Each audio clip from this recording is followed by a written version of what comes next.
See if we are streaming yet. Aha.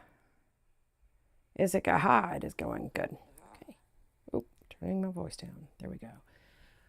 Good morning. Happy Sunday. I am obviously not 100% yet. I still sound awful, but I'm a whole lot better than I was yesterday. So we're going to get back on this passenger backpack, and we're going to start where we picked up on with the side panels, or left off, I should say, with the side panels and the pockets. So I'm going to move the camera a little bit. Actually, I'm going to switch you to the birdie cam and then move the camera because I don't want it to be all jumpy for you. So there's the birdie cam. And of course, now I can't see the other camera, but let's switch it back. All right, that's a little bit better. Switch it back a little more. There we go. Okay. So the first thing that we're going to do, other than turning on lights, because I just realized I didn't do that, is line up these sides. So we've got both of these sides. We need to make sure they're going right side up, which I know it's kind of upside down for you guys, but I promise it's right side up for me. Just gonna line these up at the bottom and on each side. We are still playing with camera angles, so if you think that we need to continue playing with camera angles, let me know, or if this is good. But in the pattern it says to do one and then do the other one, but I'm impatient, so I'm going to do both at the same time. Make sure that's all lined up really nice.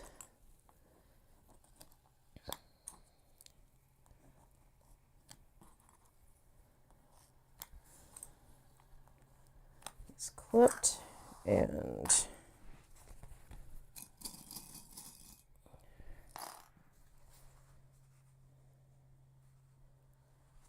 do the same thing for the other side.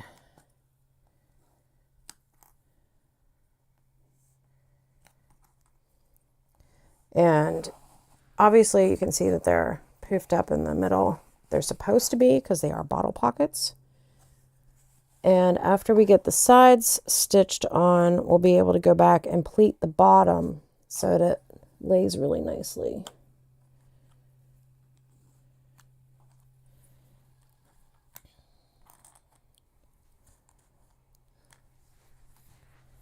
Okay, there we go. And I'm going to bring the camera around. Hopefully I can do this without being awful here. Bring it around, move it this way. So sorry, this is terrible. Move it down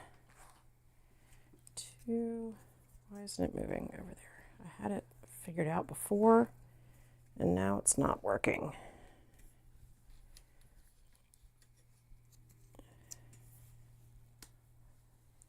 There, that's better. Nope, still not working. Still not going around as far as I want it to. There it goes. Okay. That should do it. We'll get, sorry, I only have so many cameras. So some of it's going to be a little bumpy. Let's turn adjuster on here. And we're going to stitch down either side. Is up here. Stitch down either side of the pocket.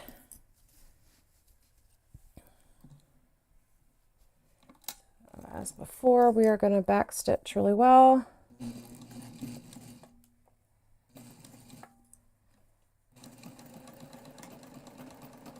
We're back stitching really well here because this pocket is going to get a lot of use with, pulling right here. So we want to make sure it's secure, and we are basting it on. We're not doing the actual seam allowance now. But this basting stitch will help it be even more secure after it's constructed.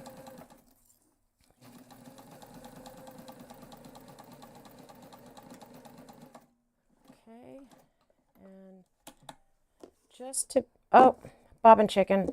Of course I lost bobbin chicken right in the beginning. Because why wouldn't I? All right. So what we're going to do is get this bobbin done.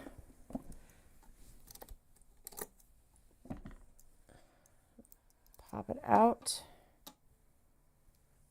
of the casing. Pull the thread through, which you can't really see that well, but I promise I'm pulling thread through. Wrap it around the top. Stick that there for now. This should just take a minute here because I can turn the speed up.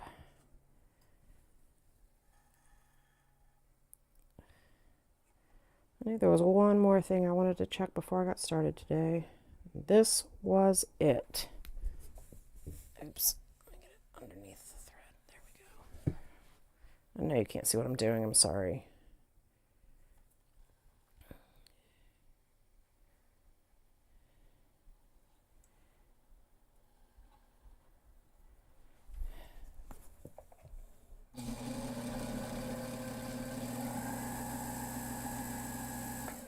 Okay, now as I mentioned before, the Sailrite machines have what's called a posi pin that will break and release the wheel from the drive mechanism for the needle.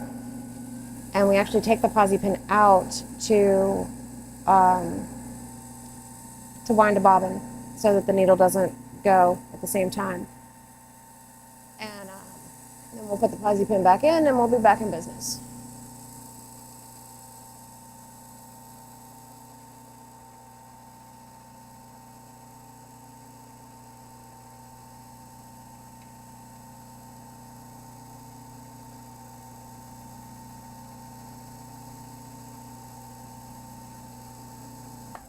Okay, bobbin is full. I'm going to put the posi pin back in right now before I forget. Oh, no, come on. There it is. There we go. All right. Just gotta pop it back in the bobbin case. And we'll pull it through.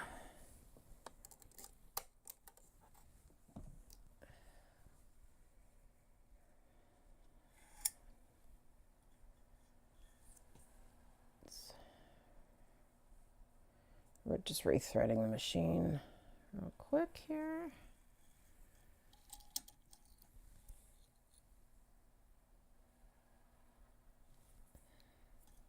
Well, the good thing about this is at least the bobbin ran out while I was on a basting stitch. It's, oh, why are you not threading correctly? When the bobbin runs out on a top stitch, it's kind of annoying, which happened earlier in this series, if I remember correctly. We had to pull it out and just tie those stitches up. There we go. Now you're threaded correctly. We had to pull those stitches out and tie it off on the back. But since this is a basting stitch, we'll just run over those stitches real quick. It's not going to show. So, put this needle up so I can find the hole here. And eye the needle with my progressively worse eyesight. Here we go. And I'm going to use hemostats to pull it through because it makes it much easier. Just grab it and pull it on through. Hemostats, by the way, are a fantastic tool for sewing, for keeping seams together, for pulling the thread out like I just did. They're just, all in all, a great tool. So I'm going to pull this, just do one little stitch like that to grab that bobbin thread, and we are back in business. Here we go. So I'm just going to go over the basting stitch that I already did just to kind of lock it in, and then keep going.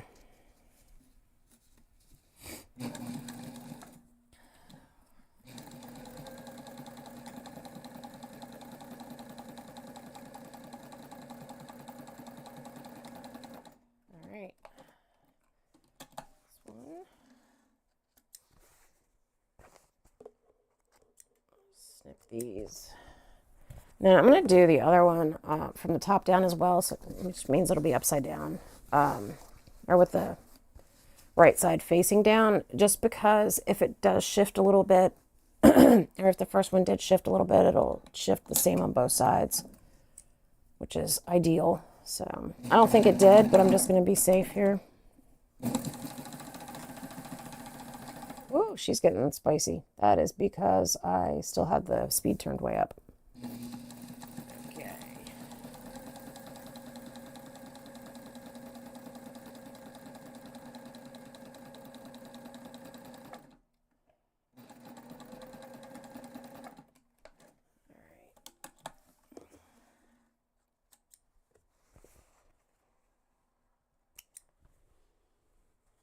There's one. Let's grab the other one.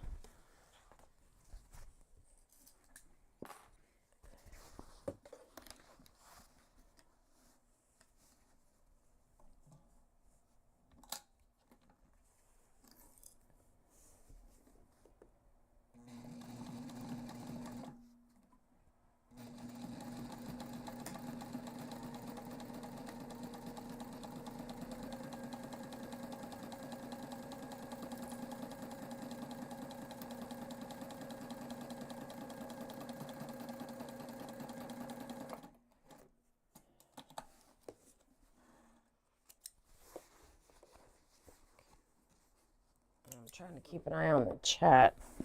I don't even know if anybody's here, to be honest with you, but I'm still going to do my best to keep an eye on the chat. If you are watching on the replay, please feel free to leave a comment. I will go check them.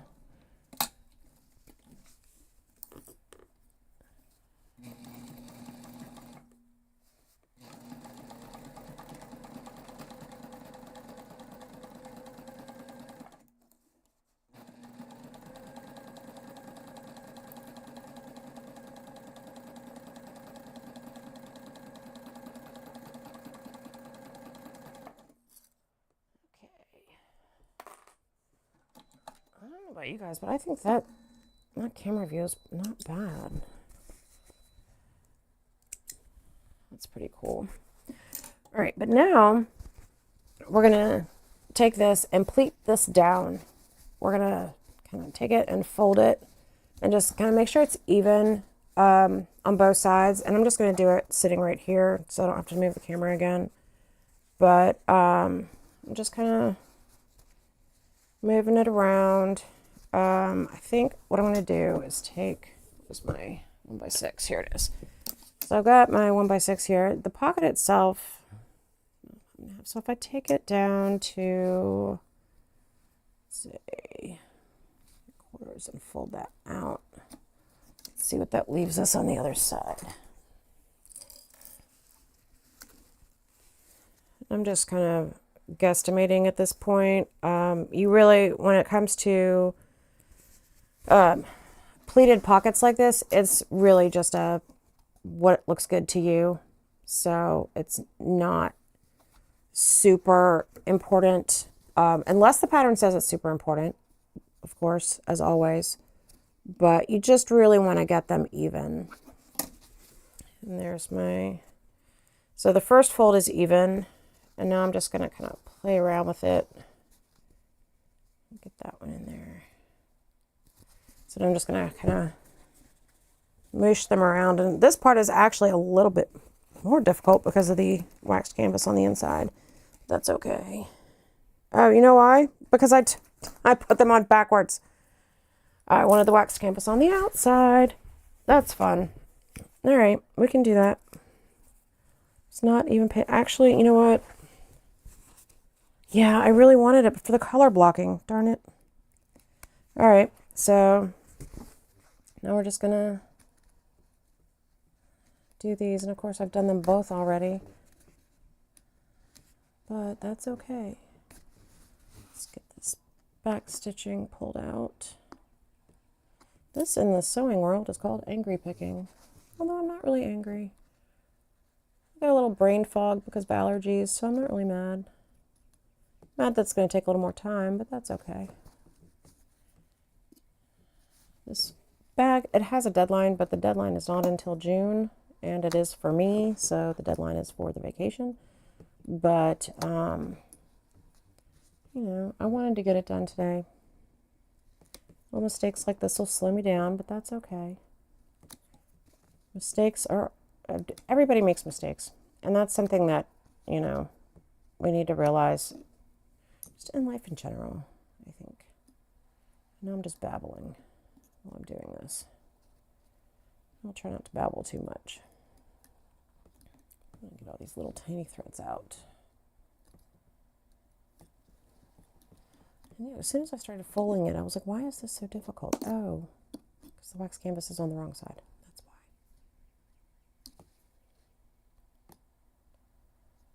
why. All right.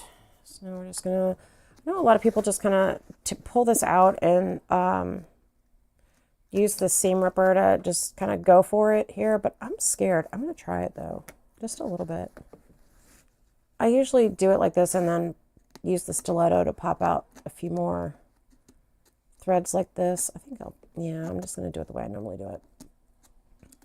It's super fast, but the thing is, with a seam ripper, you've got this little ball on the end here, and you can put that to kind of protect the fabric, but I just do not trust myself not to accidentally rip the fabric. So I'm going to play it safe. All these little threads on, they'll be all right. So I just kind of pull as I go, gently. Again, it is faster if you've got a really good control of the seam ripper and you can just rip out those seams, but I'm not going to risk it.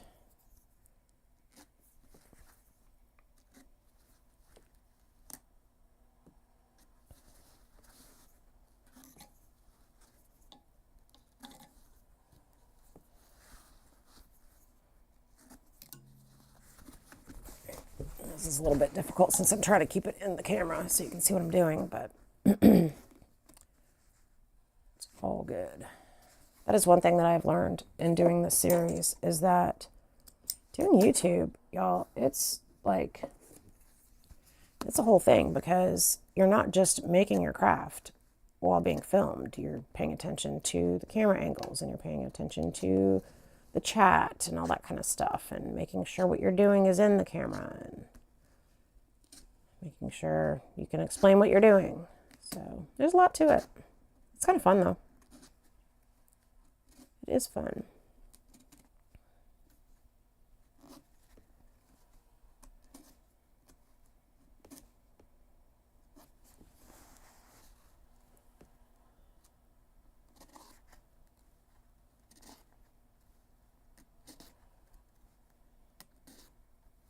Almost there. It's going to get real tricky when I get to the bottom because of that back stitching. Well, I shouldn't say tricky. It's just going to, I'm going to have to cut it more than, instead of just pulling out the stitches like I'm doing now.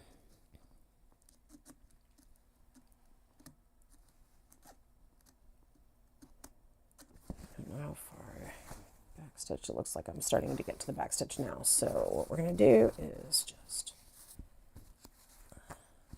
get my seam ripper pointy bits in here. In this part I'm going to have to do, I don't know if you're going to be able to see it because I've got to get this right so I don't cut the fabric itself. Am I wearing the right glasses? I am. Alright. Maybe the allergies making my eyes not focus perfectly, but I may need to get my eyes checked again. We'll see.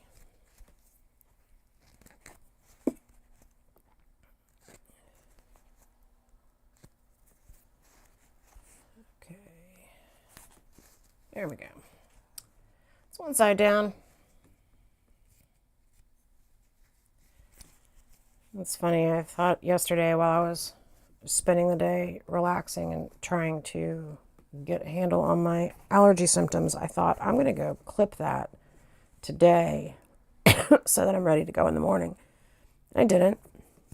And I'm now in hindsight, I probably should have.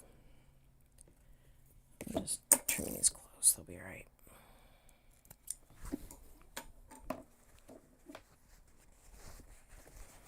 do the same thing on the other side.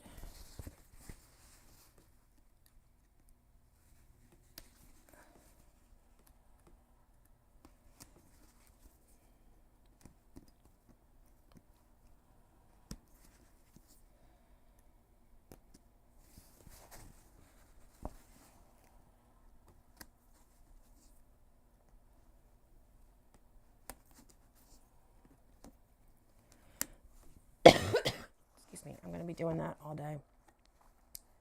So like I said, I'm much better than I was yesterday, but I am not at 100% yet.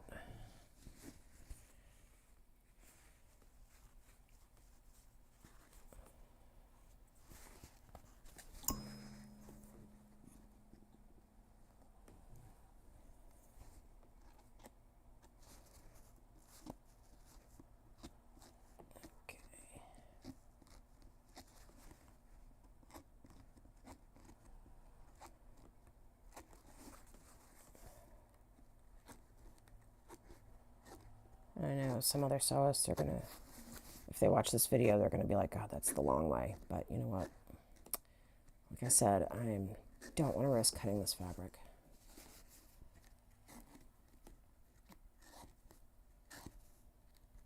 Still goes pretty quickly. With a gentle pull, you can still get the stitches out pretty quick until the thread gets really long. Trim that down.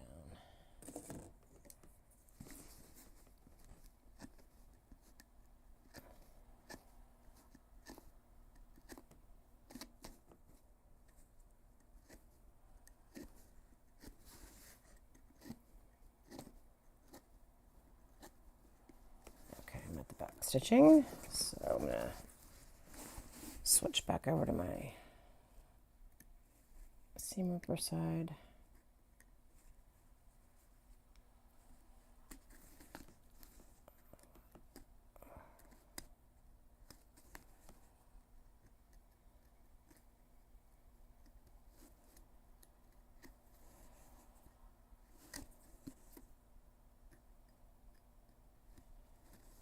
Oof. All right. Didn't mean to pull it quite that hard, but I guess there wasn't much left. Okay. So all the thread is out of that one. Get some of this extra thread out of this side.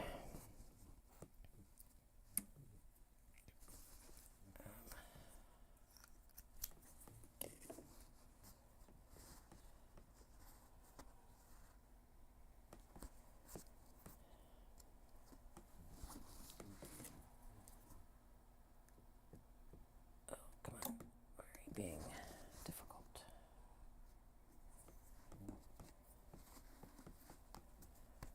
There we go.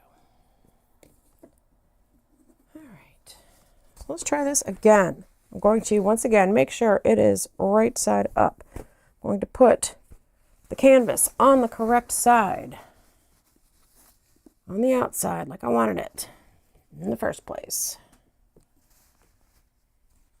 And actually, I know that I switched it around when I first sewed these together, but I am not going to do that this time. I'm going to, because I don't, the bottom teeth on this are the sawtooth teeth, and I don't want those to dig into the wax canvas. So I'm just going to make sure the wax canvas is on top when I'm sewing. So that's by the knurled feet of the top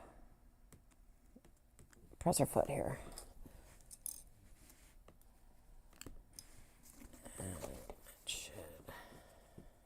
Good. Is that lined up? No, that needs to come down just a touch. And I'll just be really careful to not let it shift any, or very minimally at least. Okay. Now we're going to put it on the correct way. Yep, we are right side up. Good, good. That was a fun way to start the live. Sewing it on wrong. Oops. And now I just lost a good bit of my thread there. I didn't hold it in time.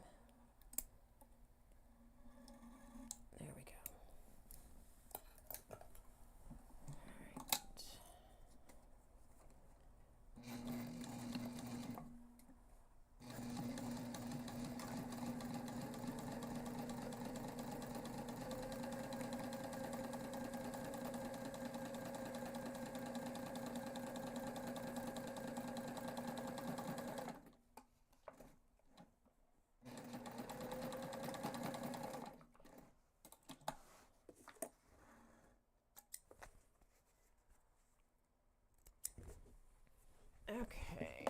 On the bright side, this canvas is getting worn really nicely. If you can see the marks on it, it's getting worn really nicely as I use it. I love wax canvas so much. Slide that down a bit. That lined up.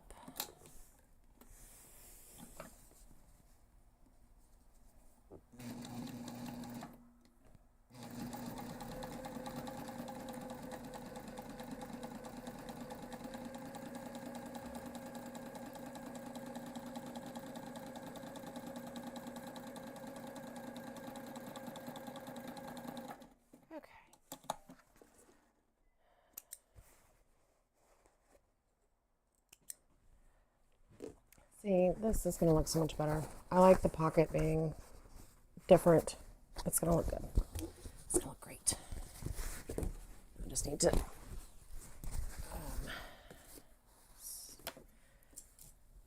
get some clips up here so they're ready. And let's...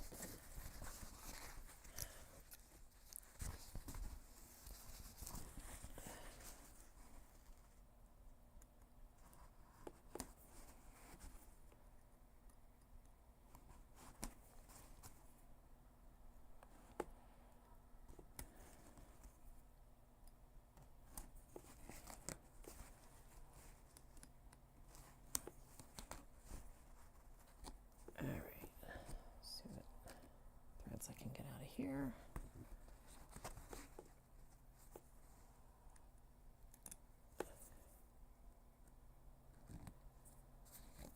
There we go.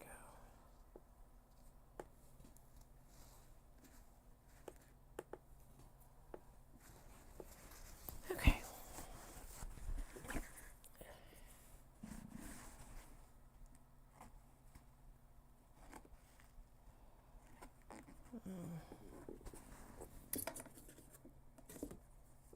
You're too long.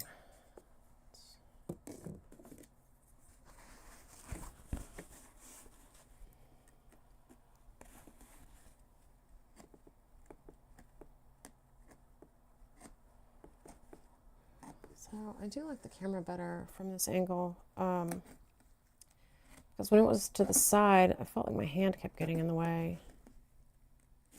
So hopefully that is not the case anymore. Oops, I don't want that. Ow, just stabbed myself in the stiletto when it fell. But we don't want these little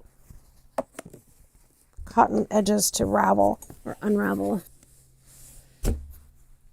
So I'm going to trim those out so they don't keep getting pulled. Oh, all right.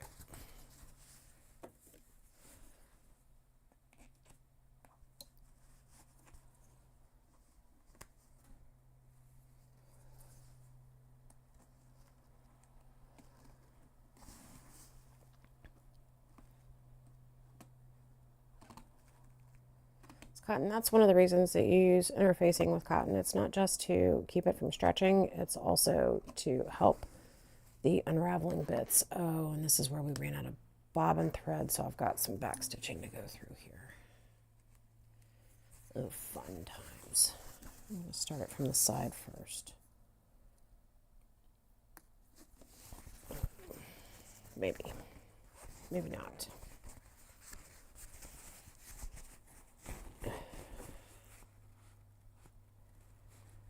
Sorry, I don't know if this is in the camera angle, but I've got to be able to see it really well.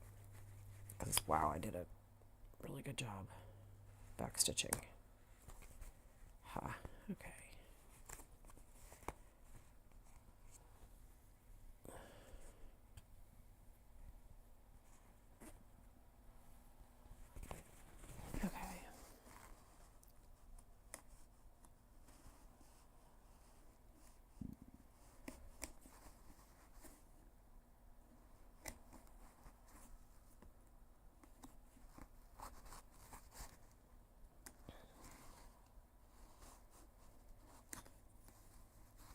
There's a little more cotton trying to get in the mix.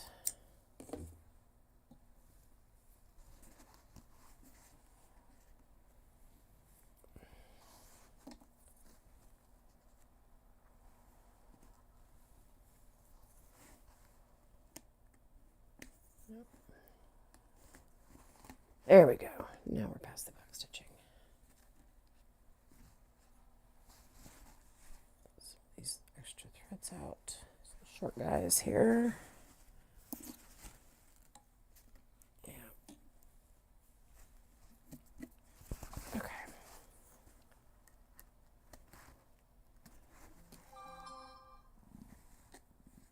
Okay.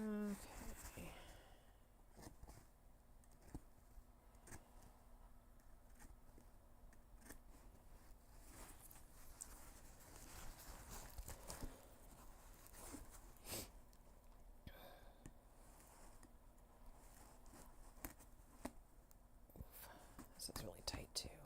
Okay, that's good. Almost there. Oops. Almost got the fabric on that one. Don't want to do that.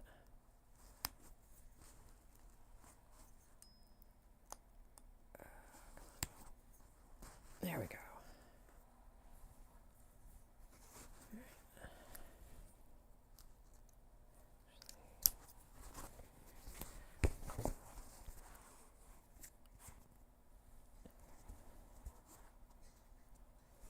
One more side and then we can get back to where we were. As soon as I get all these little tiny threads out, there we go.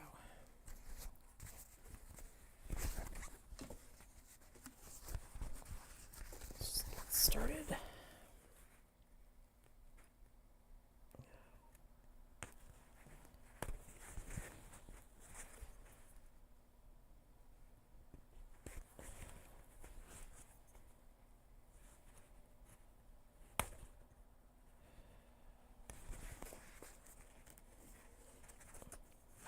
And I was really close to the edge on this one.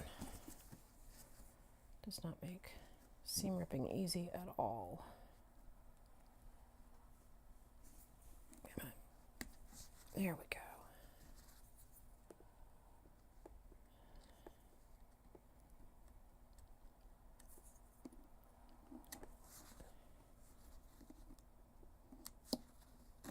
Ha. We are past the back stitching. Just get some of these threads out here.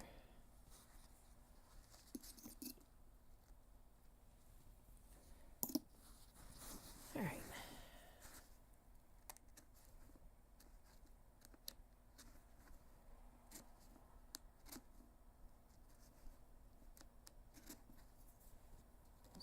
Okay, that's the other side of this. That's the other side of this. That's good.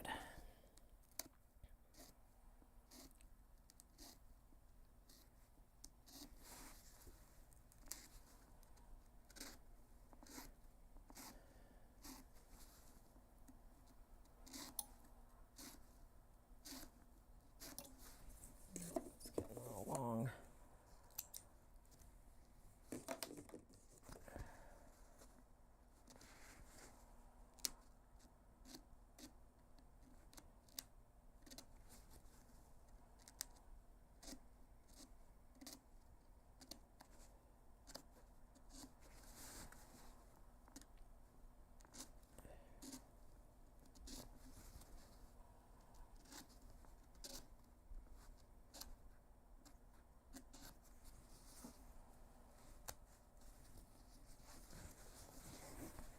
The shorter that thread is that's pulling through, the easier it is.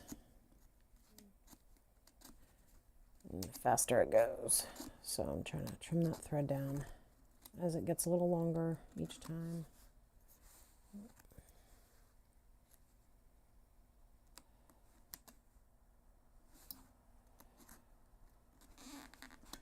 Come on.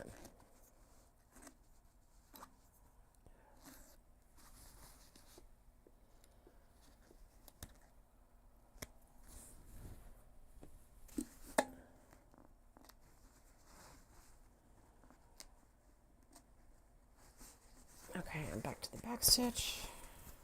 I'm down to the back stitch, I should say. That started.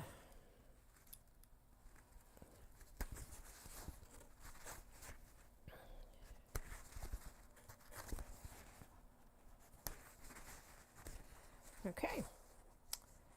get these threads out. We'll get this on correctly and continue with the pleats at the bottom.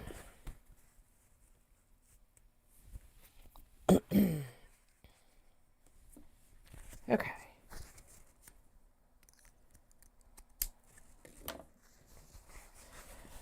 And making sure it's going the right direction. Got my top stitching at the top.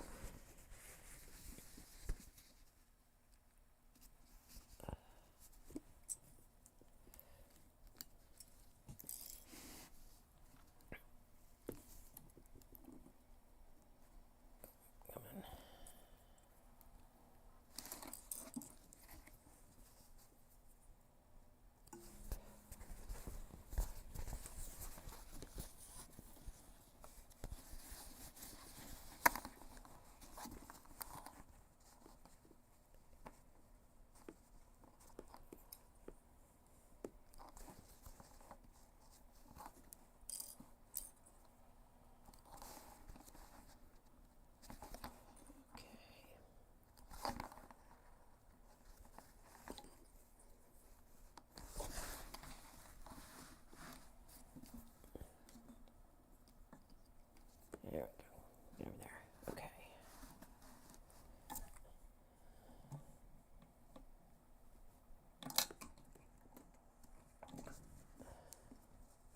So sew these sides down. 3.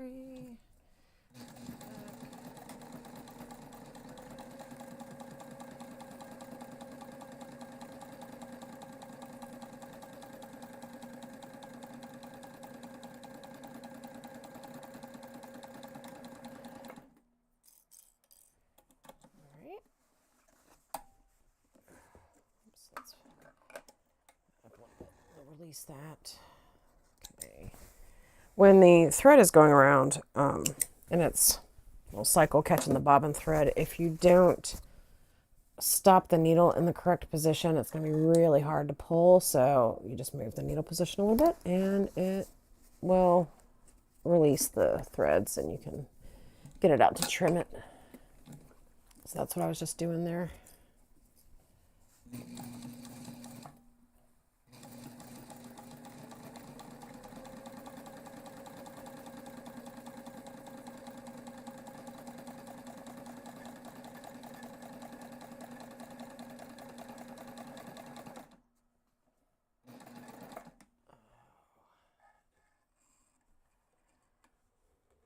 Our thread got stuck. Hang on just a sec here.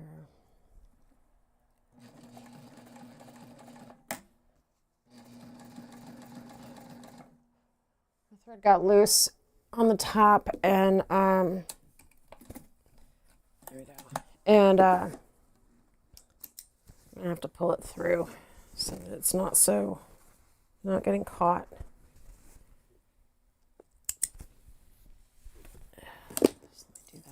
It was trying to get caught. It was trying to get caught around the wheel because my hand hit it and pulled it out some, and I was hoping it would line up correctly, but it didn't, so I was just trying to get stuck around the wheel. Not a big deal. It's all fixed now. And I'm going to do it from about there. Just mark that with a clip.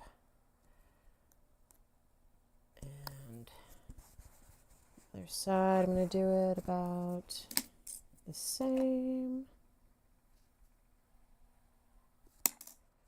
Mark that with a clip. And now we're going to, see, with it on the top, it's so much easier to do. We're just going to kind of smush them out till they're about even. It's not perfect, but it's darn close. So I'm just going to go with that.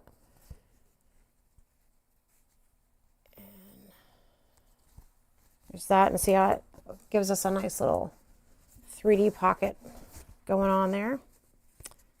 So I'm going to do the other pocket real quick, and then we will baste those down and move on to the next step. So next step, we get to start doing the lining.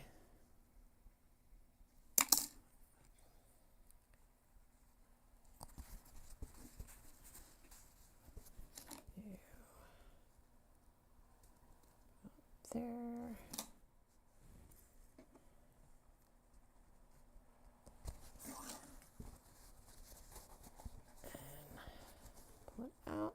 looks about right.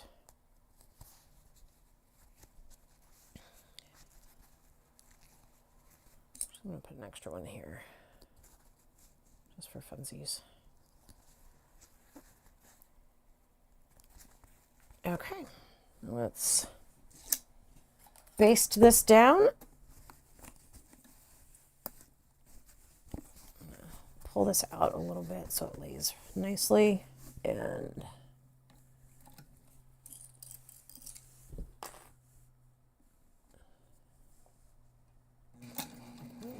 that sounded wonky.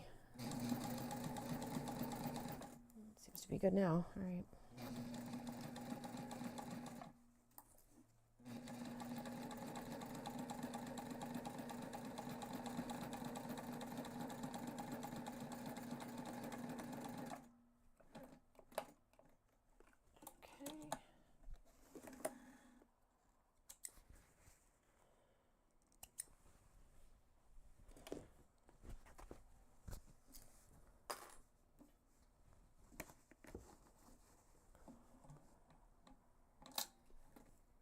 You know what? I can see the marks now from where it got caught around the wheel in this top. I'm going to just pull my thread out until those marks are gone. All right, good. Oh, come on. There we go. There was some black around on that thread from where it got caught on the wheel earlier. And while you're not going to be able to see these stitches, I just wanted to ensure that I had clean thread, not just, you know, again, so you can see them because you won't, but also to make sure the thread hasn't frayed or anything like that in such a minuscule way that you couldn't see it, but might cause a problem over time. So I just pulled that through and keep on going.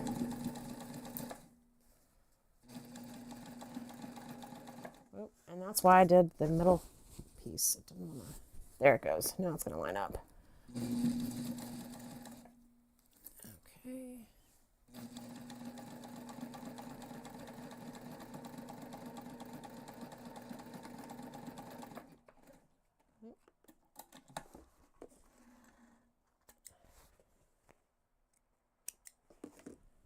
There we go.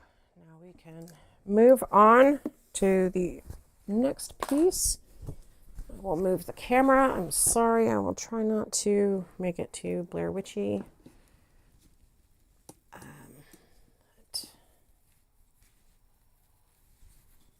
on. There we go. Turning around this way. There's my neck. That's nice. That's good. Just bring it out a little. Move it. Maybe a little higher here. There. Okay. This should work. So, well, maybe back up a little bit. There we go. That's good. So you can see we've got our pockets with our pleat and both of them. And so we're going to set these aside for now and move on to the next bit, which is, if I remember correctly, we've got a zipper to start. Cool. All right. So in this part, we're going to take, here are our pieces. I already had them kind of over to the side. We're going to take our zipper, what should you call that? Zipper tabs, duh. And we're actually going to cut them into fourths. So I'm going to cut it in half. Oh, I'm not in there. Okay. I'm going to cut it in half. I'm just going to make a line there so it's easy to see. Actually, I'm entirely too particular for this part. I'm going to actually measure and cut like in actual quarters if it's easily divisible. No, it's not. So, just kidding. I'm not going to do that. Oh, wait. Yeah, it is. Because if it's... Hang on. Yep. All right. We can do that. Oops, wrong. One, I'm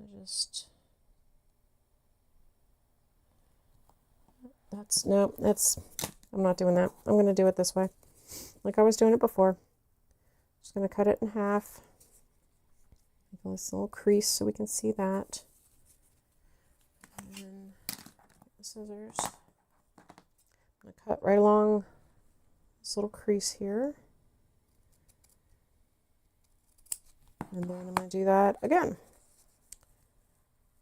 So I end up with 4 pieces out of this one pattern piece.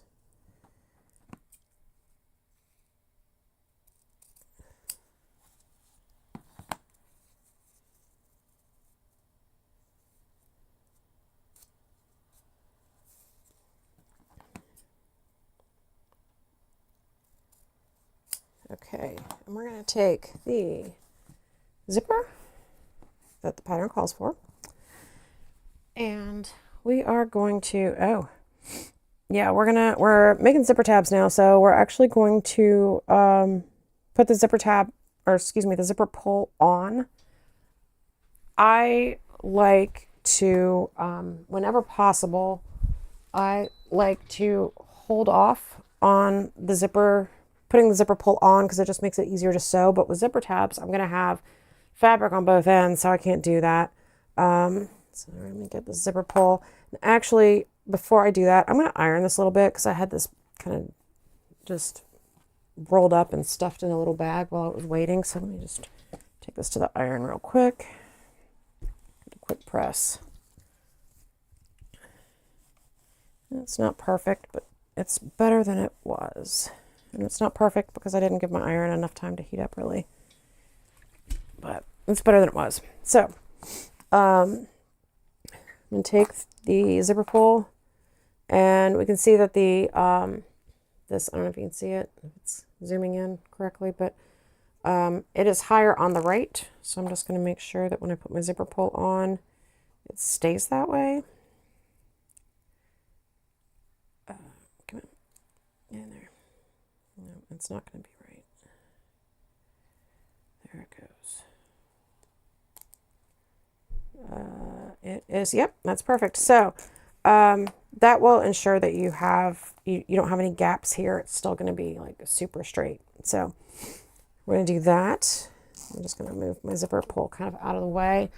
And we're going to sandwich the ends of this between these little zipper tabs here. So I'm going to put, and actually one of the things that I like to do, because I am a double stick tape person, I'm actually going to put, make sure that's the right side, I'm going to put some double-sided tape on these to help hold it, because over the end where the actual zipper is, sometimes it gets a little wonky. So like where the actual teeth are, because it's not perfectly flat. So I'm just going to put the tape on to keep it from shifting while I'm sewing.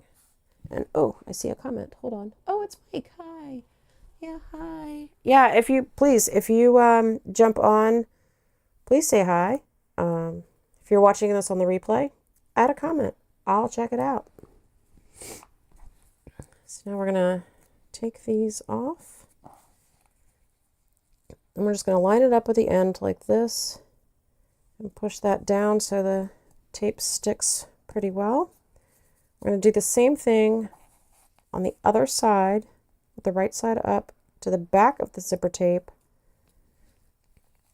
And we're going to do this. And we're going to sew this seam here, and it's going to come out to make a zipper tab. So let's do the other end first. And I'm actually going to clip that just to make sure it stays. We're going to lay that down.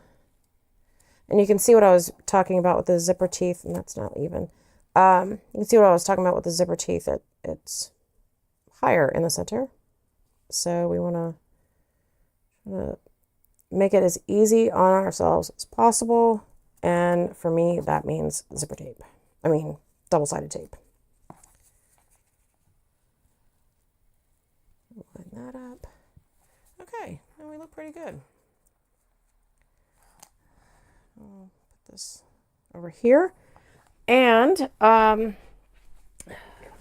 need to move my chair over and turn on Birdie,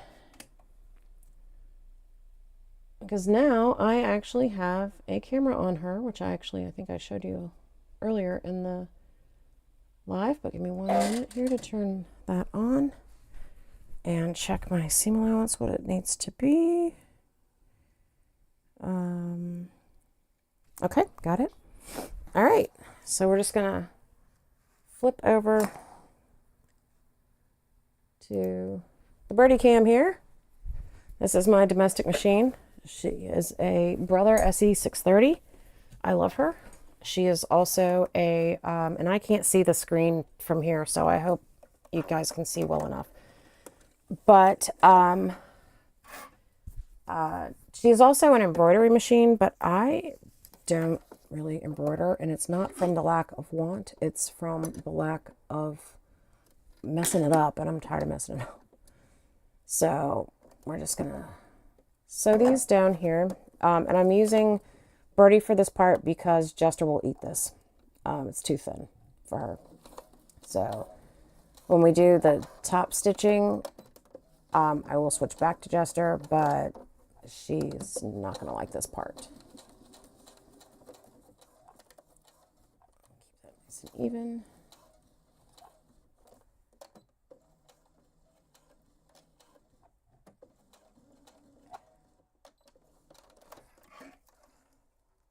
And the reason for that is because the Brother SE630 is a, like I said, it's the domestic machine, and what that means is it's they were designed for really like apparel. They were not designed for bag making and similar, more difficult sewing or more thicker, challenging fabric bases.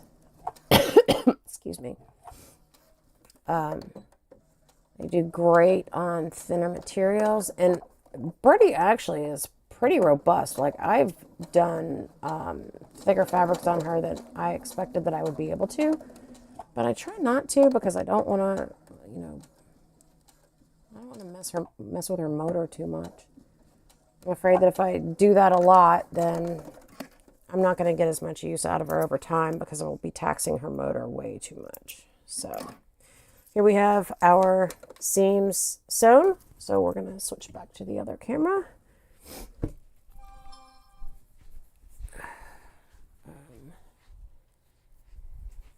And there we go. And now we're just going to take the clips off. I have my scissors. We're just going to pull them back like this. And I'm going to top stitch because, like I said, if I try to top stitch this part, because she wants to top stitch here and go all the way around, I want my seams or my top stitching to be with the same thread throughout the whole bag. And that's just because my preference. Although I do have, this is inside the bag. You know what? I'm just going to do these on Birdie. I could have stayed where I was. Excuse me. This is inside the bag, so I'm not going to worry too much about the thread color. And the thread color that I have on her right now is good for this. Matches this great, so I'm just going to pull this down, get those lined up, get some clips on there, and we'll go back over to the Birdie cam.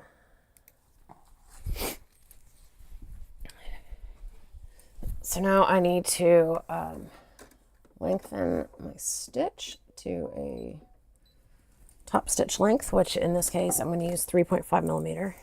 I'm actually going to start on this side so that I can do the back stitching and the seam allowance.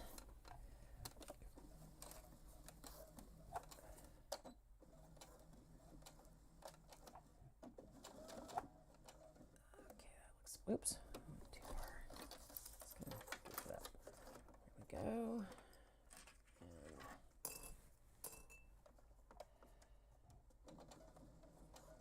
yeah, I think this will be fine. Inside the bag. And we're gonna pull up. bobbin thread before we start going around the other side. I'm going to trim this while I'm here. And I wish I had brought over my thread cup. I've got a thread cup that I throw my thread clippings in.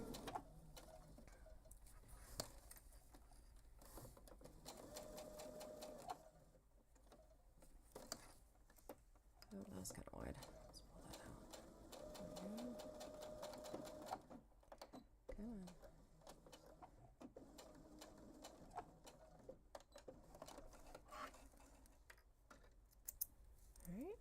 Alright, that is one side.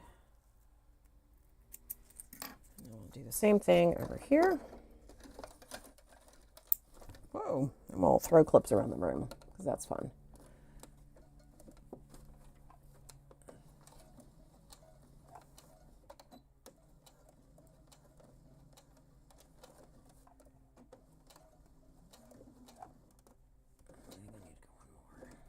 Be a little narrow.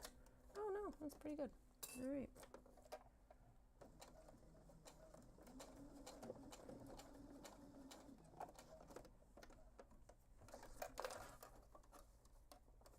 Okay, I'm going to clip this so it's not in the way when I get to it.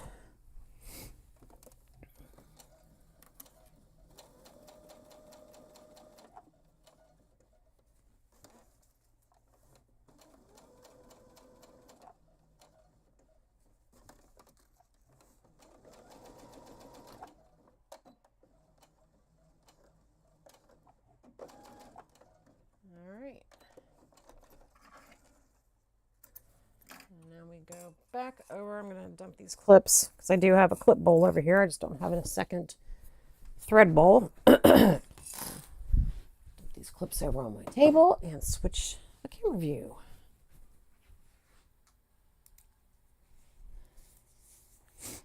All right. So the next part we're going to do is with the mesh, and mesh can be kind of tricky because mesh stretches, obviously. So what we're going to do is we want this mesh pocket. This mesh pocket is going to be a zipper pocket. That's what the zipper is that we just made. That's what this zipper that we just made is for, the mesh pocket. But it's really tough to sew a zipper directly to a mesh. As you can see, it's pretty porous. So I'm going to make sure I've got this going the right way because we want the stretchy side to be left to right, which it is. And then we were going to put this piece of binding that we cut along the mesh pocket, wrap it over the top edge, and then top stitch. Okay, so first we are going to fold it in half. Wrong sides together. Okay, that makes sense. All right, so let's take this first. We've got, yep, that's the right side. So we're going to fold this wrong sides together and see if my roller will do enough so I don't have to go to the iron, but get that lined up. There. What is on my roller? I don't know. All right. So we're just going to get that all folded in half here.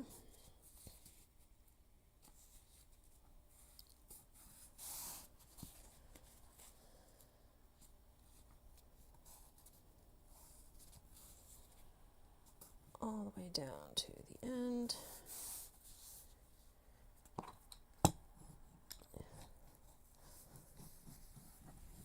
Okay, so we've got our piece folded in half, and we are going to put that on the front. Yeah. All right. So we're going to clip this so that it's lined up with the top. And again, yep, stretchy side. All right. We're going to clip this so that it's lined up with the top, and then we're going to go sew it down along this top edge. I'll double check my seam allowance before I go back over to Birdie. But again, this is going to be on Birdie because Jester's not going to like this. The last piece, I might be able to do on Jester, but we'll see how I feel about that when we get there. First, we're going to get this sewn to the mesh with the domestic machine.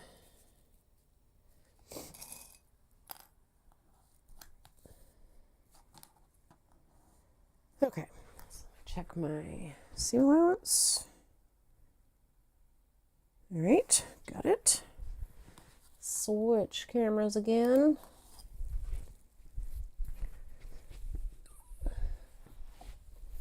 Grab the clip that fell earlier. And that's when I'm going to shorten the stitch length to a regular stitch, which is 2.5 millimeters. I'm doing that to make sure that I absolutely catch as much of this mesh as possible in here. So as you can imagine, this is mesh.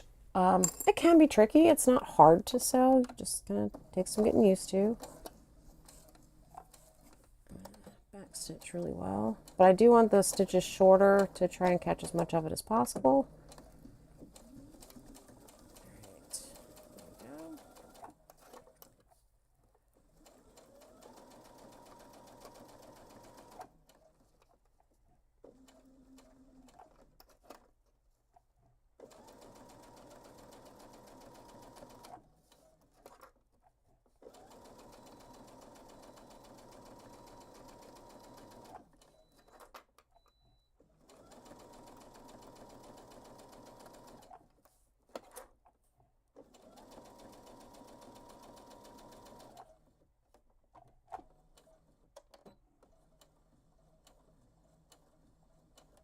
I'm back stitching this way more than I probably need to, but I'd rather be safe than sorry.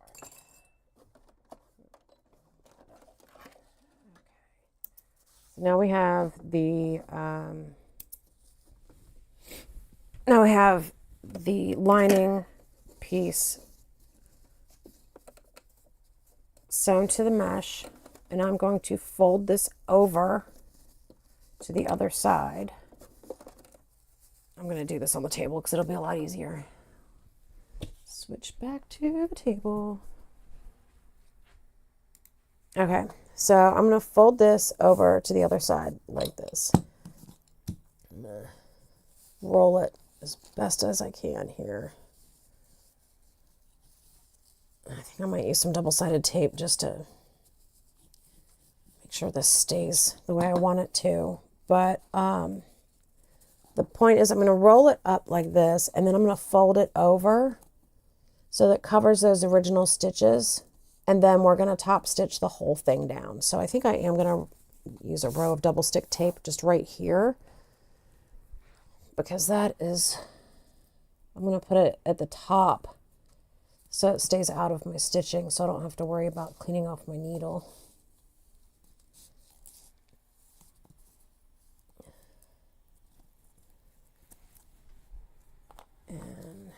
Well, the pattern does not say to do this. I just know myself.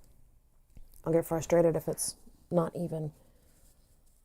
So, push it down there.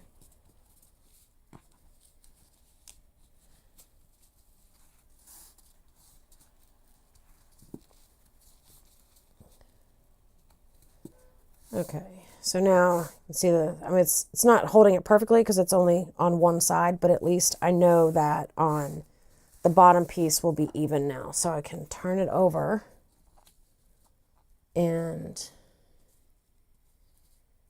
then I'm going to clip it, but I'm going to make sure that that goes over enough to cover that stitch line that we did earlier. I mean, you wouldn't be able to see it because this is going to be the inside of the pocket, but I just want to be sure that everything is lined up evenly. So, and when we top stitch, we're going to be top stitching from the other side. So I want to make sure that this is caught in the top stitch. So that's another reason we want to make sure it's over the other stitches here. If I remember correctly, let me double check. We're going to go along the bottom of the, yeah, it's along the, wait, what? yeah, the bottom edge of the binding. So we want to make sure this is over and we catch all of it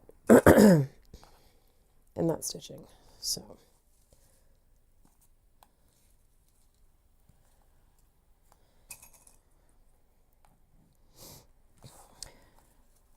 while I'm doing this, I just had a funny thought.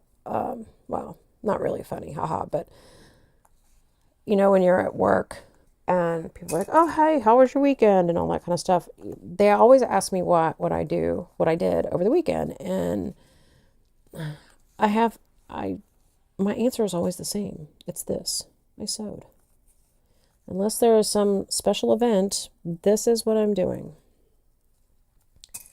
Because it is my happy place. It's either this or hanging out with the dogs or my husband. Or sometimes the dogs come up and hang out with me.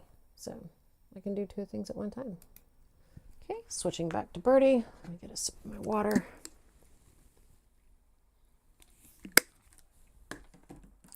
Always stay hydrated. I used to drink way too much Diet Coke. And now I have one Diet Coke in the morning. And for my caffeine, because I don't like coffee. And then I drink water the rest of the day. And it was a tough transition to do, but I did it, and I'm very happy about that. So we're going to go back to 3.5 millimeters for our stitch length.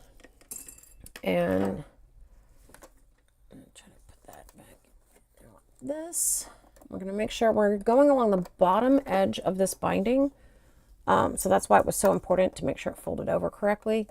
So we're only 1/8 of an inch away from this bottom edge. So we want to make sure we catch all the layers in this.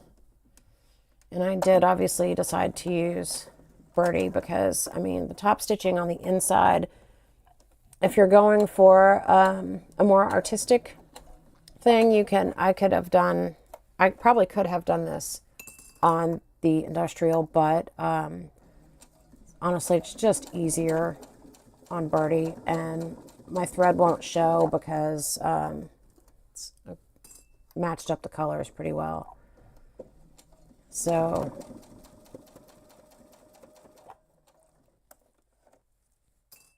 let's make sure that's tucked under there. Good. Okay, we're good. And this, I'm actually getting closer than 1/8. She's pulling weird because this fabric is a little weird. There we go. That's better. I hope you can see it. Honestly, I can't because I cannot see the monitor from here.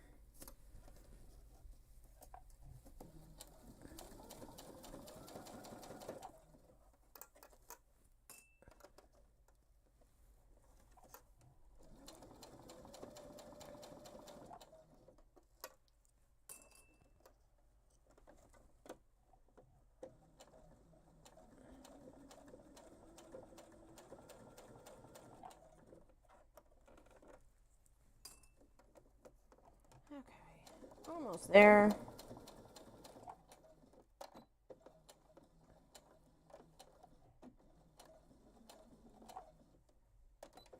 There we go. Now we have a more structured,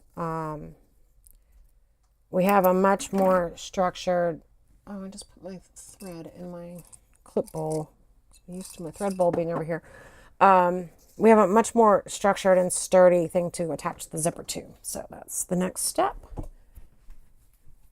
And I will switch in just a minute because she does this a little bit different. Here we go. Okay, let me go back. Right side up. On the bottom edge. Okay, that's cool. That makes it so much easier. I love the way she does this. So a lot of times when you put the zipper on, you're going to put it face down and then you're going to fold it out and top stitch it. But the way she has this done is a lot easier. We're just going to put some double-sided tape along the bottom of the zipper. It's out of the way.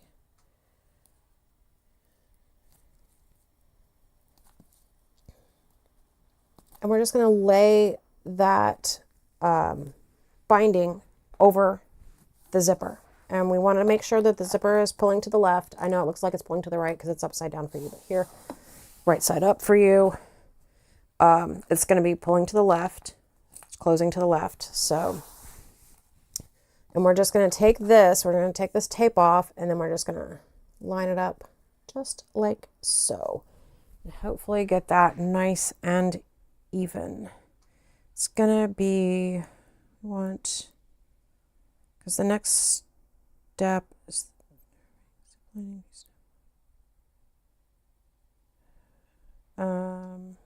okay. Hold on. I'm just checking something here. Sorry. Okay. So that's cool. Cool. Do that the same way, but so we want that to be 3/8. I want this to come up to make sure the top and the bottom are even. I want this to have a 3/8 inch seam allowance, which means it'll be about 1/8 of an inch away from the teeth. So that's what I'm aiming for here, just to make sure the top and the bottom are as even as I can get them. So we're gonna start way over here, but to line that up, I'm gonna try to put that about 1/8 of an inch away from the teeth, and then just make sure that's straight, and we'll press that down. And we're going to do that all the way across the zipper, just keeping it as even as we can.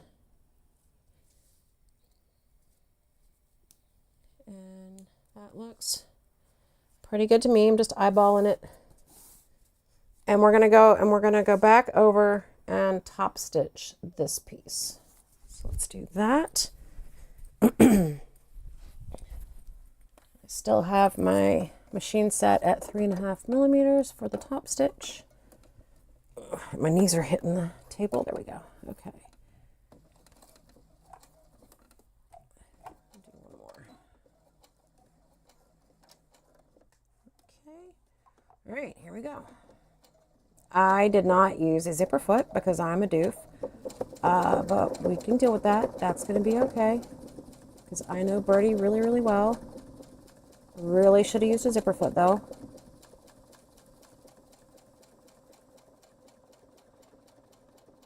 Really should have used a zipper foot, but that's okay. We're gonna get this far, move that zipper. See, this is why you should have used a zipper foot. Okay, here we go. And because this side is sitting on the teeth, that's not ideal. But like I said, I know Birdie, she can handle it. But when we do the other side, we're going to use a zipper foot. Unless I forget between now and then. Which is entirely possible.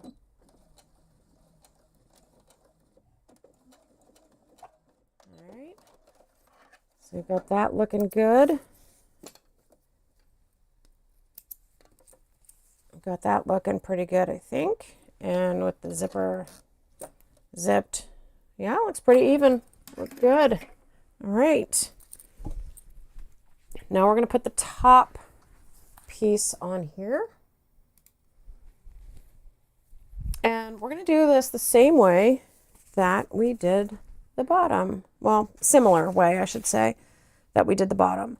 We're going to fold the other lining, zip binding. So I place it on the, sew it there, press it up and away, wrap it around, and top stitch the binding, bottom edge of the binding. Yep. All right. So we're doing all of that before we put it on the bag. Aren't we? Are we? What is happening? Wait. Hold on. Just kidding. Sew it on. Flip it over. Top stitch it. Then we're going to run. Okay. All right. I got it.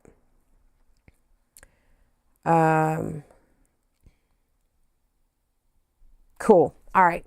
That makes total sense. So, I just had to reread it again because serious brain fog is a thing when you're taking allergy meds, y'all.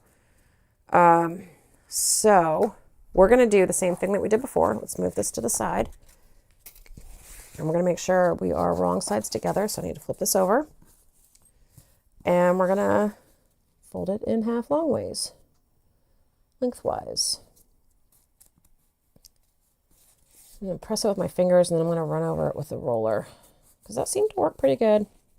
It's not a perfect, it wasn't a, perfectly flat, but it was enough to do this, so it worked well enough. And the thing about it, you can iron waterproof or water resistant canvas. You just have to be really careful because it will melt. You cannot iron the back. Do not iron the back where the waterproof coating is. Don't do that. It will melt and it will stick to your iron and it will be a travesty. Excuse me. But when I iron waterproof or water resistant canvas, I like to use a Teflon sheet over it so that it keeps my iron from burning it. Sorry, hold on one second. Get some water.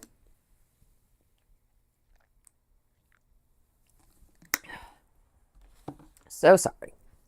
Clearly, I'm at the tickle in the throat stage of the allergy issue. Gosh. I'm going to do the same thing here. I'm going to tape one side of it down. It's not going to be both sides. I do want to just keep one side tacked down as well as I can with this tape. Oh, I can feel it again. Hold on.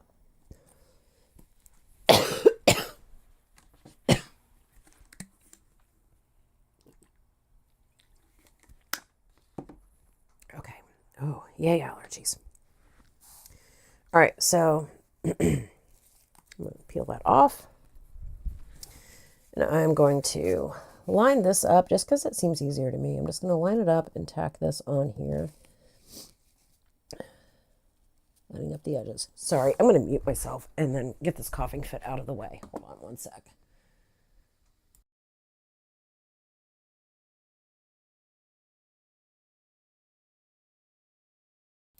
I really hope that mute button worked. Okay, so, whew.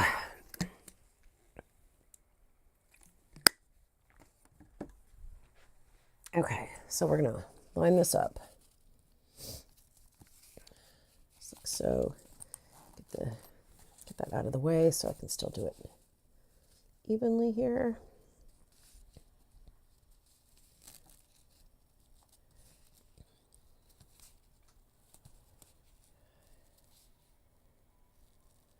All right, we're lined up there. And now I'm just going to fold this over where we done that. And I'm going to clip it.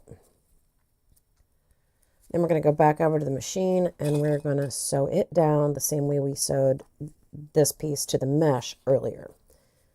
And then we'll wrap it around and do the same fold around the other side and top stitch along the bottom edge of the binding.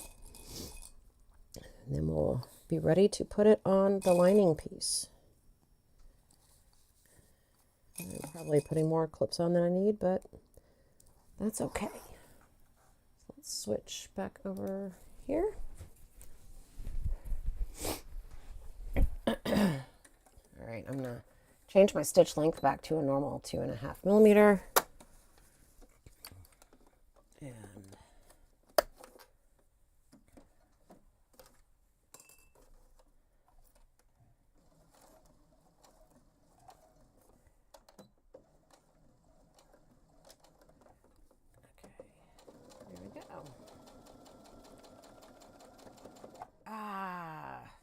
rookie mistake. I said I was going to use a zipper foot, and I didn't. So we're just going to cut that right there. See, I said, and earlier I said, did I not? I said, I'm going to use a zipper foot unless I forget, which is entirely possible. And I forgot.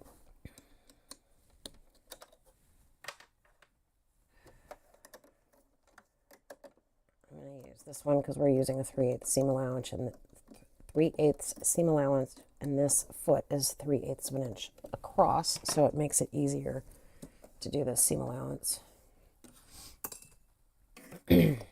But I don't know if you could see, but it started going up as soon as it hit the zipper area, because here's the, it didn't matter here, but as soon as I hit where the teeth are, it started pushing it up because that foot doesn't allow us to get close to the teeth.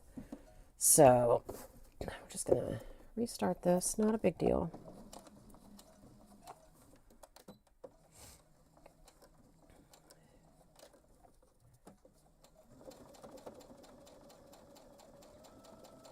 See, now we're at the teeth, and the teeth are sitting over here and where the zipper foot is not. So it's letting us get nice and close and keep our seam allowance the same all the way across.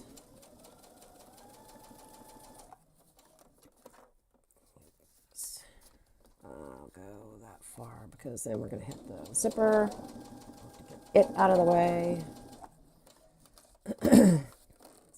Slide that. And see how much easier it was to slide that zipper out of the way? Yep.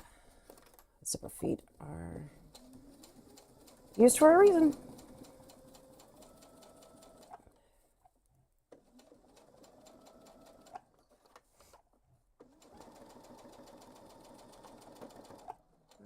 We're getting to the bulkier bits. I'm going to slow down a tad, and now we're off of it, so we're good to go.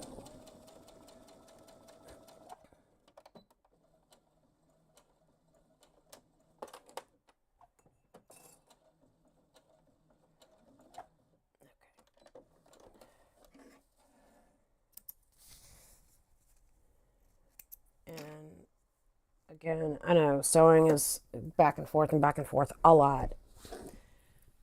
But we're going to go back over to the table. And we're going to fold this down the same way we did before. And oh, look at that. Look how even I got that. Oh, I'm so excited. All right.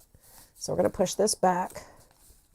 I'm going to do the same thing that I did on the other one just to make sure it's nice and even and it doesn't mess up on me.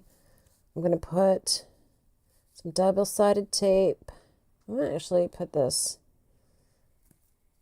here. It's going to get sewn in the seam when we put it on the bag, but I'll just have to check my needle and make sure it's not sticky after I do it.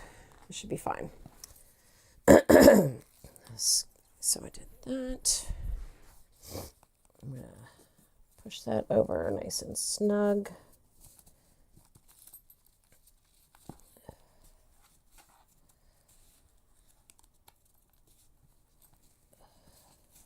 You are sticking before you're supposed to stick. Stop doing that. Don't do that. All right. There we go. And then we're going to wrap this around just like we did the other one. And it's just barely going to cover that. Okay. That's all right. As long as it does, we'll be fine. I'll get that started. I'll adjust that a little bit because it's not quite covering the stitches.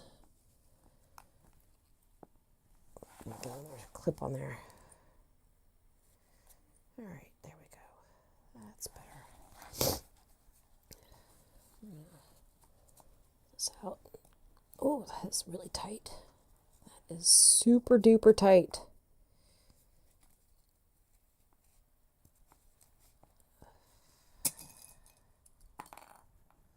I'm going to throw in clips again.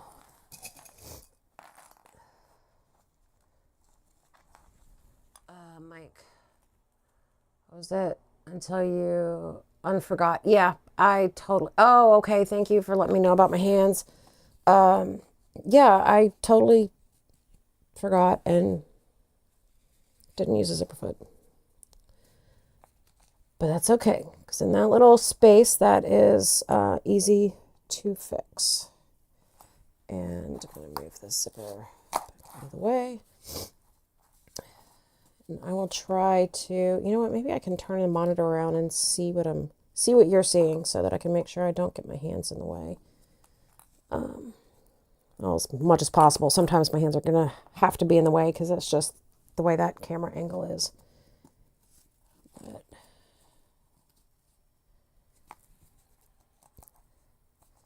this is a super tight, and I know it looks like it's not going to cover it all the way because I did a really solid 3/8 inch. If I had done a little scant 3/8, this would have covered it really, really well. That's okay. It's on the inside of the pocket. It's not that big a deal. And you know what? Because it's so tight, I'm using tape. I'll just check my needle and make sure it's not sticky after. It'll be okay.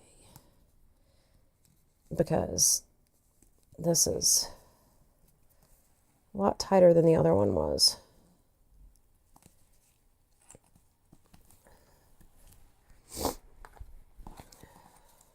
And I want to make sure that it is going to get caught in that top stitch when we do that bottom piece. So let's pull this out really nice and snug. Oh yeah, that's going to help a whole bunch. Okay, so I'm just going to pull that out nice and snug. Wrap it. I'm still clipping it because that tape is only, this is 2 layers of water resistant canvas. So, you know, the bottom is stuck, but the top isn't because it's 2 layers. So I'm still going to use clips, but this is going to help me make sure it doesn't shift when I'm sewing it and miss this bottom edge here. Hi, honey, I can hear you. I'm just staring at my zipper. Yeah, if you want to try something with the other camera, you can't see the other camera right now with the software. For those of you who are not aware, that is my husband, Mike. He is the other half of Taz River Artisans, and he also has a channel. It is Taz River Artisans. And you know it's him when you see the same logo, just in wood. And he is Mike at Mike _ Taz River Artisans. Whereas my handle is Jackie _ Taz River Artisans. So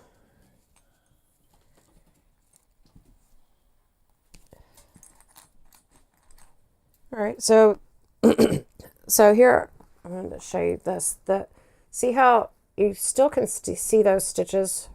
I don't know if you can see it on the camera. I can't see that far, but there's still some stitches that are going to be not completely covered, but again, that's because I used a solid full 3/8 inch seam allowance, and it's not the end of the world, because like I said, it's on the inside of the pocket. But that is something to keep in mind for me next time I make this bag, to make this seam a 3/8, a scant 3/8. I'll just have to remember to make that note. So when I sew Mike's, I can do it that way. Or if I get any custom orders, because, you know, custom orders are really great. Okay, let's switch back over to, can I switch over, or what are you doing? I need to sew a piece. Yeah, go ahead. Okay, all right.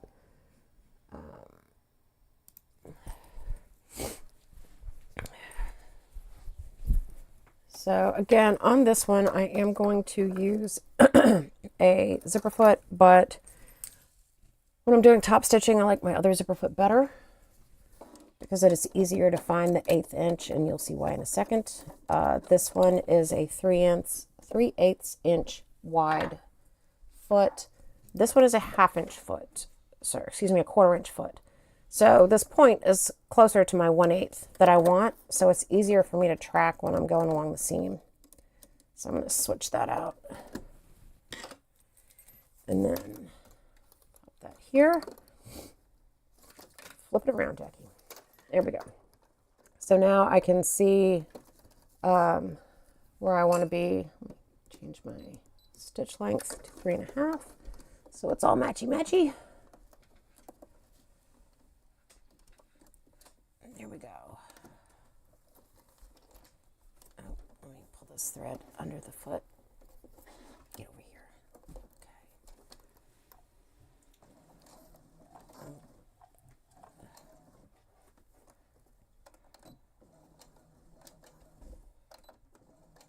One more. Come on, Birdie. There you go. All right.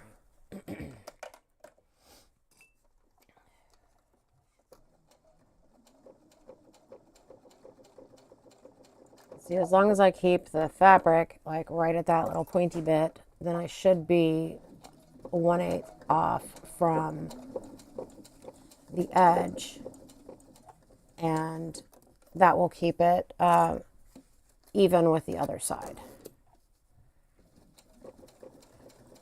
And it's also helpful because you can see how this other side here rides right along the zipper teeth. That helps me keep the stitch straight as well. So I love my little 1/4 inch zipper foot, but I do like when I'm installing the zipper, if it's a 3/8 inch seam allowance, to use the 3/8 inch foot, just to help me line everything up correctly. I'm trying to keep my hand out of the way while still holding the fabric. But I can tell my needle is getting sticky just by the way it's pulling out of the fabric, so I will have to wipe that down.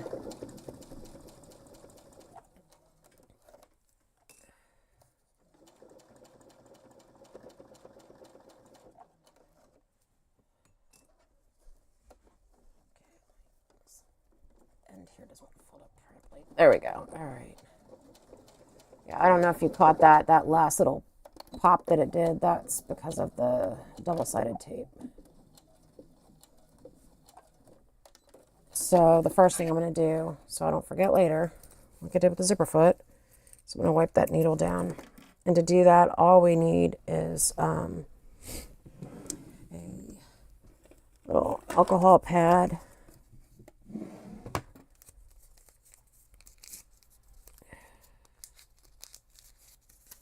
And just, oh yeah, that's super sticky. Let me just wipe it down. And by the time we get back over here, it will be all dried off and it'll be good to go. There we go. All right. I'd prefer not, but what do you need? How do you need to move it? I don't know yet. I'm going to work on the camera while you're over there. All right. Yeah, just don't move it. Move it. Okay. Oh, wait, hold on. I haven't switched cameras. Okay, there we go. Sorry about that. He's trying to help that view so that my hands aren't in the way. So thank you for that, hon. Very much appreciate it. All right, so we've got that all down. We're going to put this on the main lining panel. And we're going to do this on Birdie as well because it is, oh, hey, gosh, Stormy scared me. He walked up behind me. Okay, so we're going to take this and make sure it is right side up, which it is. You can see if I flip it around for you. So it's right side up. The pocket is going to be on the bottom. So we're going to line up this bottom edge. Let me get my rulers out of the way. This isn't a very long pocket, or a very long piece. We're going to kind of line up the bottom edges. It's a little shorter there. I'm actually going to measure from the top to make sure it's even on both sides. Wait a minute. Let me see what she says about that.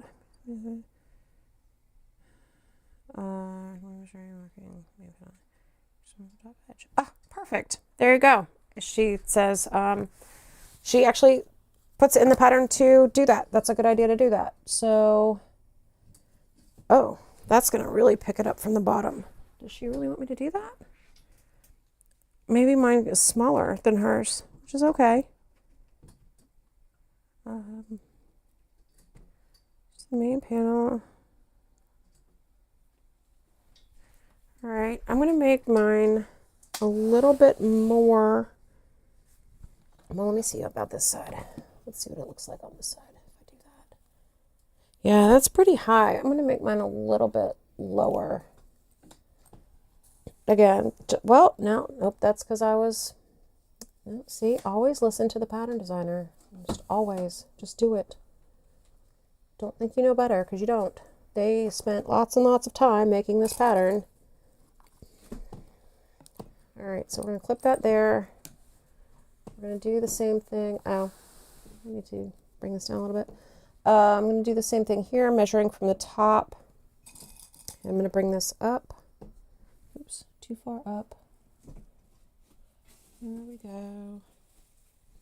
All right. Actually going to pull this over a little bit. So it is a little bit more narrow than my main piece, so I want it kind of even on both sides. And now I'm going to clip all the way around this mesh pocket. And you can see my mesh pocket is a little bit off down toward the bottom. It's like kind of going this way a little bit, but that's okay. I'm going to pull it over and make sure it's just clipped in there, stays put.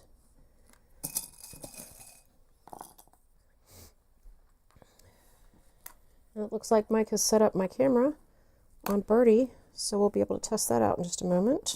I'm going to switch over there. Thank you for that, love.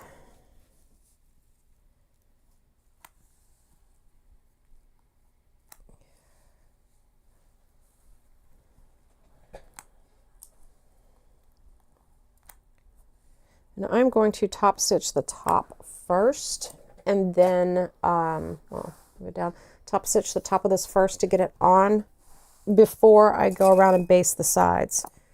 And that's just to make sure it's, you know, it doesn't shift when I get to that point. So this mesh loves to shift. Loves, loves, loves to shift. Okay, so let's switch back over to the Birdie cam and see what Mike's got set up for us. How does this look? How is this going to work? Oh, that's nice, Mike. Thanks, hon. All right, cool. So now it's a little bit more like when we're working on Jester. All right, and I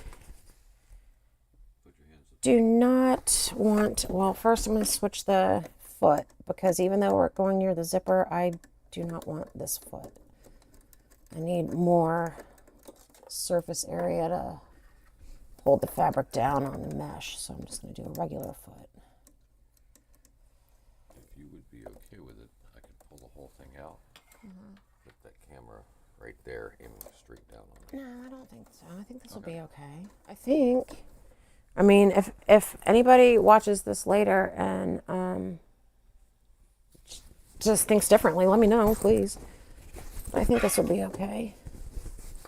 Because it's at a different angle where my hand won't be in the way as much. I'm going to slide that clip down. So I need to change. Oh, no, I did that already. Yeah, that's pretty good. That's awesome. All right, thank you, hon. All right, here we go. I think I'm gonna have to clean this needle off again, but that's all right. All right, so now what we're doing, we're just stitching this top stitch across here is actually sewing it to the fabric. So it's creating the top piece of the pocket. I want to make sure that this stays straight. I want to make sure that we keep it at 1/8 of an inch so that it matches the top stitching on the other side. And that's what we're going to do. And it is definitely hitting the tape in there. All right, so, excuse me, this is why I said I'm going to use my regular foot instead of the zipper foot, because here it doesn't really matter. It's far enough away that it's okay. Yeah, it's really pulling that tape. Goodness gracious. I'm about done with these allergies.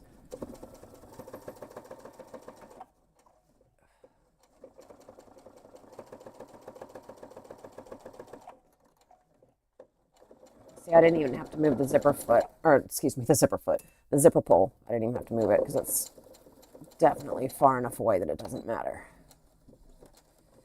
All right, I am going to backstitch that a couple of times, even though I am now going to go around the edge. I backstitch it just to give it a little more strength at that corner there. So we're going to go around the outside and just go all the way around the edge. I'm going to get my stiletto to help me hold down the mesh. Stormy. I've got my little one of my sewing buddies in here. Stormy is joined me. Okay, so you can see now, I hope, that going through this mesh it's fine. It'll hold it. I love using mesh for pockets because you can see it really well. But we definitely want to still keep it a smaller stitch length. So I'm going to shorten that stitch length. We're just basting, but since we're basting mesh, I want it to be that shorter stitch length.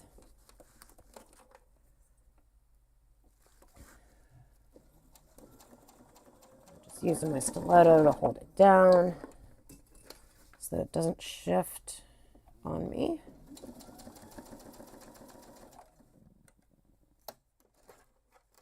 Just slide this clip down a little bit.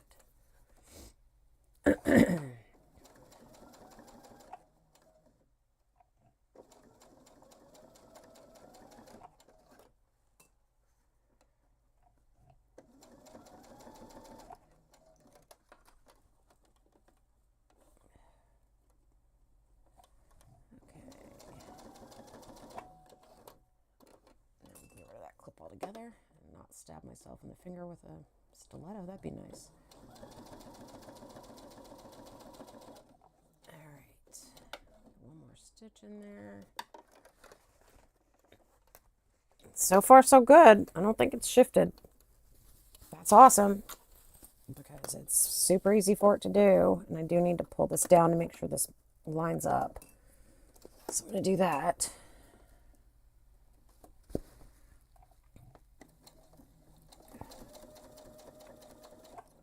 I'm doing this at a little bit more than 1/8 of an inch just because of the way the mesh is cut. I don't want to miss any parts on the mesh because when it's cut on, on this edge, you want to make sure you're catching it in one of these solid circles, ovals, just to make sure it's more secure. And these are tips that I've learned from experience. So take it as you will. If you have an easier time sewing mesh than I do, that is fantastic. Mine just, sewing mesh to me is a little challenging at times. All right, straight. I'm just going to catch the bottom of that oval. May or may not be able to see. Just can't really look at the monitor right now. This is shifting a little bit now, but hopefully it's not too bad.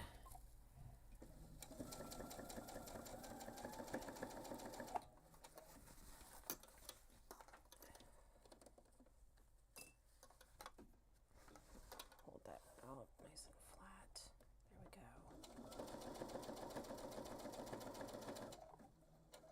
All right, that is it for the bottom. This is the true test of how much it shifted.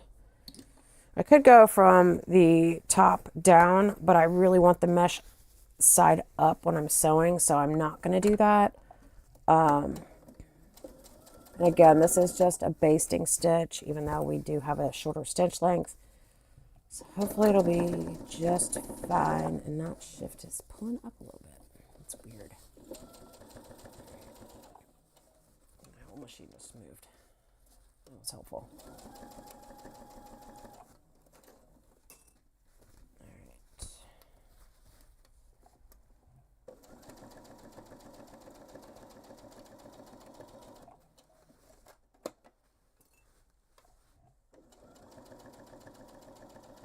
I'm not holding this side with a stiletto because it's already done its shifting, so I'm not as concerned about holding it super exact.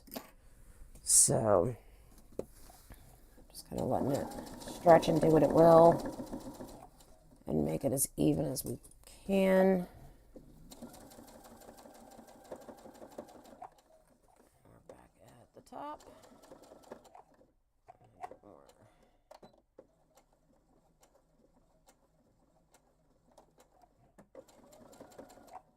All right. We have a mesh pocket. I'll show it to you in just a moment.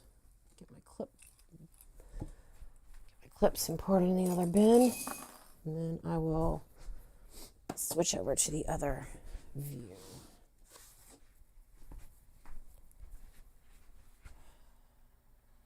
All right. Flip it around so you can see it from the right direction your way. Here we have a pocket. It's the top of the lining, our little zipper pocket here. And the mesh, because we have the stretch going the correct way, when you put things in it, it will stretch if it needs to. So, yeah, we're doing pretty good. All right, what's next? This is pulling up a little bit. I think I pulled it too far. I pulled it too close to the edge, or too far. Yeah, I think I pulled it too close. But it should work out fine because, again, mesh is stretchy. It'll be okay. Oh, my tablet fell asleep. Okay. Next is the lining back panel and base. Oh boy, and base. That's going to be the interesting part. So let's see what we need here. We need the other lining. We're going to put this to the side. We need the other main lining. I think I already pulled it out in order. Let's see. These. So R piece Q, piece A, and the interior base and lining base, which is there. We don't need B yet. All right, cool. So I'm gonna set that to the side. I don't need the other zipper tabs yet. So now what we are going to do is, what are we going to do? We're going to take the small slip pocket, fold it in half. Okay. The lining small slip pocket. Move this over. We don't need that yet. Which one is the lining small slip pocket? It should be the teeny tiny one, but I want to double check. Yep. There's the little one. And we're going to fold it. She says right sides together, I think. Yep. Right sides together. And it should be, she gives me a measurement. And make sure that is good. Just checking it here. Yep, perfect.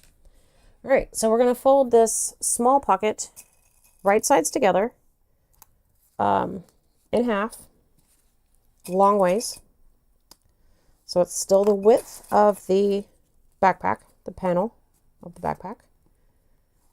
And we're going to sew this together and make a little tube.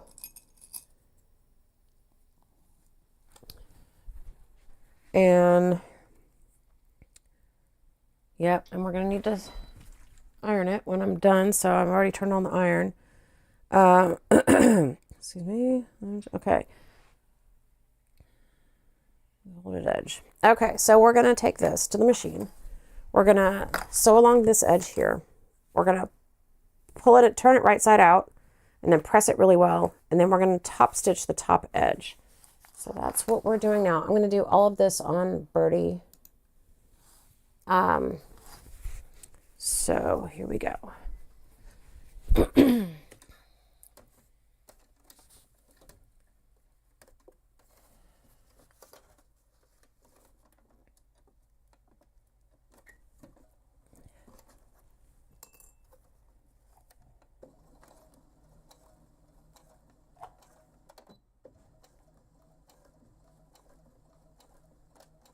Okay, there we go. Just a quick seam here. Oh, I think I'm getting a little more than 3/8, but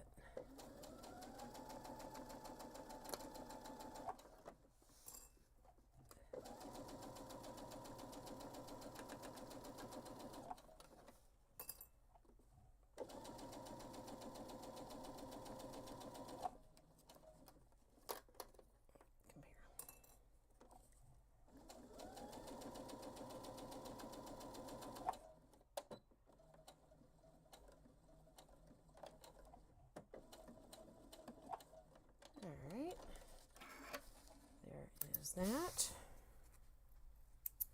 just going to move my thread bowl over here because since we're doing the lining, a lot of the work is going to be done on Birdie, and that's annoying going back and forth. So, with the thread snippings.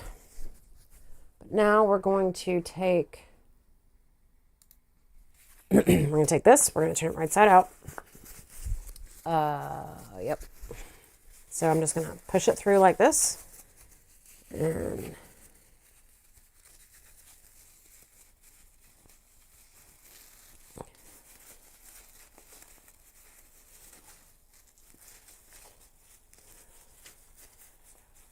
just push it on through. It gets a little mished up. It's gonna widen it out a little bit. There we go. Okay.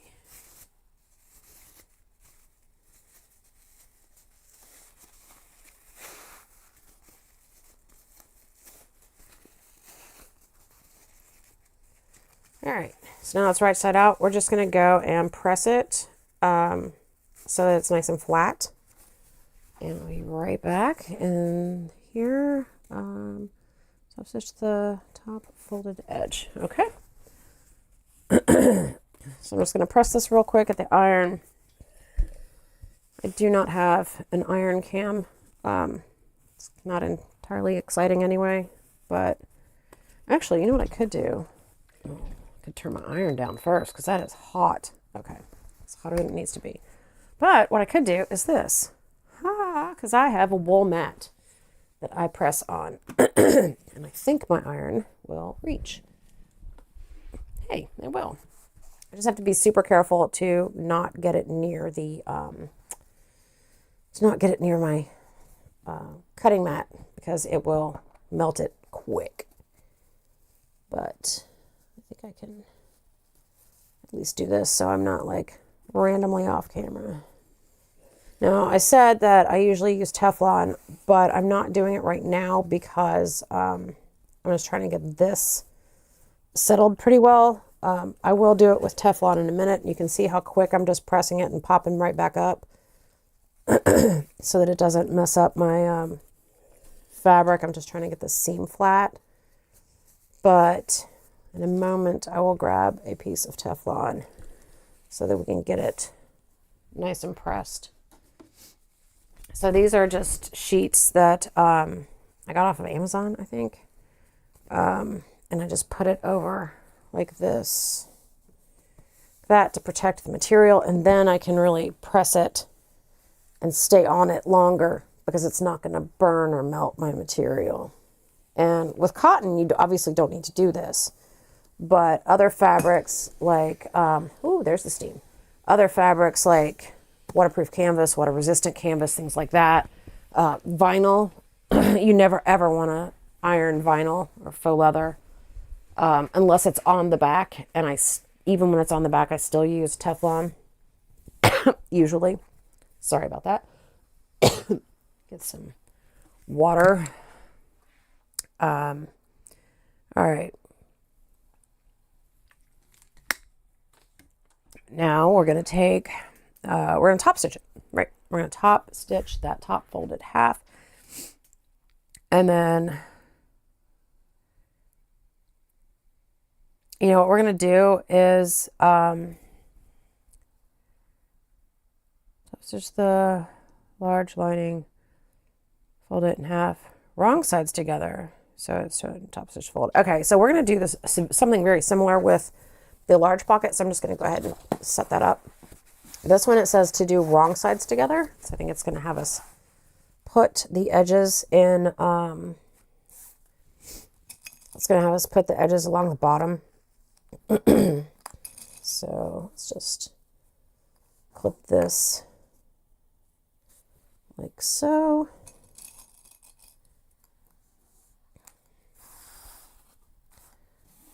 Nice and even, there we go.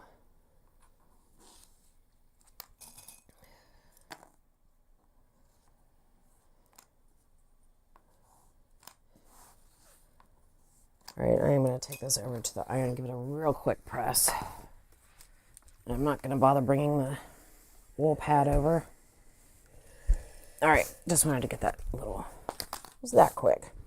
So now we're gonna top stitch the folded side of the smaller pocket and top stitch the larger pocket. So, yep. All right, we're gonna do that. Switch back over to Birdie.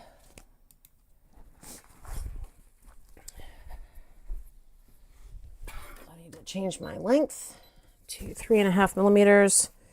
I don't want that at the bottom, so I'm going to do it on this side. This should be relatively quick.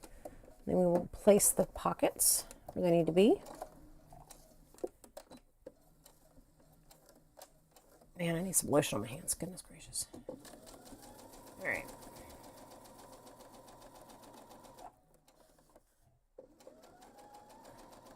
I know it looks like it may look like I'm going sideways, but that's just because even though Birdie can do narrow or thin fabrics, she still slides around a little bit with them. So when I'm putting it through the needle, it looks like it's lopsided, but it doesn't turn out that way. So just in case you're wondering if my top stitch is going to be wonky, it won't be.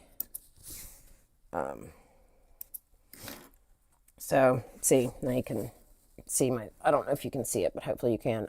The top stitch is nice and even, and it's just how I have to do it with her. So you use your machine long enough and you learn these little tidbits. Your machine teaches you as much as new pattern designers teach you, or tutorial people on YouTube teach you. Your machine is going to do it too.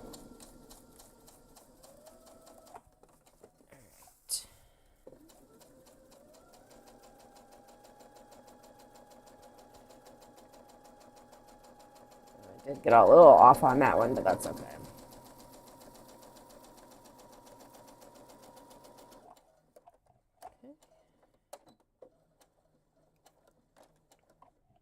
Again, it's for me. Some of these seams I'm sewing much faster than I normally would. Just because it's for me, it's a tester bag. Yeah, the top stitch got a teeny bit off on that one. But again, it's for me, it's a tester bag, it's fine. Okay, so now we're gonna switch back over here. And we're gonna put this small pocket on top of the large pocket. Sides and top stitch, bottom edge. Okay, I can do that. All right, so here's the top of this pocket. Wow, to you guys, here's the top of this pocket, here's the top of this pocket. We're going to put the small pocket, we're going to line it up along so many rulers. Okay, let's move that. We're going to line it up here, just like this. Take the bottom of it, clip that there, clip that there. I know my big elbow was in the way there. Sorry. Oh, that actually needs to go down a touch. It's not even clipped all the way. There we go. Okay, clip that there. It should be even. Yep. All right, so I'm going to go back to the machine and I'm going to baste the sides and I'm going to stitch all the way around the bottom and back up that small side.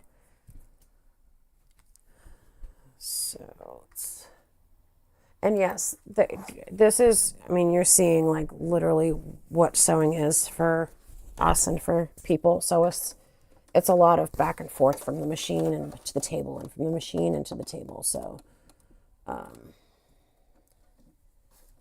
that's why we set up our sewing rooms the way that we do, so that it's really convenient to jump around here, there, and everywhere.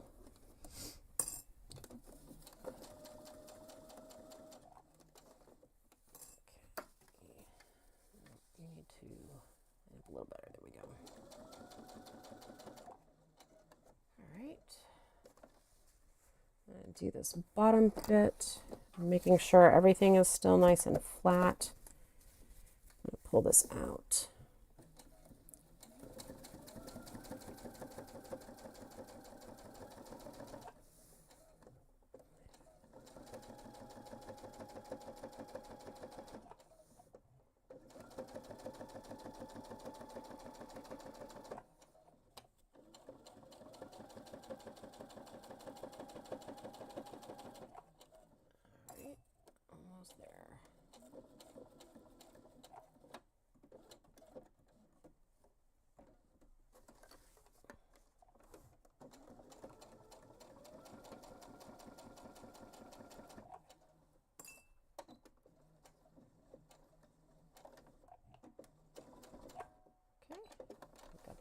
stitch down. And I think we're going to mark where the smaller pocket lines are going to go next, I think. Let me check. Because I might be able to just jump back onto the machine. No, I'm going to want to switch these because I need to decide. I don't know what I'm going to do just yet. I don't know how I want the pockets because so now we have this big giant pocket, right? This very short but very long pocket, and we're gonna put some lines in here to make them smaller and more useful for us. So let's see.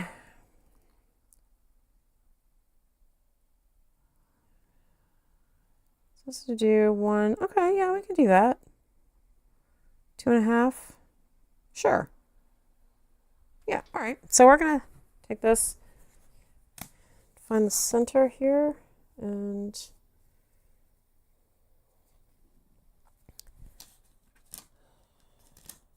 come back here. All right, so we're going to just mark up from here. This is I'm about to use which do I want to use? I think I want to use, the air erasing marker or the heat erasing marker. I think I'll do the, this is tricksy. What do I want to do? I want to do the heat erasing. No, because that's black. I'm going to use the air erasing, and hopefully it takes a while for these to go away, the air erasing markers. So I'm just going to really lightly draw that. Really light. It's not very light, but that's okay. Then we're going to go from there and do another line. And then another one. Wow, these are not light at all. Hopefully they do go away well. I think I've used the air erasing marker on this particular fabric before, so I'm not overly concerned, but there we go. So we've got our marks where we want our pockets to go. I'm going to go back to the machine and I'm going to sew up each one of these to make the pocket, to make the smaller pockets. So let's see. Yeah, so it's basically like 4 card slots and 2 small pen slots. You know, look at it that way, or whatever you want to use them for. But they're going to be pretty small. And then, let's see, that big pocket. Yeah, we're going to sew right up the center. That's what I thought. All right, so the way this is going to be is you're going to have these smaller pockets on this little bit, right? And then we're going to sew halfway across when we put it on the when we put it on the lining piece. We're going to sew it all the way down so that you have these smaller pockets here that you can use, and then you can have 2 big pockets. So that's what we're working toward. And I am going to go back over to the machine. And I've mentioned before that when you are top stitching, sometimes you can baste, backstitch at the beginning and the end. Sometimes you want to be able to pull those threads through. So I'm going to start, this is actually kind of a combination. You don't want your threads to show on the front, right? So we're going to keep our tails long. I am actually going to switch this needle position so I can use the center line there. Okay. I am actually not as concerned on the bottom because I already have that 1 stitch across the entire bottom. So this, I am just going to pull the threads through. But when I get to the top, let me go on that line there.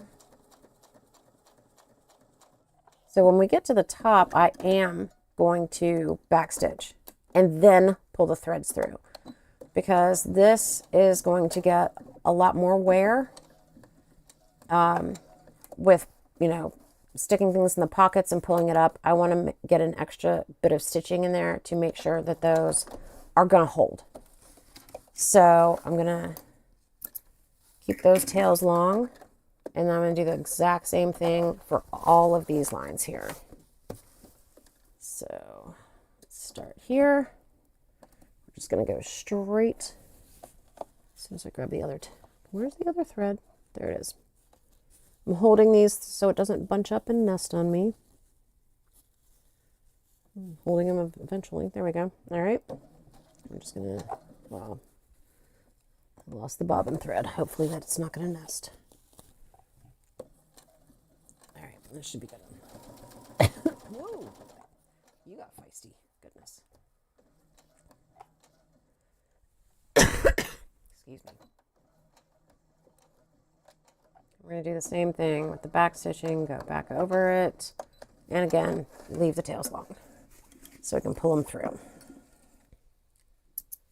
I'm leaving them super duper long. I don't need to leave them that long, but I'm doing it now so I can more easily reach them and hold them when I go to start this next line. Now, another way you could do this is just go over your top stitching that you already did on the bottom. You could come up here and then you could turn it around and sew all the way back down. And then continue along your bottom line, and that way it's one piece of thread all the way like this. I'm just not doing that. But it is possible. I mean, it's definitely an option.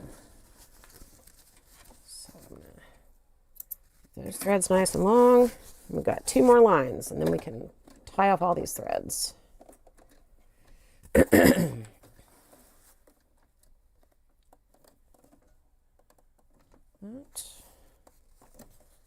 Bottom thread, there it is. Okay.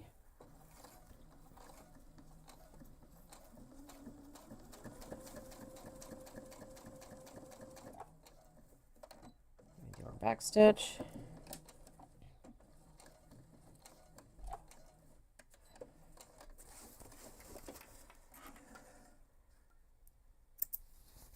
And the last line of stitching, as soon as I get my thread correctly, there we go.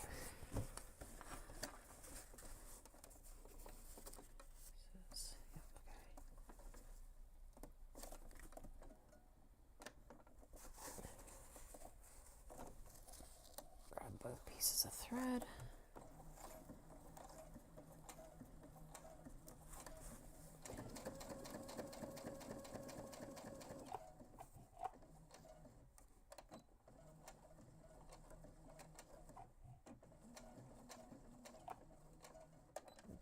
One more, that's all right.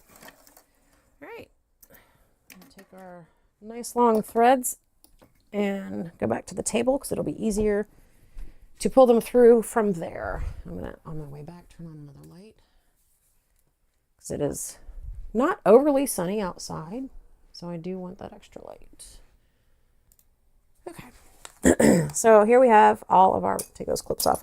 We have all of our loose threads. We're just gonna pull them all to the back. And I'm just going to pop them all out one at a time. And I'm just pulling it up until I see that bobbin thread, or here's the top thread. I'm pulling the bobbin thread, and then I'm going to pull it through that loop just to get them all to the back side.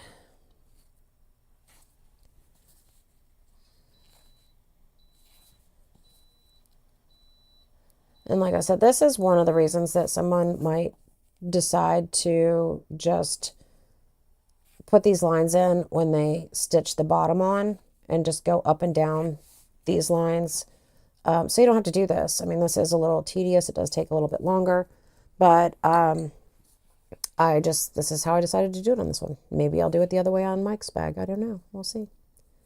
I'm going to go in and I'm going to do 3 knots here, 2, get in there, 3, oh, got away from me, and I do find it easier to these when they're a little shorter than that. That's a bit much on the thread length. So I'm going to trim those down just a bit. And again, this is not something you necessarily need to do. It's just how comfortable you are. Super duper long threads. Because I did purposefully leave them very, very long. There we go. That's a little bit better. All right, so we're going to tie this one off.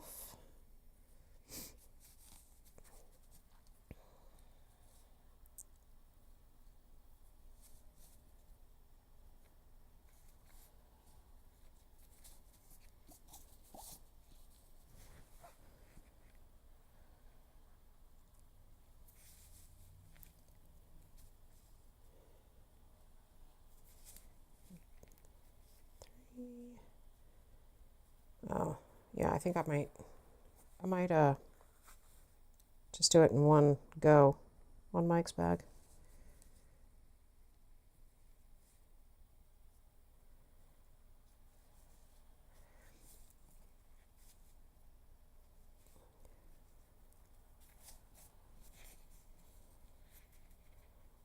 This is a little tedious. And I've done it before, like one of the wallets that I make, the card slots are like this, where you have to do this on every card slot. And they're accordion folded, and then you have to stitch across each accordion fold and tie the ends off like this. And so I'm used to doing it. It's a little more obvious how tedious and long it takes when you're doing this live on YouTube.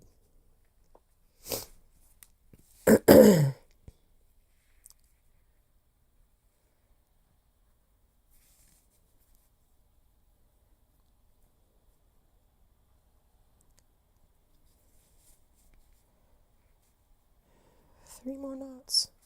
Just three more.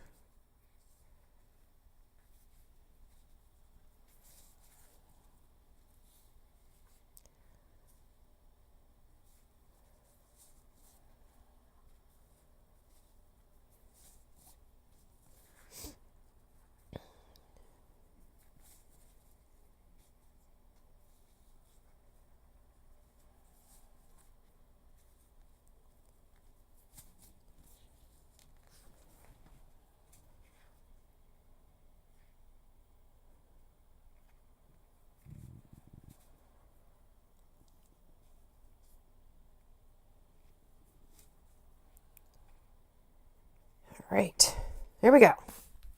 We just need to trim these down, and I always take the extra step of adding some fray check to the knots.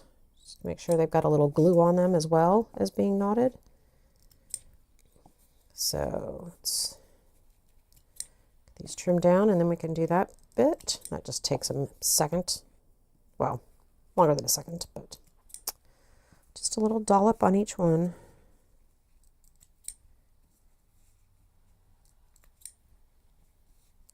Just for some added security.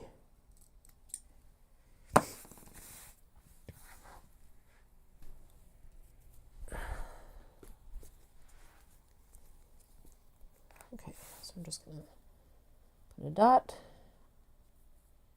on each one. Oops, I missed on that one. It's all right. Because it dries clear, so we don't care. It's fine. Okay.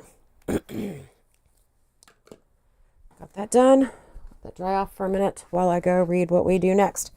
So the next thing we are going to do, what? Oh, this is when it gets, okay. This is when we're going to get rid of some bulk again. We did that on one of the exterior panels. Or both exterior panels, if I remember correctly. So place a large slip pocket on top of the main. I got it. Okay. All right. Clear.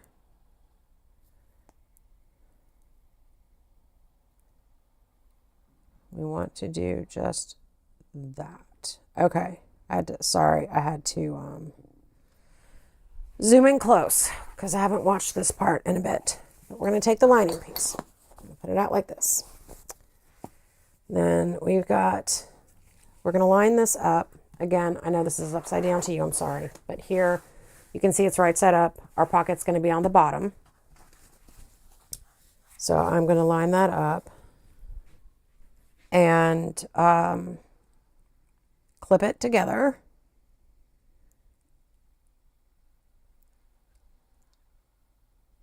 Okay, so we're just going to clip the center layer. There's 3 layers here.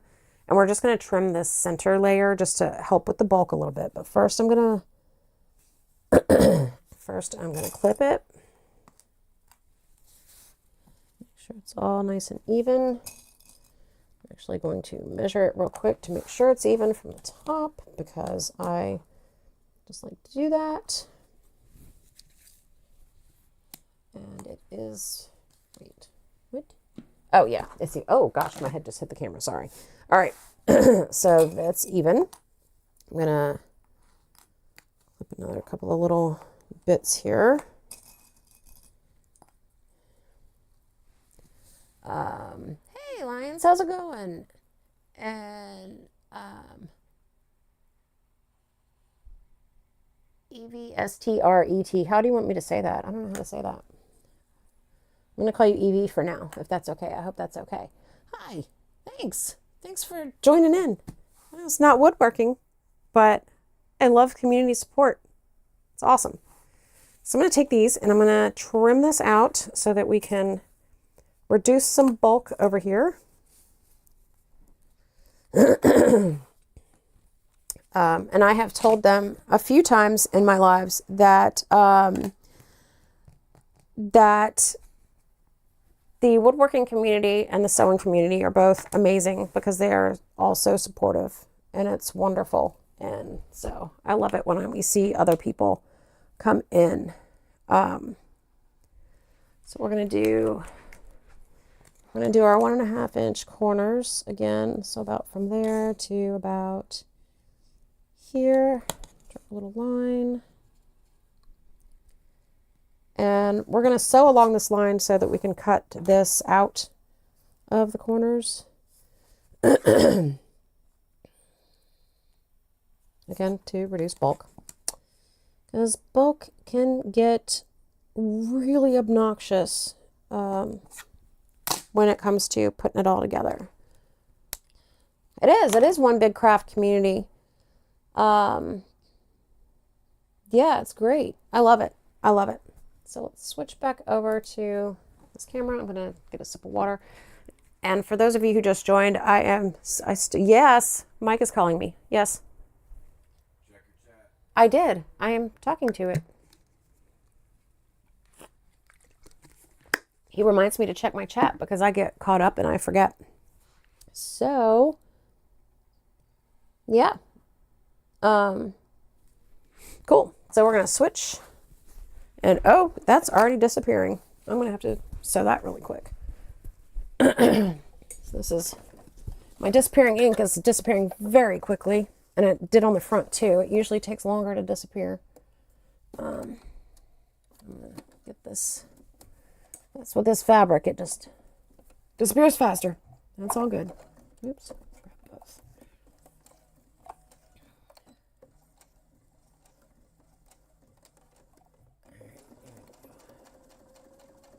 Get this sewn down here. Oops.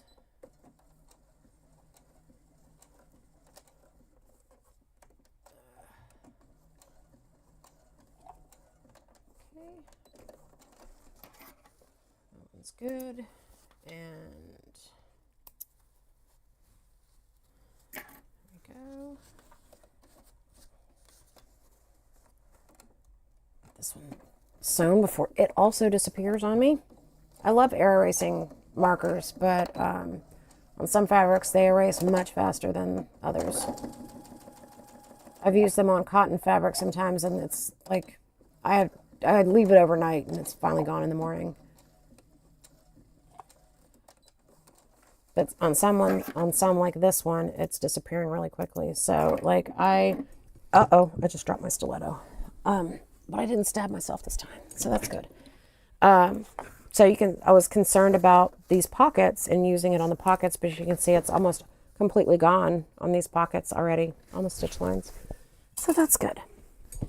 And now we're going to trim that center out. I'm going to check the chats again. Yes, Mike is a very good backseat driver and a horrible passenger. He is also correct. He normally drives when we go anywhere, even if it's in my car, which bothers me because I love my car and I love driving my car. But that's okay. So, yep, we're going to trim that and then we're going to baste it all around. So we're going to just trim this bulk out of the corner. And it's because when we put on the base of it, we're going to be glad we did this. Country Cow Designs is the company that created this pattern. And they are amazing pattern designers. I love their patterns. And she always gives little tips like this, where to get rid of bulk and stuff like that. And they're so helpful. And they're easy to just ignore. Like you can just, oh no, I don't need to do that. And then you're going to get to the place where it matters and you're going to kick yourself. So I would seriously just do it.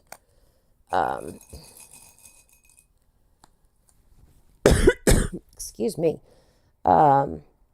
Evie, yeah, Mike's really not great at being a passenger. So, but we're going to now take this and baste it all the way around those three edges, because we obviously want our pocket there, but we're going to baste around all three edges. And one of the thing I'm going to do is I mentioned that you can do these stitch lines for the pockets. You can do it when you're basting. So you can come across here, come to the bottom, and then sew up the middle, then sew back down the middle, and then keep going. And I think that's what I want to do this time. I didn't do it on the small pockets, but I think I want to do it on this one, just partially to show you what I mean, and also partially too because I'm going to be lazy and not tie off any more threads, because that was a lot of threads to tie off. So this is 15, yep, so we're going to go 6. I'm going to split this just pretty much in half. So there's, looks like I'm pretty lined up here. Just gonna draw that down the center and hope that it's still there when I get to it.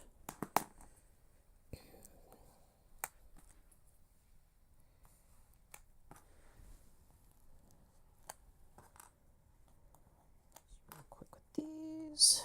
All right. Let's get over to the machine and get that sewn before that line disappears. So I'm going to do it just starting out the same way that we did before. Just going to baste down the edge. It's in the seam allowance. We don't care if it's pretty. We just care if it's basted. And back stitch that a little bit.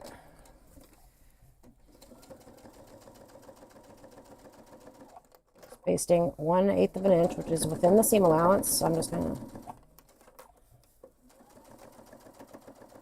rocking through it here, making sure the fabric doesn't shift. As much as I can get the fabric to not shift, that's ideal. So, but it's gonna, because that's a little slippery. Just trying to get it as good as we can. And along the bottom here.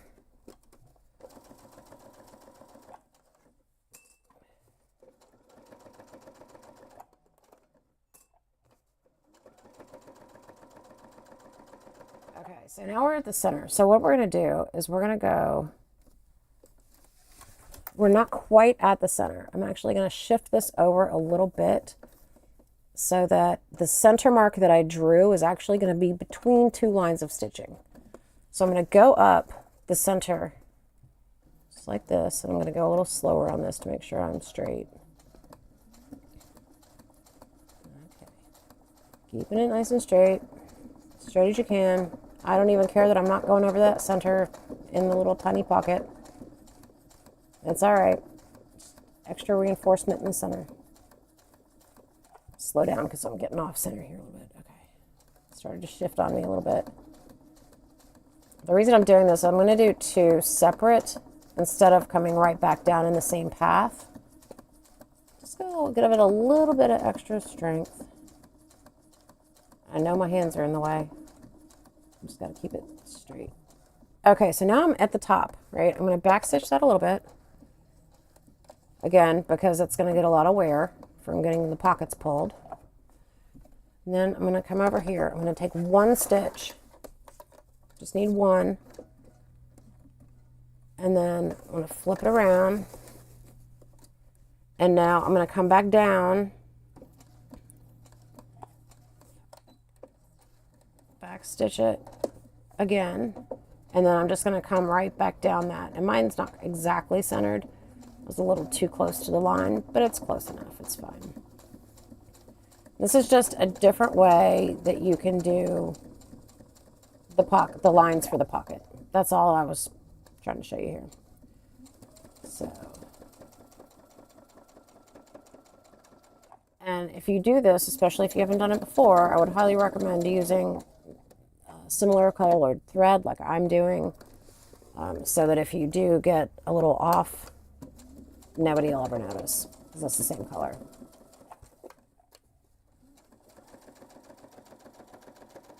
I'm not going to lie, if I was making this for somebody else, I would be much more particular about it. But you'll hear me say it probably 500 times in these series. It's a tester bag and it's for me. So I'm not going to be as concerned. But I did not have a specific purpose for a tester bag. And I just was making it to see if I liked making the pattern.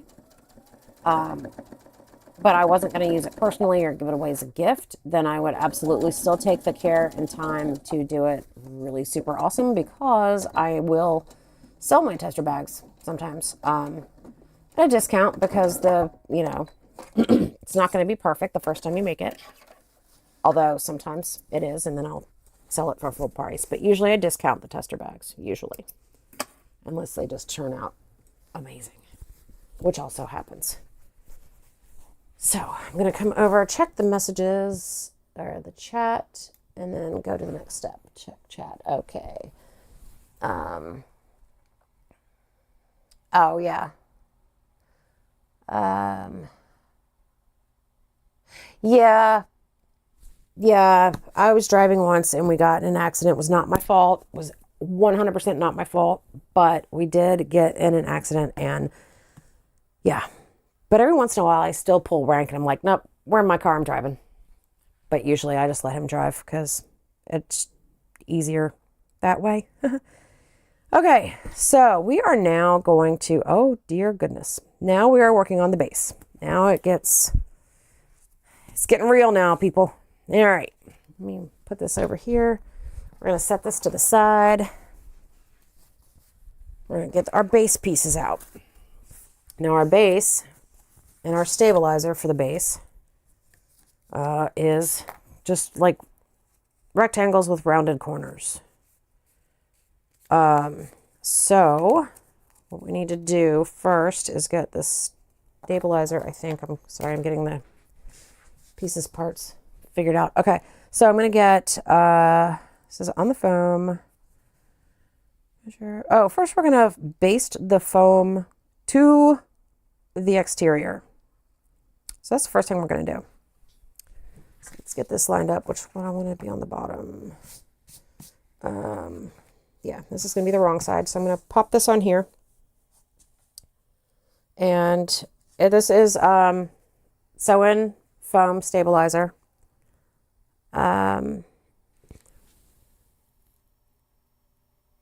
Oh yeah, Evie, I've been in a couple. Not too bad, but I've never caused one, which is really good. So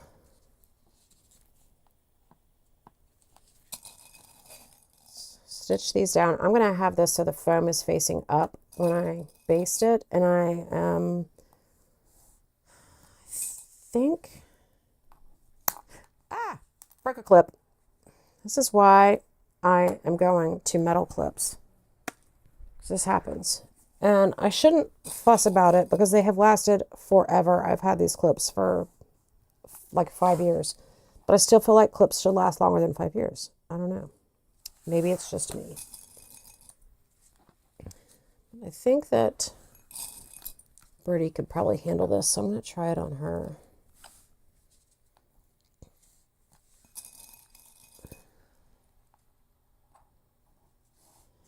Actually, all right, it's nice and flat. Yeah, I'm going to see if Birdie can do this. If she can't, we'll go over to Jester, but we'll see how she does this. Again, I'm basting, so it's going to be inside the seam allowance, so I don't care if my thread is a different color right now. Just trying to get this foam basted on, and it's not quite centered there. All right, that's better. That's a little better. It'll do. All right, so we're going to baste it. So again, we're at, well, as soon as I move my needle, we're at 1/8 of an inch.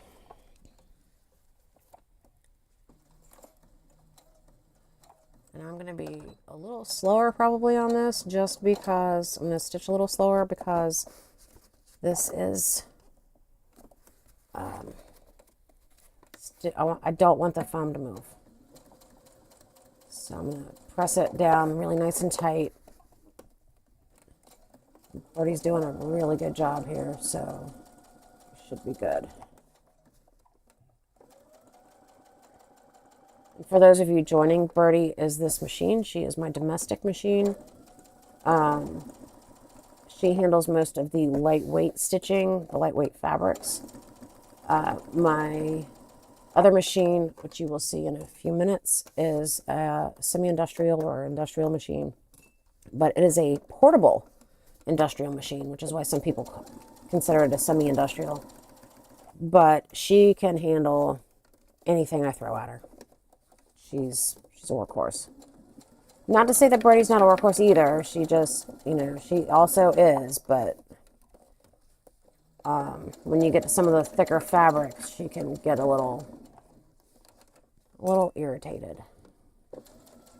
But the foam is super thick, but it's not dense, which is why she's just going right through it, no problem.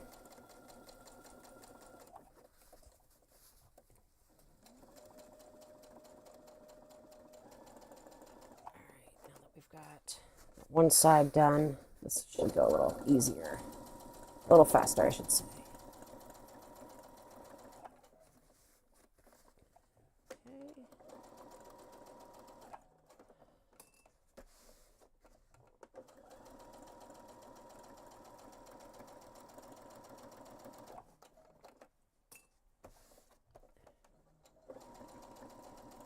Still pushing the foam down so that she doesn't have to work quite so hard to do that while it's under the presser foot. Just kind of giving her a little boost. Get around these curves, and we're almost there. And I didn't, that's why it's taking so long. I didn't lengthen my stitch length. So we're not actually basting, we're sewing, but that's okay. We're still 1/8 in, it doesn't matter. It's just using more thread than it needs to, and it's taking longer because the stitches are shorter. And it's fine. Just this little bit.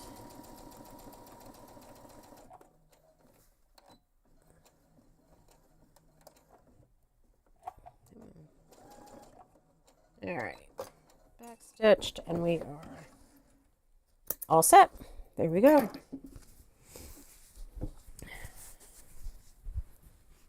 Switching back to that, checking the chat again.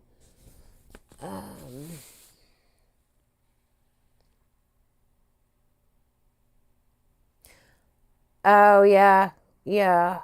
Drivers in Northern Virginia are nuts. Yeah, drivers in Northern Virginia are nuts. They can be. All right, so we are going to start marking some lines because this bag is going to have purse feet. Now, I will tell you, I'm getting the, find my purse feet here. I will tell you that I bought these purse feet before I got an attachment for the rivet press. And I think I'm going to use the rivet press ones. These are brads. There's different types of purse feet. So these use brads, and you cut little holes in. You cut little holes in. Let me get it. Ooh, too close. You cut little holes in the fabric, and you poke that through, and then you spread them out, and you put a washer on it, and that holds it in. And then you have to put some stabilizer on the other side to make sure that the brads don't poke through. I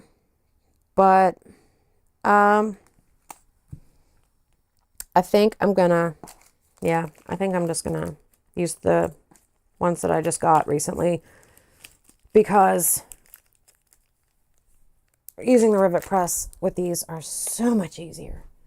I'll use those eventually. I'm not gonna waste them, but I just need to find out if I have some purse feet in that color. I do. Fantastic. Let me get my dies for purse feet. Where's my purse feet dies? Ruh-roh. Well, if I can't find my, oh, there they are. Okay. So these are the purse feet that go with the rivet press, which I'll go grab in a second. But you can see that the feet actually, they don't have anything sticking off the edge of them. Whoops. They're just a little purse foot, little hole on the other side. And then they have the rivet backs. And so they're so much easier to install. You don't have to be real super duper careful. I mean, you still have to be careful about where you press, but the other ones require you to actually cut the fabric instead of just poking a hole in it. And I always get really nervous with that. So I get the press there, get that out of the way, ready. All right, we are going to mark some lines so we know where to put these feet. Here we go. We've got, which way am I going? This way.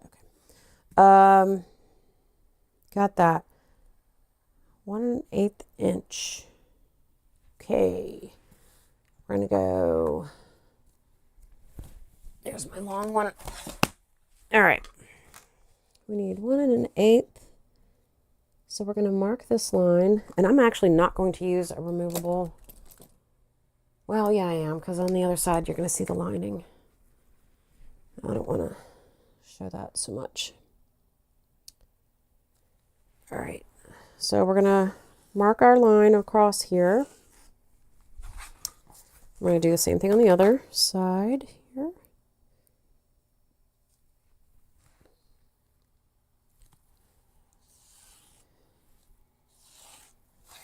That looks pretty good. Oh, I did get really close on this side. I might need to trim that off a little. You can see where I missed a little bit on this edge. It's fine. It's not a big deal, but I'm just going to trim this off a little bit. It's all in the seam allowance, so it's not a problem. Is that bag-based leather material? No, this is waxed canvas. I get it from a company called Sailrite, which is also where I got my machine. So it's cotton canvas, and it's got this really amazing wax coating on it. And as it gets worn, it'll crease up, mark up, and just make it look really, really nice. I love the worn look on it. So yeah, it is waxed canvas, which is also amazing to work with sewing because it's so pliable. It's wonderful.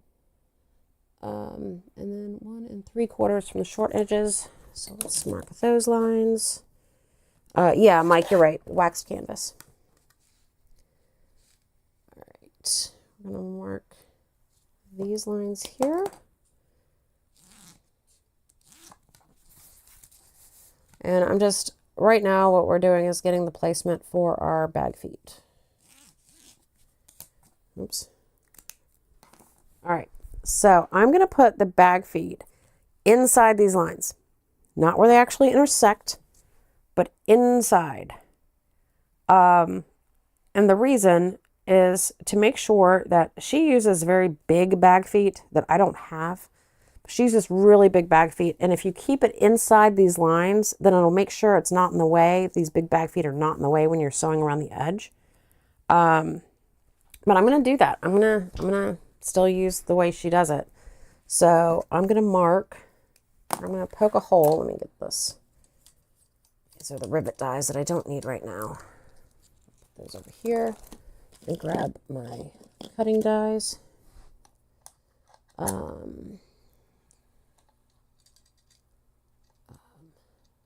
Oh yeah, no worries. And like I should know that, but that would prove I was paying attention. You do pay attention.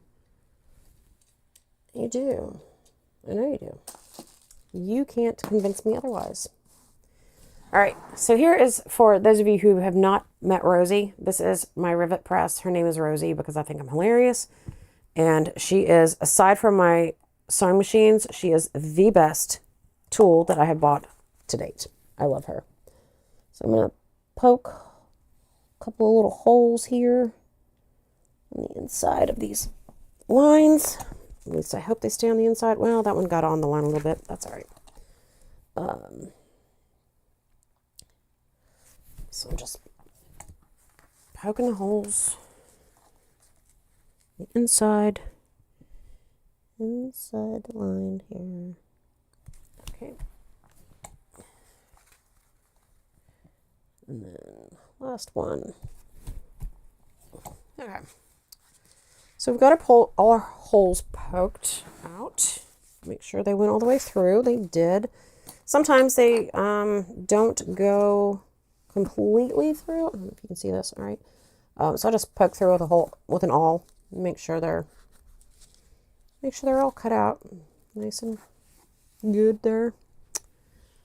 And then I'm going to take my rivets. And because these are rivets, and I know this is foam, so I'm probably doing more than I need to do here. But I still do it because I'm paranoid and I want everything that I make to last a very long time. So one of the things that I do, I'm going to put another layer of stabilizer on the other side of this because I don't want these rivets to pull out.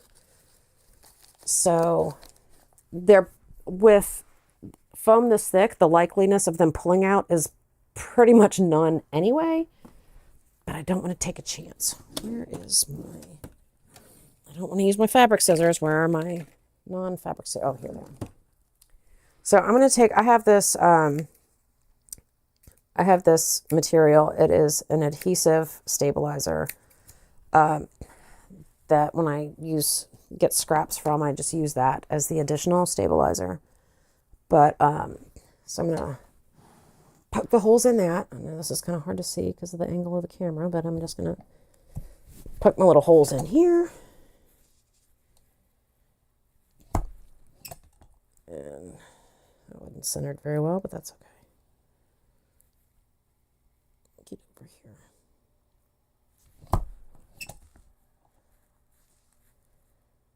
And then get over there. Get centered better, please. Thank you. All right. So push Rosie back here. And pop these. These are almost never completely pop through. They're cut. They just kind of stay where they are. So I have to pop these through with an awl usually. Just fine. And yes, this is Mike's awl. Before I got a stiletto, I needed to use something, and a stiletto is very, very close to an awl. It's just called something different. This one's not coming out. And so I may or may not have swiped his from his shop. And then when I actually got my stiletto, I like using this because having two is never a problem. Evie, oh, thanks. I think Mike is very talented with woodworking, and I definitely do my best with bag making. So thank you. So now I'm going to take these this backing off. Super sticky. Come back. Stop it. All right. They're super sticky. So I'm going to take this. I'm going to put this through that hole.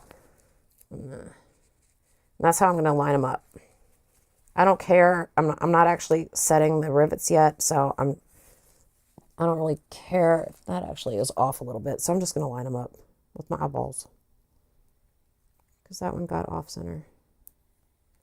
It'll still work. It's still stabilizer, but I'm going to do a better job. Just, well, or maybe not. Will that go through? Will that go through? Yeah, it will. That's good. Still good. All right.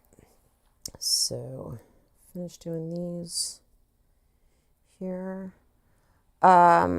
Yes, we do have a website. Mike, can you type it out there so that it's in the chat? But it is TazRiverArtisans.com. Do not have everything listed there. I need to work on getting the custom order form up. Also need to work on getting a lot of the other things that we've made listed. Yes, the Always Your Dad's. So, oh, it's the wrong side. The rivets on the inside. Rivets on the inside, and we're just gonna poke the. Oh, there's more fabric there. That fits over like so. And I'm going to do one other thing before I actually do that, though. I like to put a little bit of glue on here as well.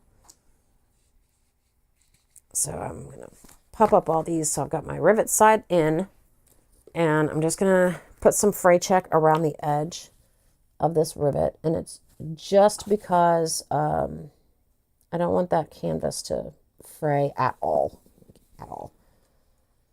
So I'm actually going to, let's pull it out and do it that way, because it's not going to behave, because it's waxed canvas. Shouldn't fray at all anyway, but I just want to be extra safe.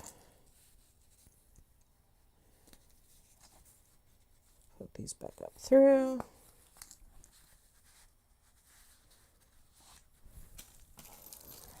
On the purse feet.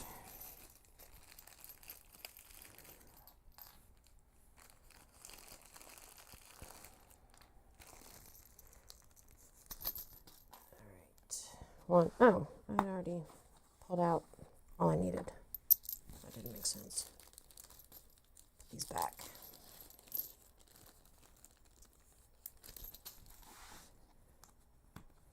Okay, got all those kind of pushed in and just held on.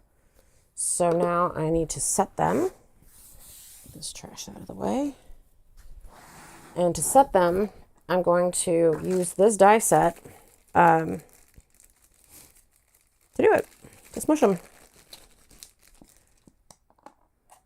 Pull these out. One of these days I'm going to get a second Rosie, so I can just keep the cutting dies in the one and then switch out the pressing dies on the other one. But for now, one works. So this one has the purse foot part in the bottom, so I'm just going to pop that in there. Make sure that my rivet is lined up nicely in the top, and smush.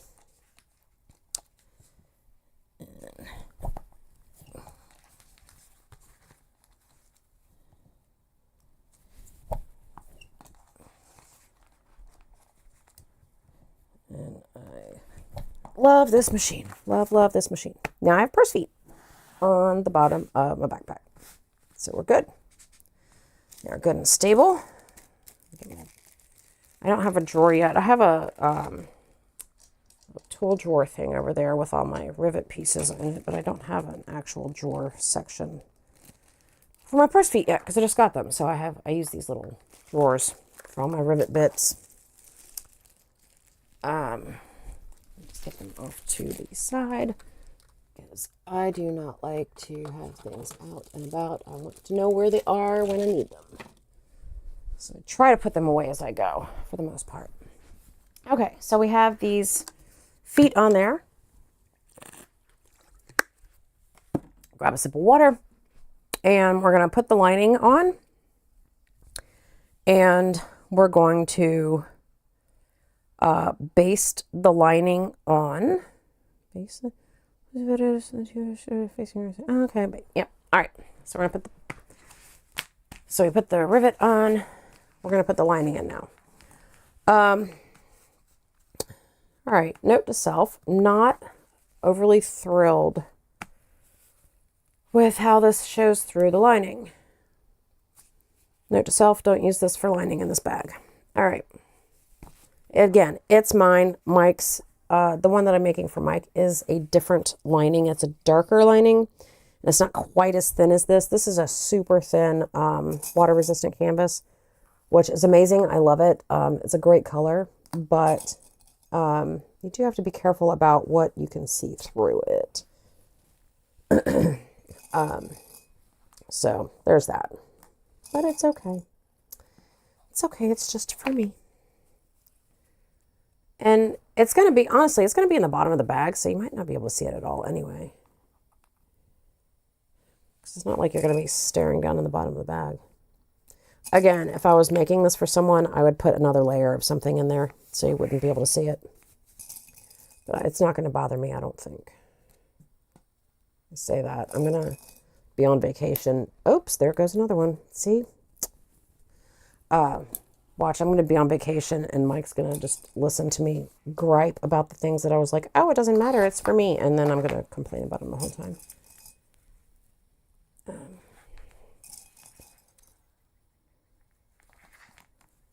This side done real quick, and then I'll check the chat again.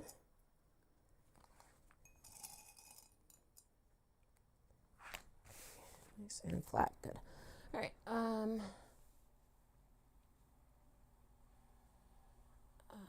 oh yeah, Evie, thank you so much. The dog walking bags actually is what got this whole thing started, because Taz and River, I'm going to base this while I'm talking so that it doesn't take more time, but just as a wee little history lesson, obviously we're Taz River Artisans, but that name actually comes from our dogs Taz and River, who have both crossed the Rainbow Bridge, but we keep them alive in what we do. And we had already chosen the name of the business. Again, just here I'm basting this lining piece on. We chose the name for the business when they were still with us. But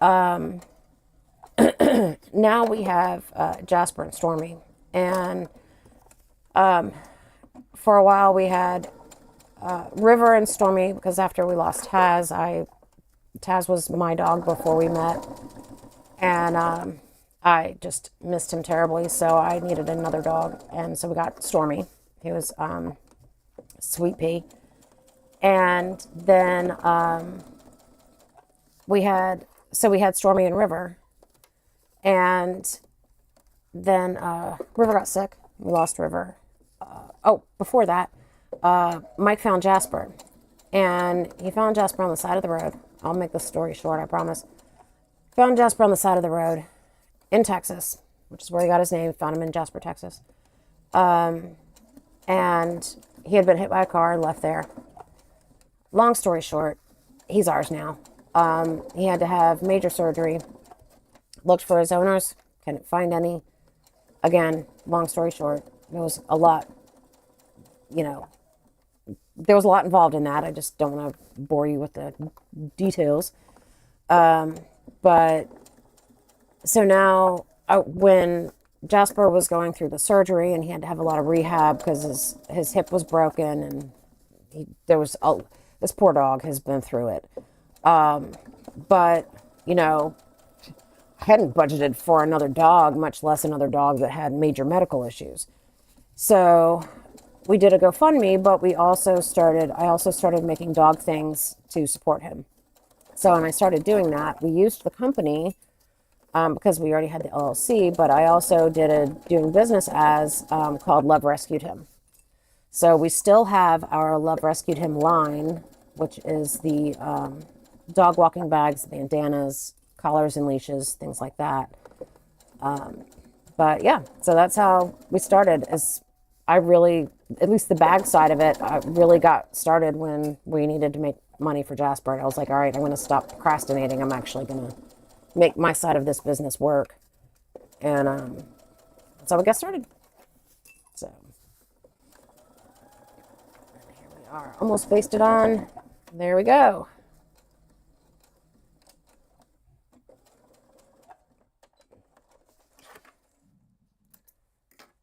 Okay, so it wasn't a super short story, but at least it took up time while I was basting. Oh, I need to trim those threads.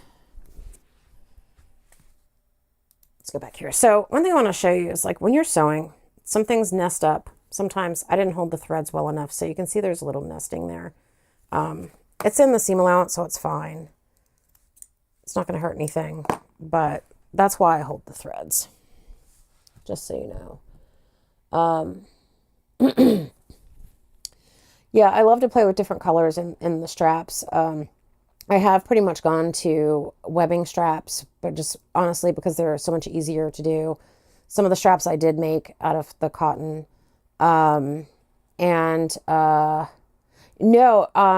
Evie, we actually have, I think there might be a link to it from our website, but we had a Facebook page for Jasper and an Instagram too.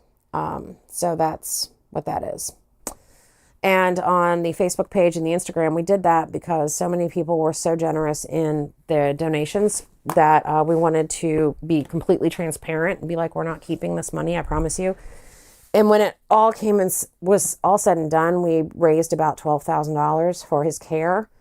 But his care has, in the first 2 years, his care actually was about $20,000. So we raised a really good bit of it, which was amazing. And now it is a few years later, and he is fantastic. He's in good shape. He still walks wonky. He always will. But he can walk. They did not know he'd be able to do that or not. So that is fantastic. We are now going to go to the back panel assembly. Now, if you were watching earlier, sorry, I keep having to take sips of water. Always stay hydrated. If you were watching earlier, in one of the earlier lives, because this has been a long journey, this, you may remember, is the back panel. We've got the laptop pocket, we've got the straps and everything.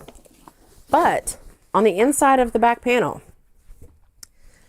there's a laptop sleeve. So while for the lining, this is what's going to be on the inside of the actual bag. And then the mesh zipper pocket that we did earlier is going to be the other side of the inside of the actual bag. But between the lining of the actual bag and the exterior is going to be a laptop sleeve. So, or a laptop pocket, actually. It's like a whole entire pocket. And this is where I say, I decided to start YouTube. I decided to start lives. And of course, because I can't do anything easy, I decided to do a pattern. It is rated advanced, and I've never done it before. So probably should have done one first, but that's okay. You know, it's all good. What we're going to do here, we've got these are zipper tabs. So the first thing we're going to do is make our zipper. And this bag has, if you can kind of move that out of the way real quick. The bag goes like this, and it has two zippers down the sides where the laptop and another one that you can get into the center. So it's going to look really tricky while I'm doing it, but it'll totally make sense when I'm done. And I'm honestly not sure I'll be able to get this bag done today. We may have to do some more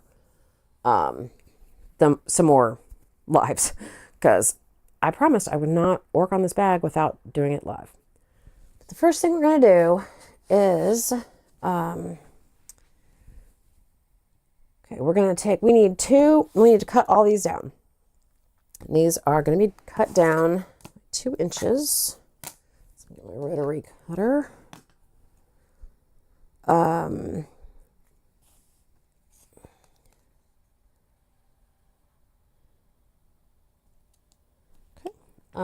Double check. 2.5, and then that's going to be 7. Where's my other short? Oh, there it is. Make sure that is, because There we go. All right. You know, sewing and woodworking definitely have the thing in common where you measure twice, cut once. It's definitely something they have in common. So I know how big both pieces need to be. I'm just double checking each time before I actually slice that that is what they are. I mean, if I had to recut them, it's not a huge deal. They're small pieces, but I'd rather not if I don't need to. That's good. All right. So now we have, these are our zipper tabs. The way we did the zipper tabs on the interior mesh pocket, that's what we're doing here, except on the mesh pocket, we had zipper tabs on each end. This one is a little bit different because these are going to be the zipper pockets that go up and down on the back of the zip, on the back of the backpack. So I'm going to take these, set them over to the side for just a moment. And I'm going to get one of my long zippers. I've got two long zippers. I'm going to turn the iron on and just press those real quick. Once it heats up, I'm going to take two zippers, and for each one, now remember, I watched her video on this. She's got a fantastic tutorial video, but I watched her video because this part did not make sense to me at first. Then I watched her video and it totally made sense to me. So it may not make sense to you too when I'm doing it. But there is a method to the madness.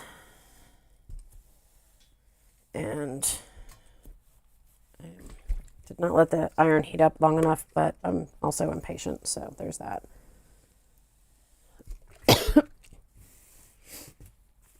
All right, just pressing these off camera. Sorry. Not doing a very good job because, again, impatient. And, oh, there's the steam. Okay.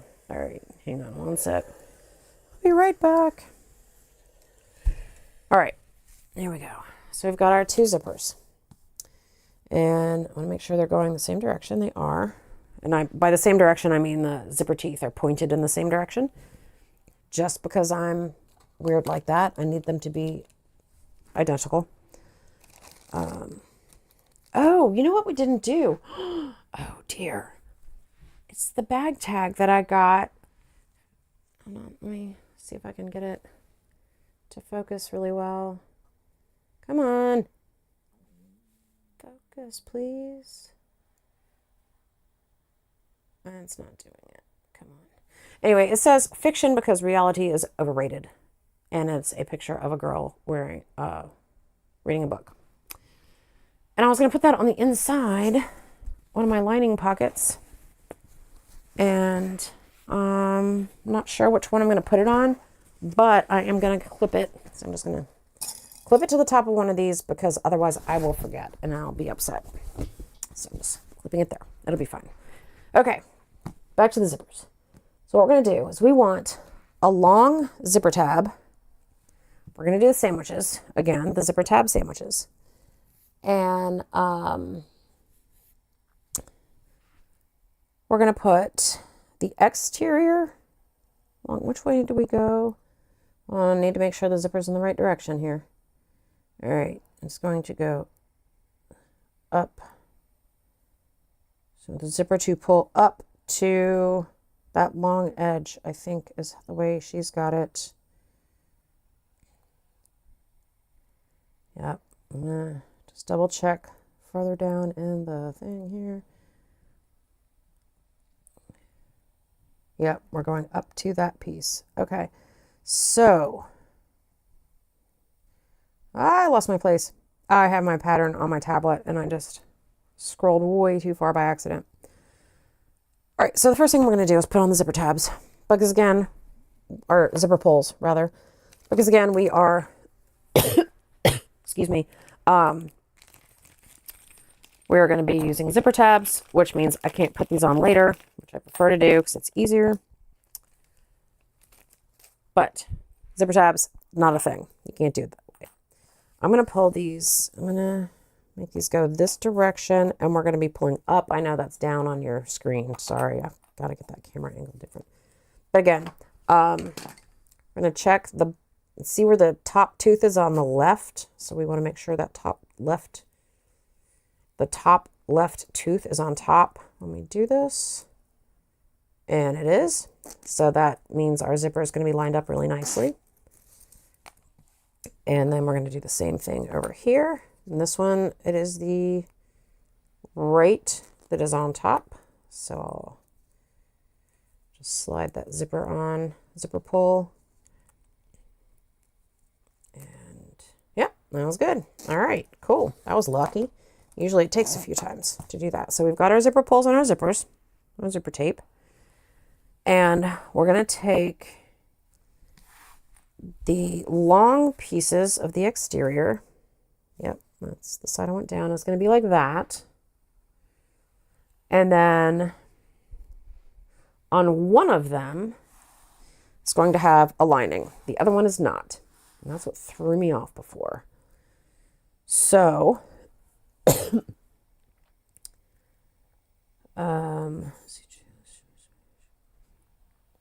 yep, got that. Got that. All right.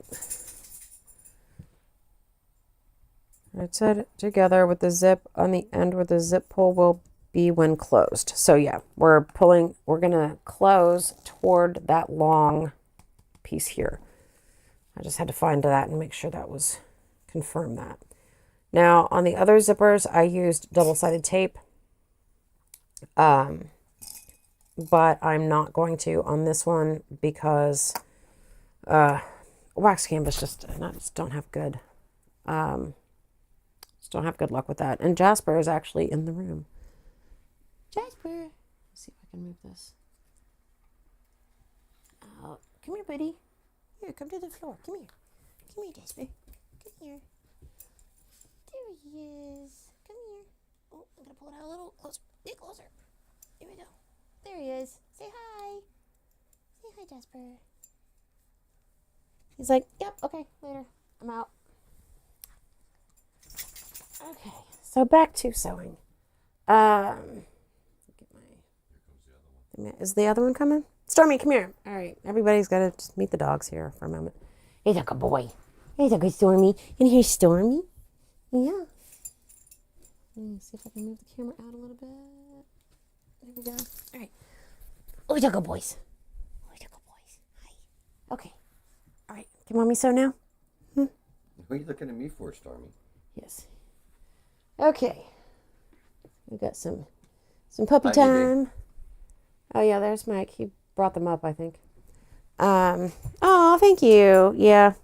We're kind of partial to them. They're sweet. I've got fabric all over me, like little fabric shavings and stuff. Anyway, okay, so here we go. Back to this. I want to make sure that this is right sides. So I am going to put some double-sided tape on the water-resistant canvas because that will help it hold. But I'm not going to bother on the wax canvas with the seam this short.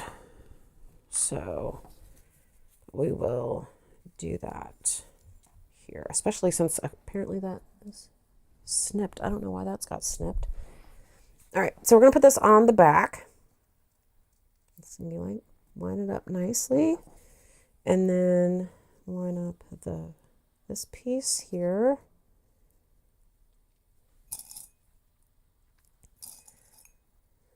And I will move, I'm going to actually put some extras on here because I'm going to make sure they're straight. And Mike said he put the noise cancellation on my headset, so I don't know if you heard Jasper bark, but I think Mike is getting yelled at downstairs, which is funny.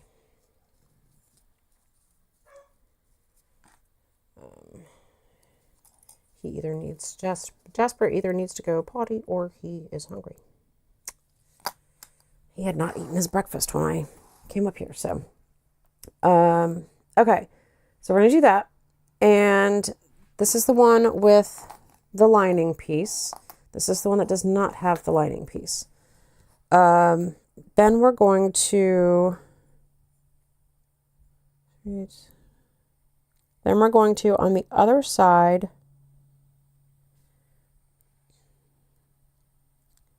I'm just rereading it to make sure I'm getting this because this is a little bit tricky.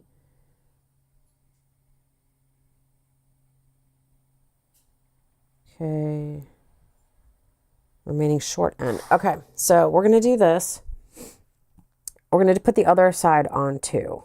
She actually has you sew the top first, but to keep from switching back and forth overly much, I'm going to just stitch them together first. Here's oh, your dog was watching too. That's so cute. And Stormy is a big bundle of fluff, yes. He gets his hair cut about every 8-ish weeks. Otherwise, he looks like a Muppet.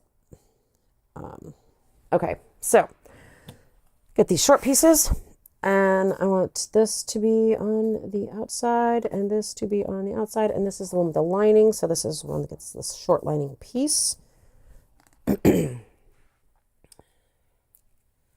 So I'll put a little bit of tape there.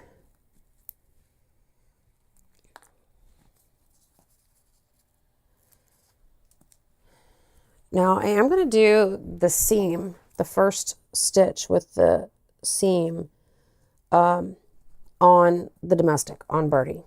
But the second one, when I do the top stitching, I'm going to do that on Jester because you're going to be able to see these, and I want it to be the other color of thread. I don't want it to be that light color on the outside. So we'll switch machines real quick. I shouldn't say switch machines, it's just switching a camera angle. And I've run out of clips. I need my leather clip bowl. All right. There we go.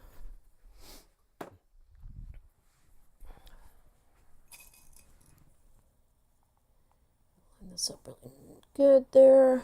Get that nice and lined up. And at the end. What is that? Looks like it's starting to fray. I did singe these ends. You always want to singe the ends of zippers before you use them because you don't want them to fray. There we go. That's better. I did, but apparently I didn't do a very good job because it was still coming apart.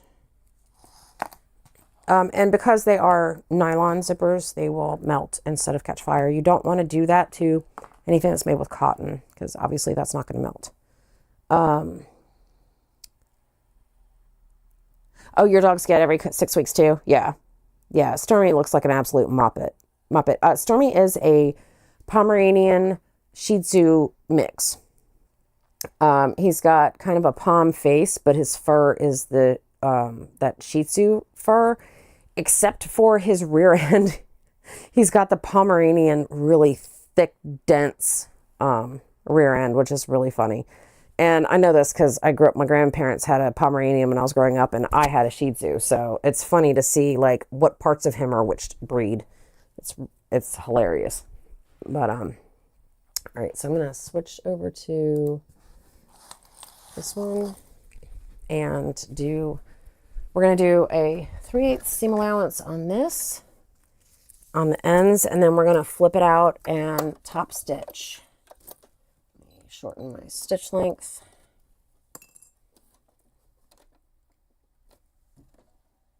Okay, so we're just sewing the sandwich together right now. That's all we need to do in the beginning. And Stormy's barking at something outside. He thinks he's big and strong. Because we got him when he was 11 weeks old, and because he grew up, we got him after Taz passed, obviously, but he grew up with River. And when we got him, he was 5 pounds. He was tiny.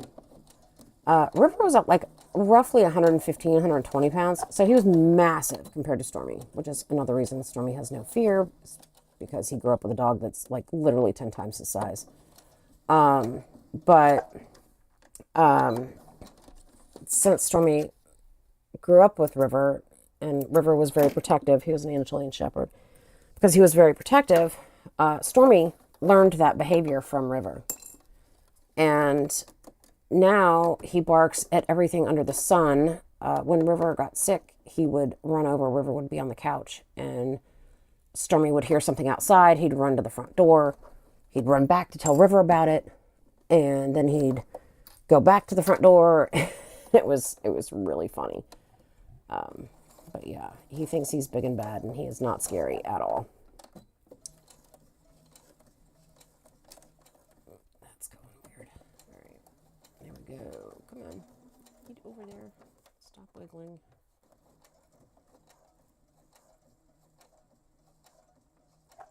Okay, back stitch the beginning and end.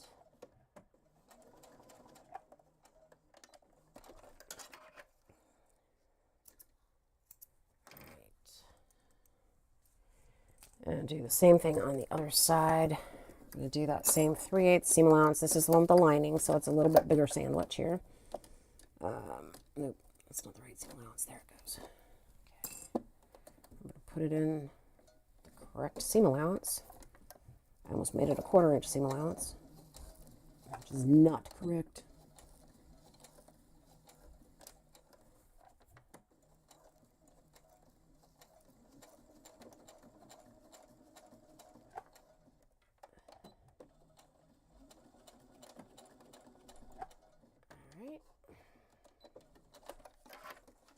Got one more end, and then we can switch around to the other machine to do the top stitching.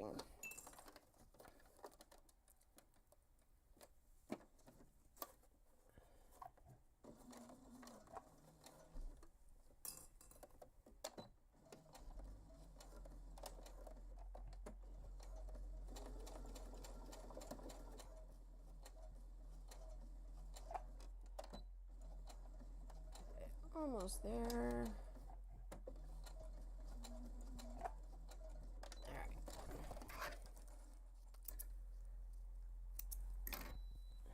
Okay, I'm going to take my thread cup and my stiletto back over to Jester because she is going to do these top stitches for us. But first, let's switch back over to the other camera. I'm going to check chat real quick. Oh, it's a poodle Shih Tzu. I bet that's adorable. He has a Shih Tzu. Yeah, I love that. That's awesome.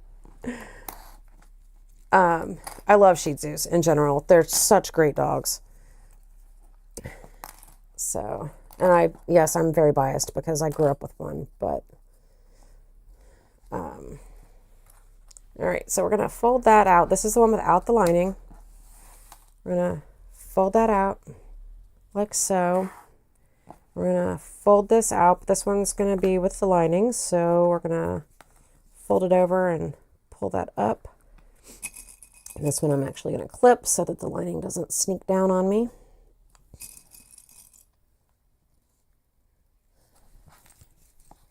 Same thing with this. This should fold nicely because of that amazing waxed canvas. And then this.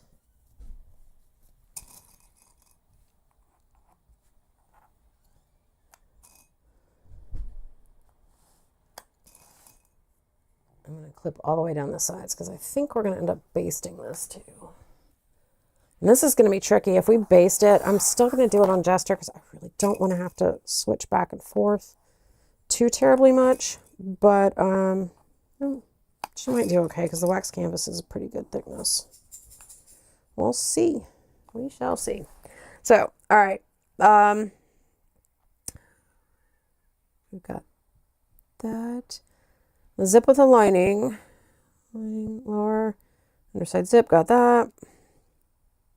Okay, so she wants us to top stitch this at 1/8 and 3/8. So we can do that. It's totally doable. And the reason for this, and I remember her saying this in her video, I think, is because we want it to be really, really secure because these two zippers are going to get a lot of wear. So we want to make sure that they are super duper secure.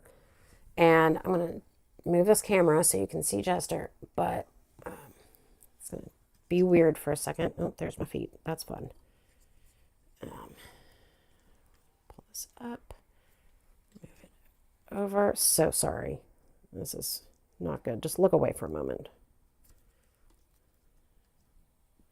Something is wonky with this. It's not doing what I want it to do. I'm going to turn it this way. Do one at a time. and then turn it this way. I think. What? That is way weird. I'm so sorry, y'all.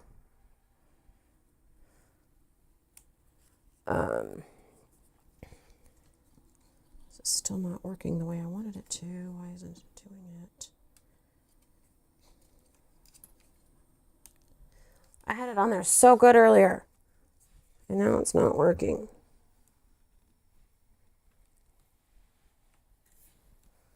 I think I'm close.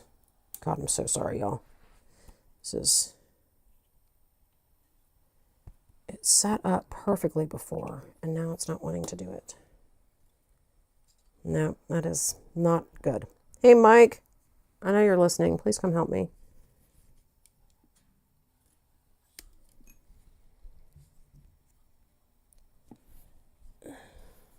What's this doing? I'm trying to have it how I did before this morning. I had this, so I had the arm like this, and then I was able to sit this up and have it so it was looking at this angle, and now I can't do it. I can't get the camera to do. I'm going to switch back over to the birdie cam just so y'all don't get sick. So sorry. Like, yeah, like, see, it won't go up now. I don't know why.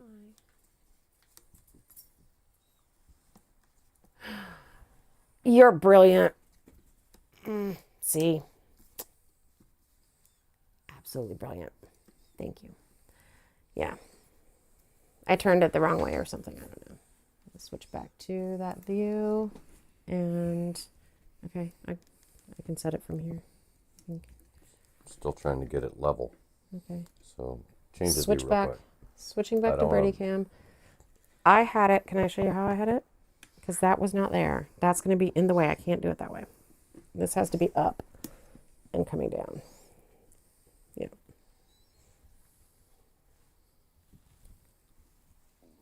Okay. All right. Change your view back. Changing the view back. Yeah, that's good. That's good. And this, yeah, it can't be that close because the outfeed is going to, you know, like when you're sawing, it's going to come out the back and I can't. That's why I had to have it the way that I was showing you.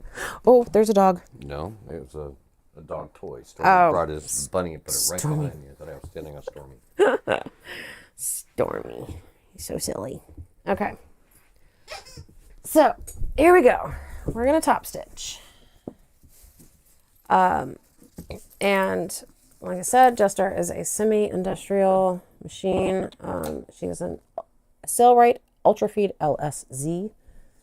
And I love her. So I'm going to do the stitch. And these I am not going to back stitch. I'm going to pull them through and tie the threads off. And I'm just doing that because I don't want the back stitching really to show in the, I don't really want it to show. And if I back stitch these, it's such a short distance that they're going to show. So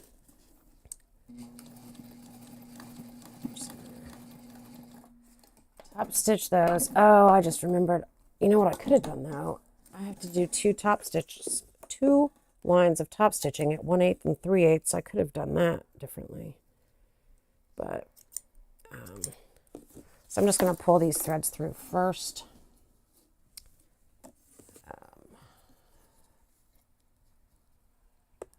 And tie them off so they're not in the way.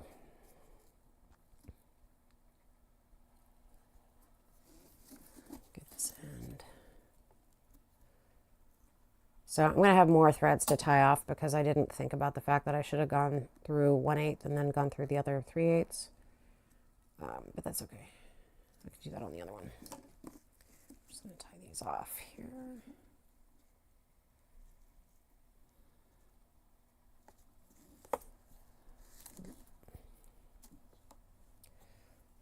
And this is, earlier I said when I tie them off, I try to cut them a little bit shorter, the thread tails. And this is why, because when they're really long, it's hard to maneuver. All right, that's going that direction. This is going this direction. There we go.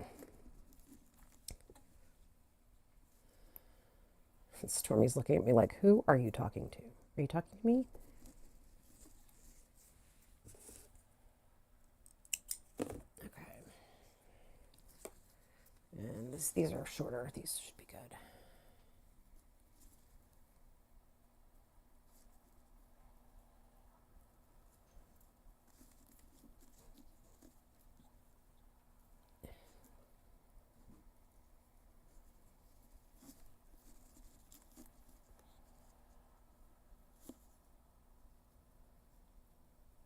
Oh, good grief.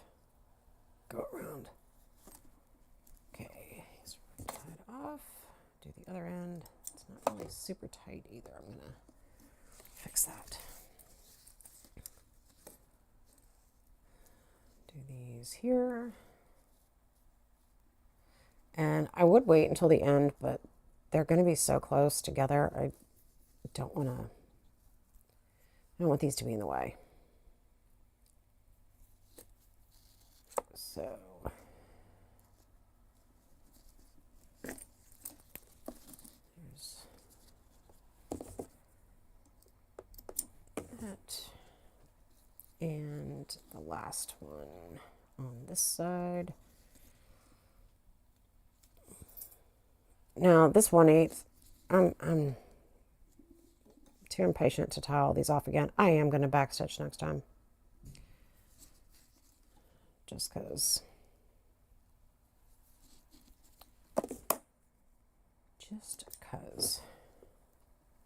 But I'm going to be tricky. And I'm going to do it on the side so you can't see. So what I'm going to do is I'm going to come in and this way, and it's going to be a 3/8 inch, so I want it here, so I'm going to do this. All right, so what I'm doing is essentially I'm putting the back stitch in the seam allowance. So I'm going to come in here, I'm going to go stitch, stitch, go back stitch, and then I can line up where my 3/8 is using this. Let me just double check because I don't think I moved it over far enough. Nope, that's perfect. Golly. All right, that was lucky. So now I can just go across and I don't have to worry about the back stitching in the seam allowance or showing outside the seam allowance, but they are still back stitched and I won't have to tie them off.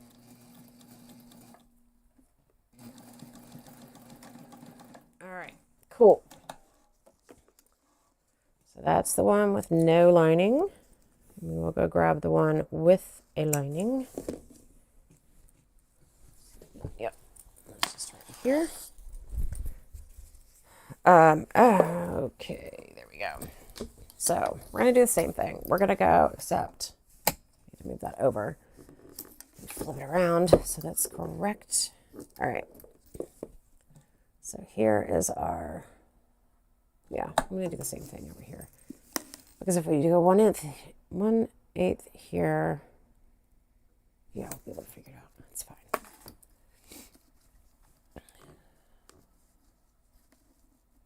Oh, come in. Get over there. All right. All right.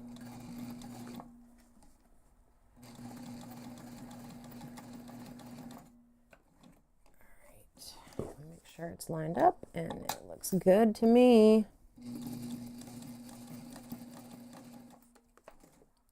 And then we want to come out a 1/4 inch. So we want another row of stitching. So I'm going to go up just probably about a 1/4 inch.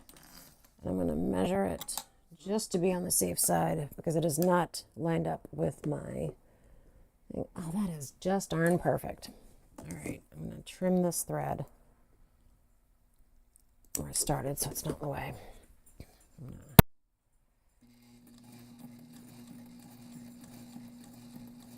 That second layer of stitching.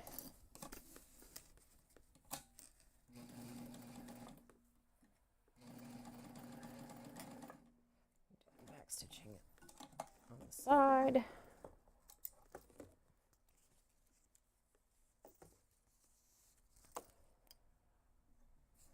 This one we're going to do the same exact way.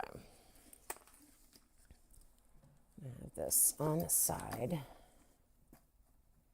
Do the back stitching.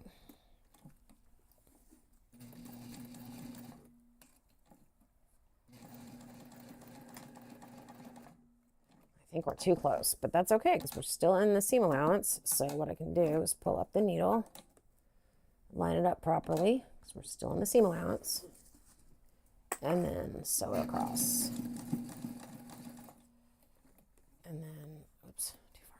And then we're gonna turn it around, do 2 stitches, which should be a 1/4 inch, which will should set us at 3/8 from the edge.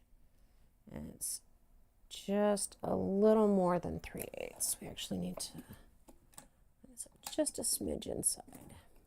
We don't want to move that needle too far. I think that should be right. No, a little bit more. I overcorrected a little bit. Okay, here we go.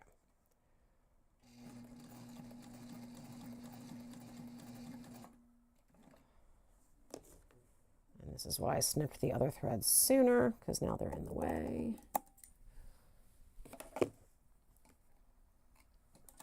going to just back stitch to finish it off. All right, so we've got our zipper tabs. Got our zipper tabs on. Give me 1 minute. Not 1 minute, not a whole minute. Oh yeah, we're gonna baste them together. So we are gonna switch to the Birdie Cam, and I'm gonna check. Oh, lots of things here. Okay.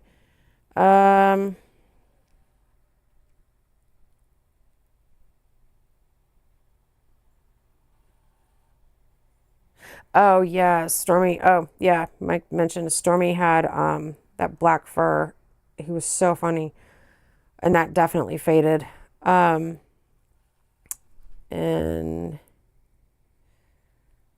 what is a back stitch for the woodworkers in the room? A back stitch is when you stitch forward, you stitch back, and then you start stitching forward again, and that locks in the threads. Thank you for asking, Mike. I do love when their hair is long. They look cute. Oh yeah, yeah. We keep Stormy in kind of a puppy cut because it's much easier to maintain. Oh yeah, in the grass. Yep. Oh my gosh, he does. He scratches and he's got to spread his scent. And Mike mentioned that Jasper does the little kick.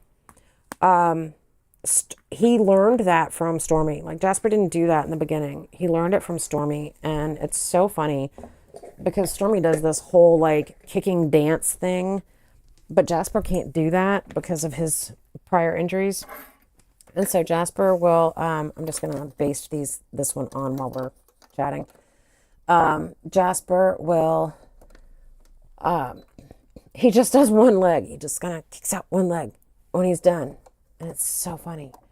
So this is a back stitch. We're going to do just going to do like a few stitches forward, go a few stitches backwards, and then keep going. And that locks in the threads. That's what a back stitch is. Thank you for asking that, Mike.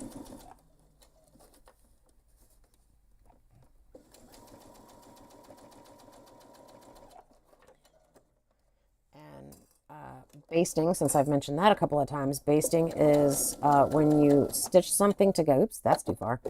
When you stitch something together, you're just keeping 2 or more pieces of material, of fabric together, so that you don't have to, it's not flapping around later, kind of to make it one piece. And they're longer stitches inside the seam allowance. So, and that is just to kind of hold them in place. And that's what we're doing now.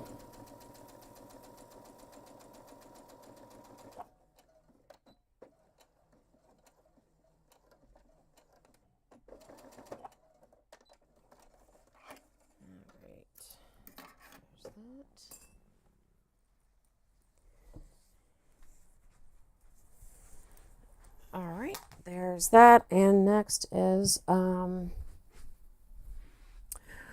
boy, this is the tricksy part.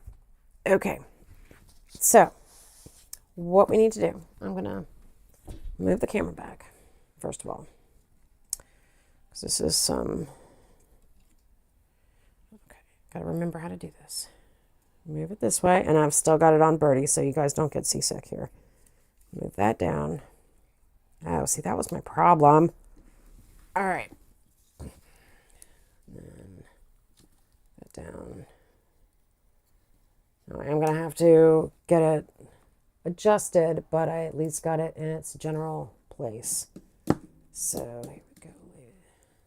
Up a little bit more. Okay. That should do. So, next we are going to attach these zippers.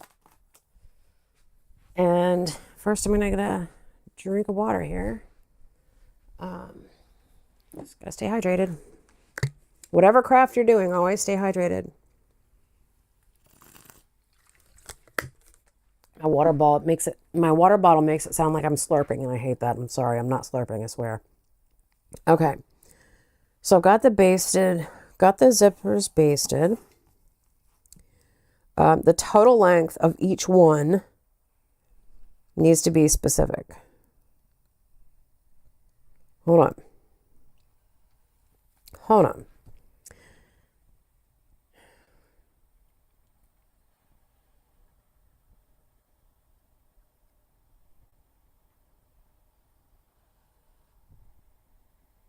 Okay, what's one of the things? She always throws me with that, but that's okay.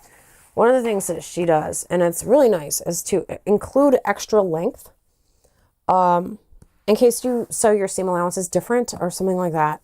But because because it's extra length, I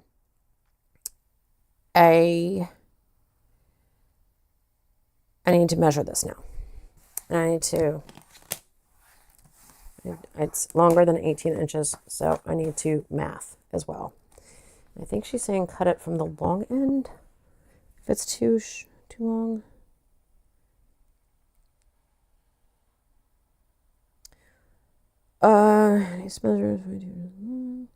From the longer zip tab. Yeah, the longer zip tab. So we need 18, 19, 20, 19, 20, 21, 22. All right, so here we go. Oh, that's way longer. Okay. Glad I checked that. I'm going to get my 24-inch ruler, because that is going to be better for this.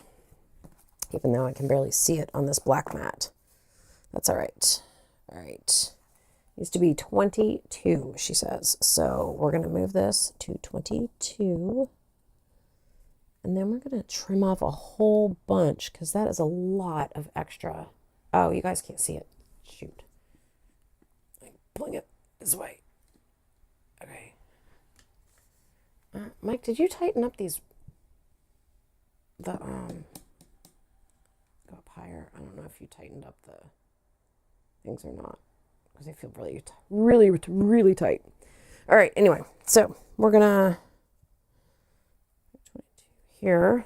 So it looks like she says she does it with an extra inch. Did I make them two? Oh, I did. You know what? Oh, I was supposed to sew these on with a 5/8, not a 3/8. That is what happens when you don't pay attention. So what do I want to do? What do I want to do? I'm going to seam rip them.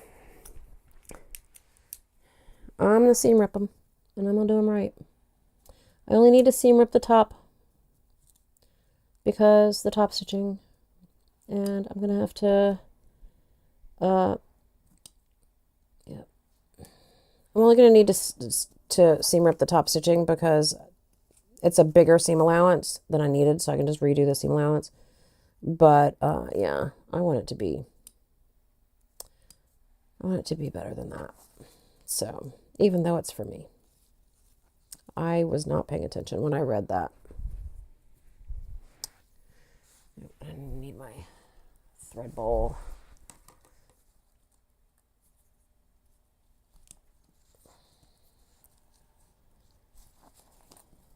Flip this over. Smooth this out. Can I do that? Nope. I'm gonna have to rip it.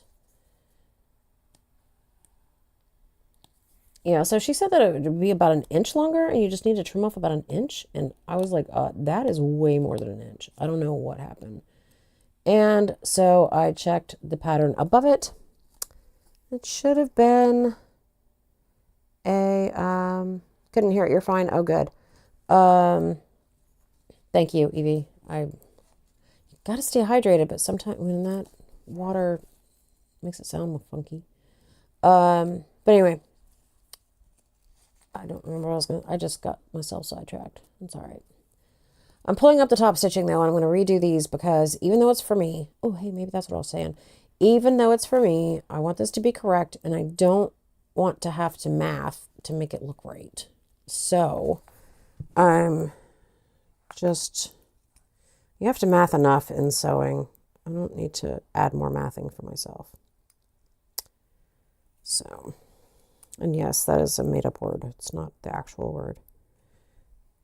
Let's get this in. I don't know if you... Oh, you're not in the camera.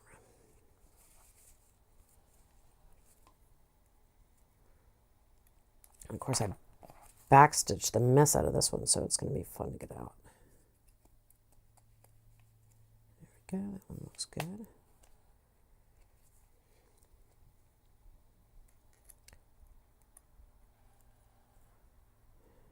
Not that piece, Snoop. Okay.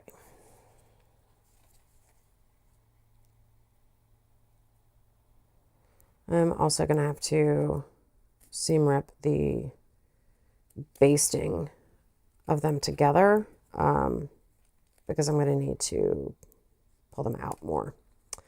I'll show you what I mean in a minute.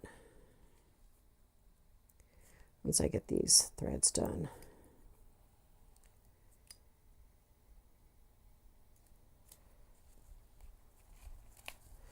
And if you were here earlier, oh, this is the second time I've done this. The very first thing I did this morning when I started was I put pockets on with the lining on the outside.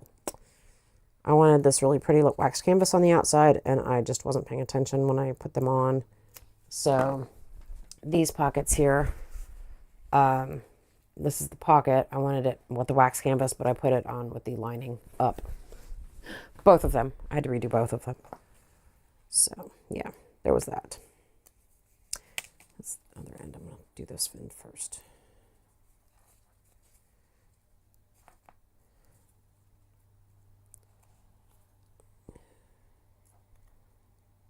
And you have to be really careful not to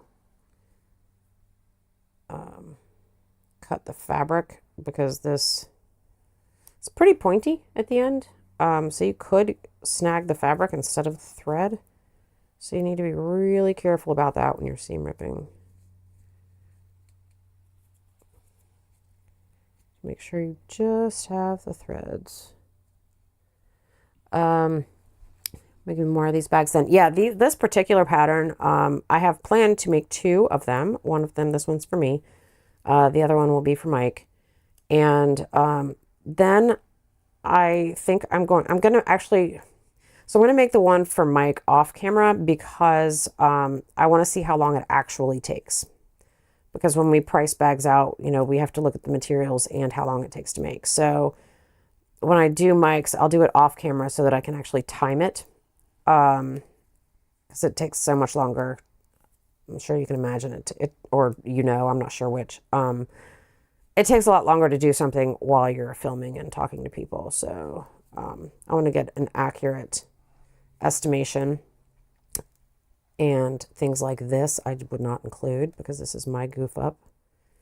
But yeah, so I will more than likely offer these custom.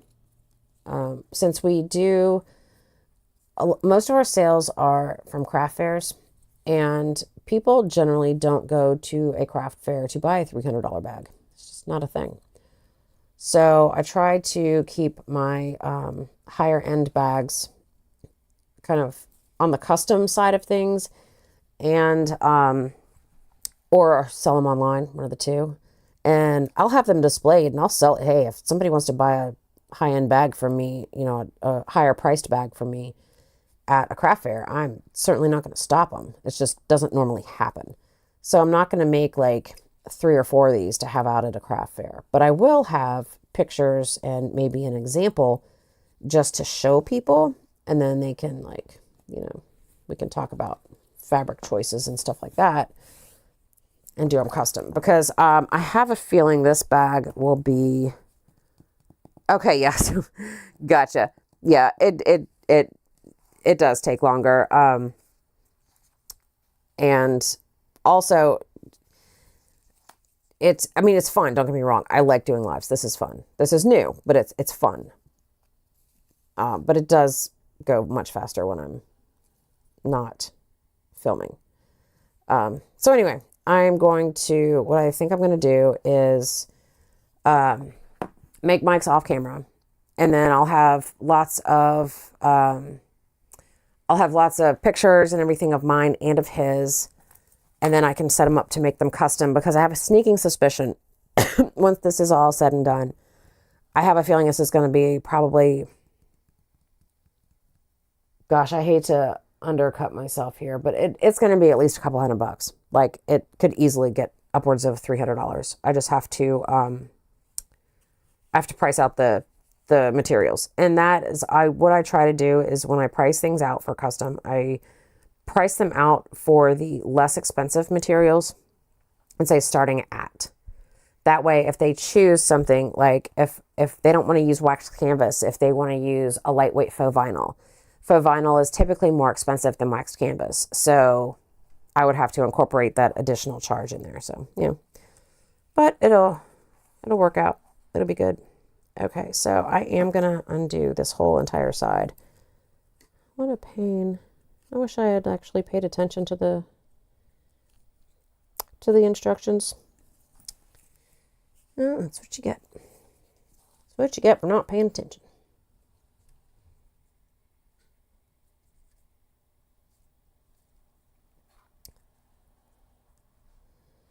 All right.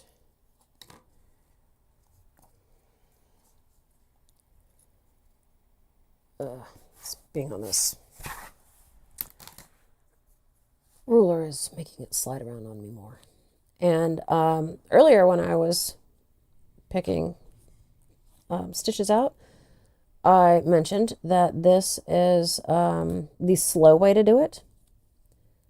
This is not how a lot of sewists I know do it, but I don't trust myself not to cut the fabric the way that they do it. This is literally pulling out stitch by stitch. Whereas what they do is they kind of open this up, and I do this sometimes too, but it's still pulling out stitch by stitch. But they will run this thing through it, and I'm so scared I'm going to rip the fabric, because then you really have to start all over. So I'm not going to do that. I'm just going to do it stitch by stitch, which takes a little longer, but for me, keeps accidents from happening. More accidents, you know, like me not paying attention and doing it wrong to begin with. But I'm going to go from the inside, because pulling it does make it a little faster.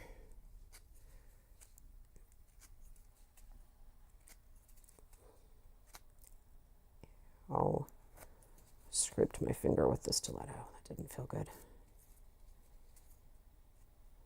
Luckily, the other one, we only need to do the top stitching because it did not have a lining, so we didn't have to tack anything down.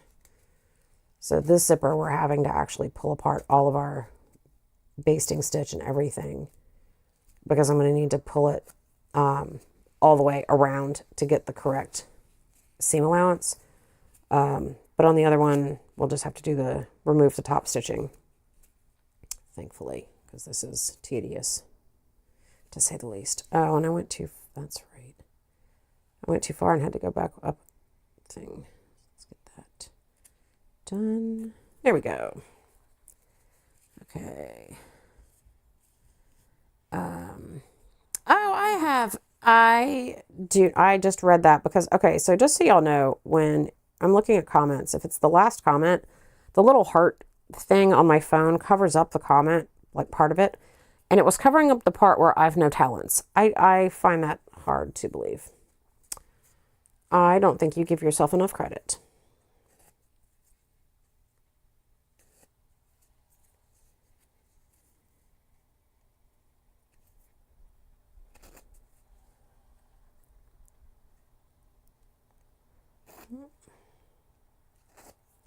I'm going to trim these because they're getting a little unruly as long as they are.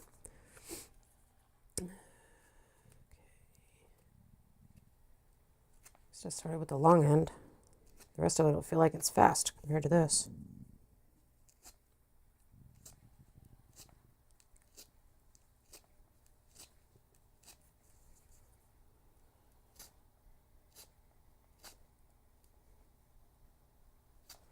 Yeah, and I'm sure any any sewist who come across this video and watch it are probably cringing or going to cringe watching me do it this way. It is slow, it is tedious, it is ridiculous, but again, I don't want to risk ripping fabric. I had an allotment, Angaroo.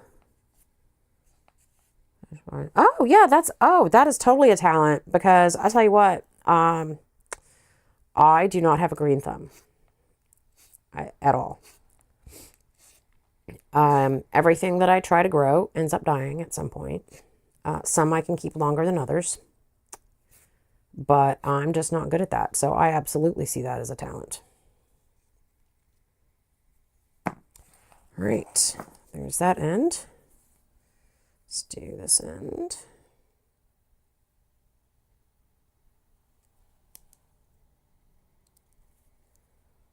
Okay.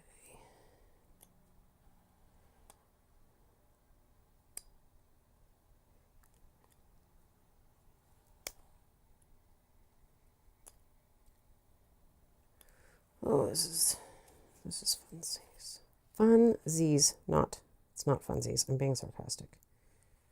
This is annoying, is what it is.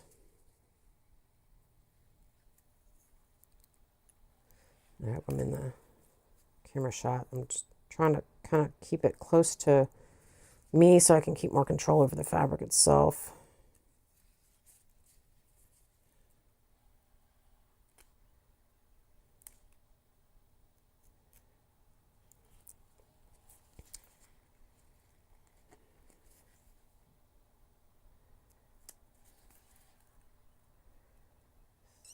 Oh, come on.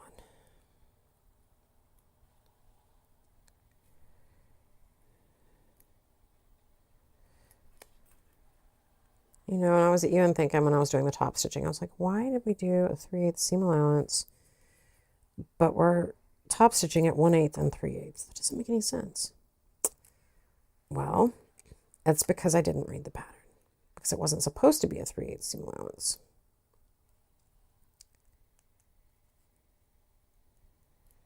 It was supposed to be bigger.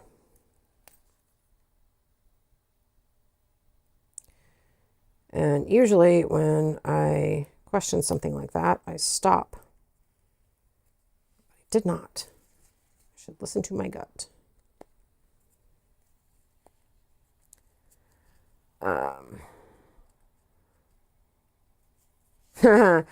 You're hilarious, Mike. It's not that big. Poor little plants. I try my best. I forget to water them or I overwater them. That's typically what happens. And because I'm paranoid, because I know I'm going to forget them, I end up overwatering them. So, which is just as bad. Which is especially for succulents, and that's my favorite type of plant to try to grow.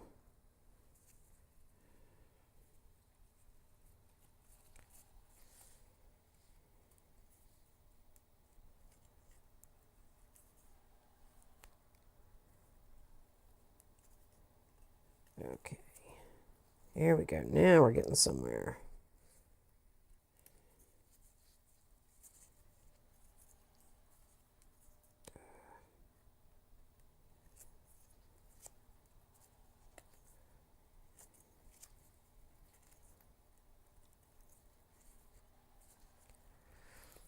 This is so boring to do.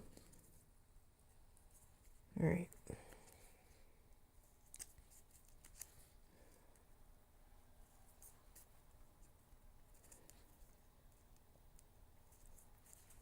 Almost there. Almost. And I've got another one to do because the other one's going to be wrong too. All right. There's that one. Pull that extra thread off. Let's see if we can get this last bit over on this side out of here.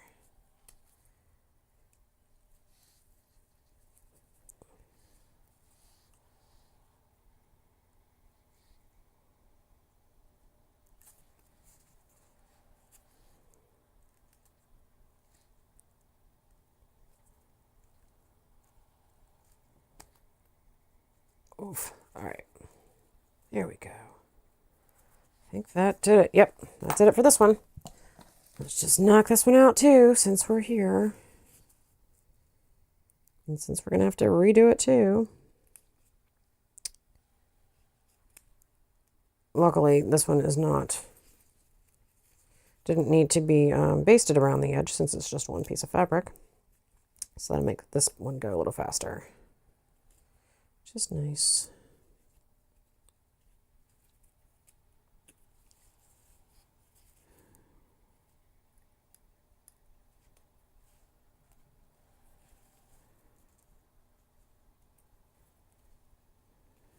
Okay.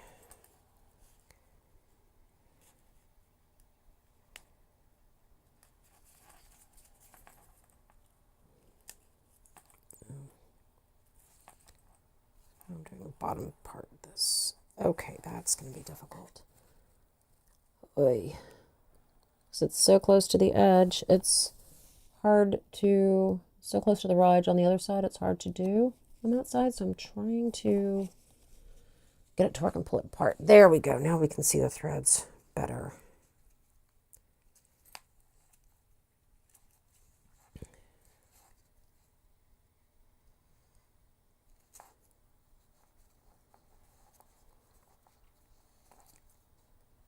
All right.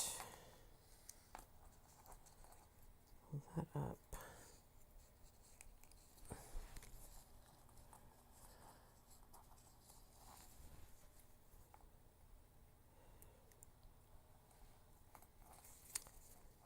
These are the ones I tied off, so I should be able to just go in and pop that out. Yeah. Cut the knot off too.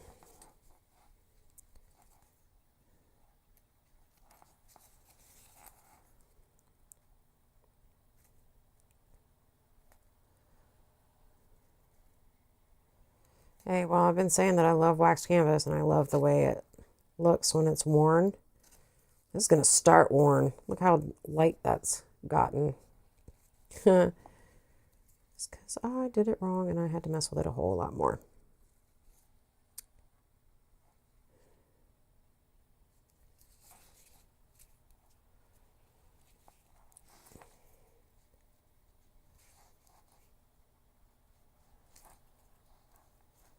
There we go. That opened up really good.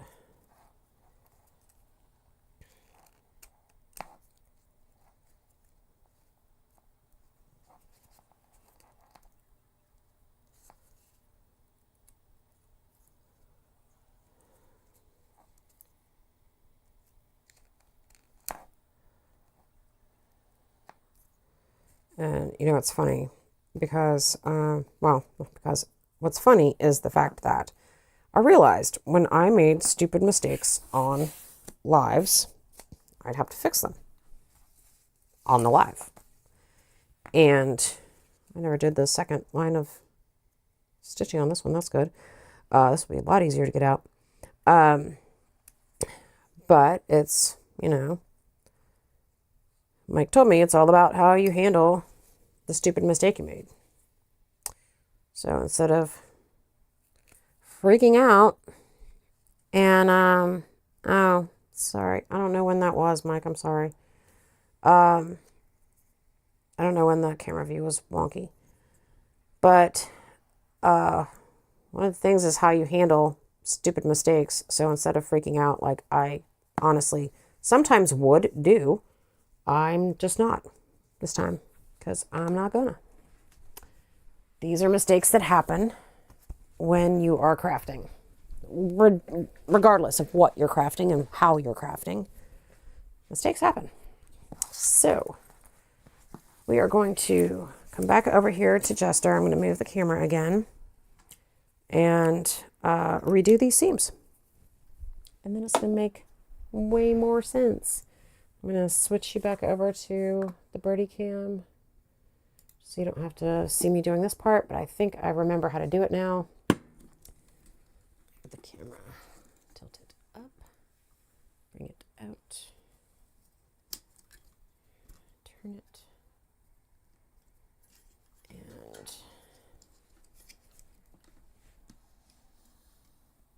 there we go. I think we got it. I think I figured it out. Okay. Ha! Look at that. Excellent. Well, that was a terrible shadow. I'll move it over here so you can see a little better. Yeah, that's a terrible shadow, but that's what we got.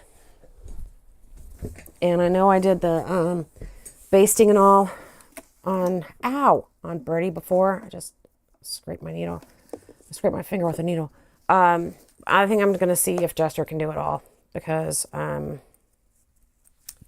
not going to worry about it too much here. So 5/8. I'm going to switch this out. I think I'm going to switch it all the way to the left. If I go all the way to the left, that should be up right there. Perfect. So I'm going to do that. And this is the one with the lining layer on it. Oh, don't get feisty. Don't get feisty. Okay. Did I? Oh, I didn't backstitch the beginning. I got all excited about it. And I'm just going to do it now. Okay. That'll do. So now we have a bigger seam allowance. So when I do the 1/8 and the 3/8 top stitching, it will be correct. Where's my, oh, right. I moved my thread bin. Okay, so there's that one. That's now the correct seam allowance. Now we'll do this one at the correct seam allowance. Try not to let Jester eat it again.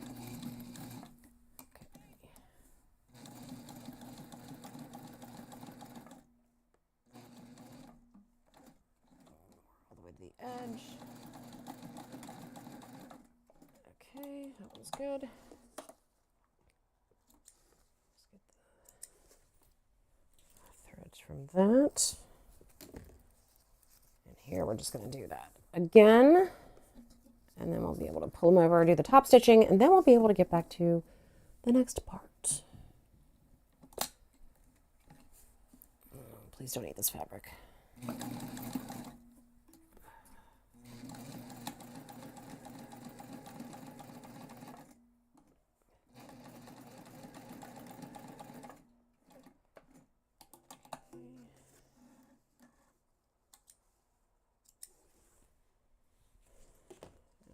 One more.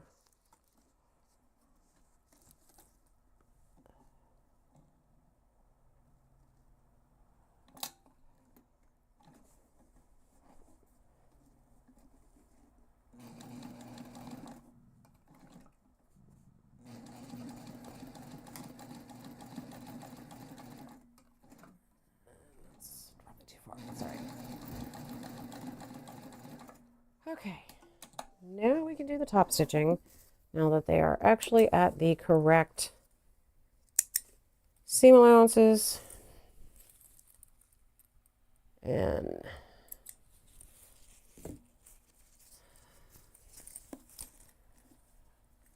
they're going to look really worn by the zipper, but that's okay. Right there, that's good.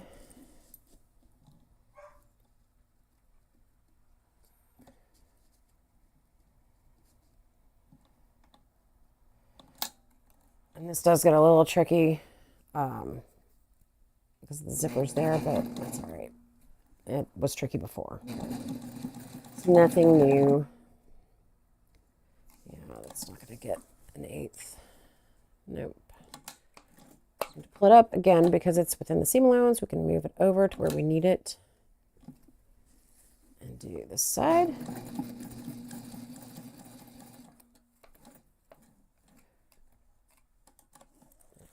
Come down about 2 stitches. It should be just right. 2. Let's measure real quick to make sure. 1, 2. Nope, that is too far. It's to there. Is that right? Nope. Oh yeah, it's halfway. All right. I know you guys can't see it, so I'm not going to tell you. I'm seeing my markings now. I'm seeing my landmarks, I should say, now. This is not how you'd normally do a 3/8 inch seam allowance, but I'm not going to keep picking it up and putting it back down. Okay.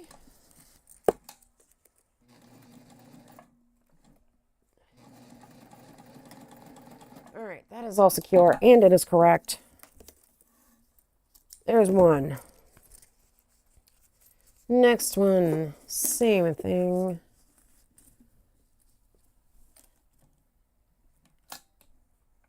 Yeah, that'll be good. Oh, that's too close to the edge. There we go. All right.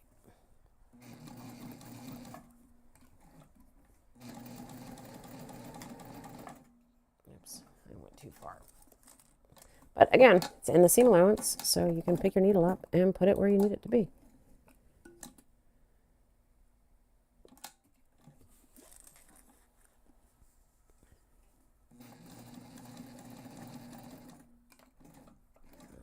One more in there, yep. Okay. Around about 2.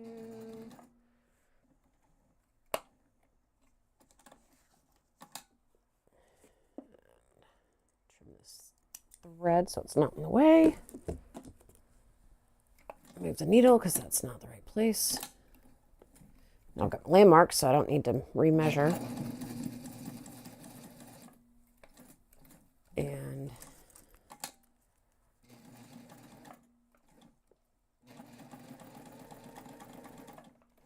all right, got one down. And this is the one with the lining, so it shouldn't scooch around quite as much as the other one did, just because it's thicker. I am going to use some clips on this.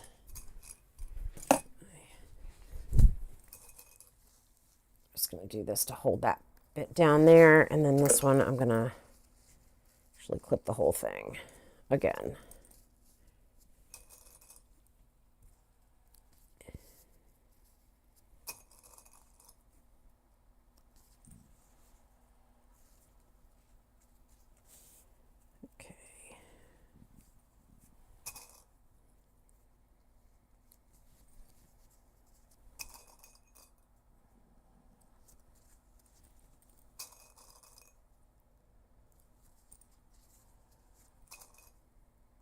There we go. All right, so I'm going to do this the same way. I'm going to do the 1/8, except I think what I'm going to do this time is I'm going to do the 1/8, and I'm going to go all the way around and baste it, and then come back and do the 3/8 across the short edge. I think that's what I'm going to do. All right. Oh, I want this in the seam allowance, so I need to go this direction first.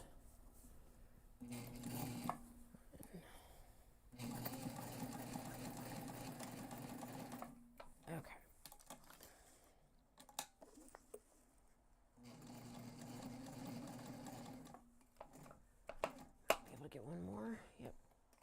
All right. We're just going to go around and base the entire outer edge. And I'll come back around. When I come back around, I'll do the other 3/8, like I said.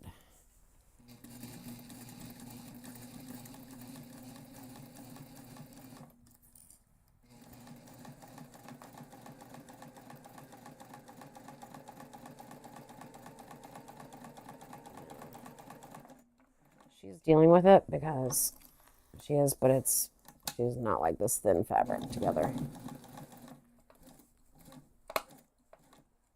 That's good there.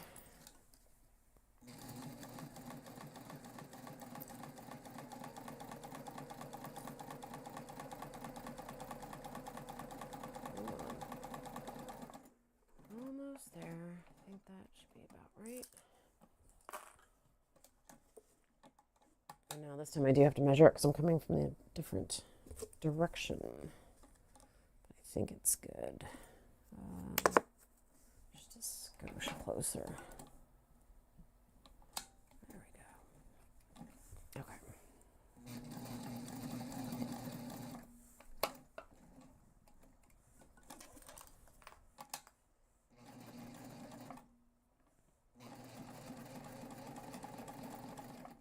All right.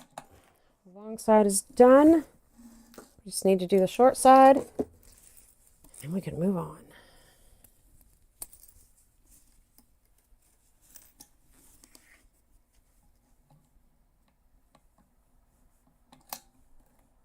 Oops.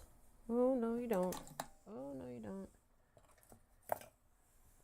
I did not grab the thread. There we go. All right.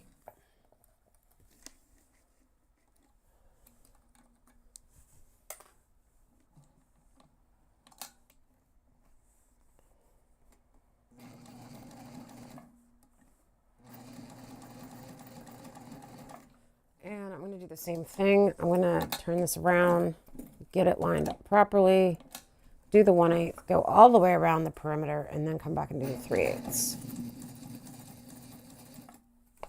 probably what I should have done in the first darn place, but since I'm kind of glad that I didn't because I had to fix it the first place. So there's that.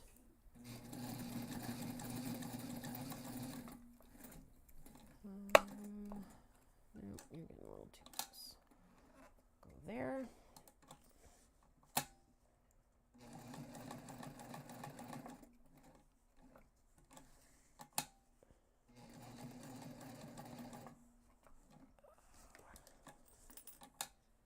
That is definitely not 3/8.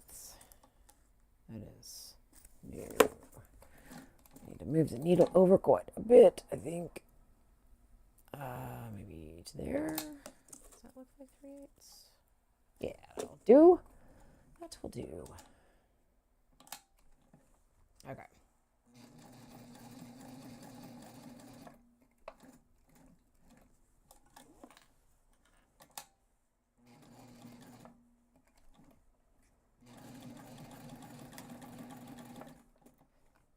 All right. Now we're back where we started before I realized my big giant mistake. So, switch you over to the Birdie Cam so that I can do this without goofing it up again. Actually, no. Twist this around first. Twist this up. Turn this down. Not quite so far. All right. I think we're good. I'm getting the hang of that. It's been a while and I turned it the wrong direction. There we go. All right. So what do we have with the we got in chats? I'm so sorry. Yeah. Cool. All right. Awesome. So get my mouse out of the way. Clips ready. Now we can do the measuring part.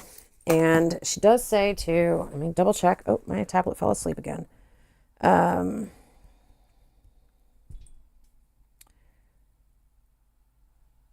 Base the exterior and lining tabs together. Did that.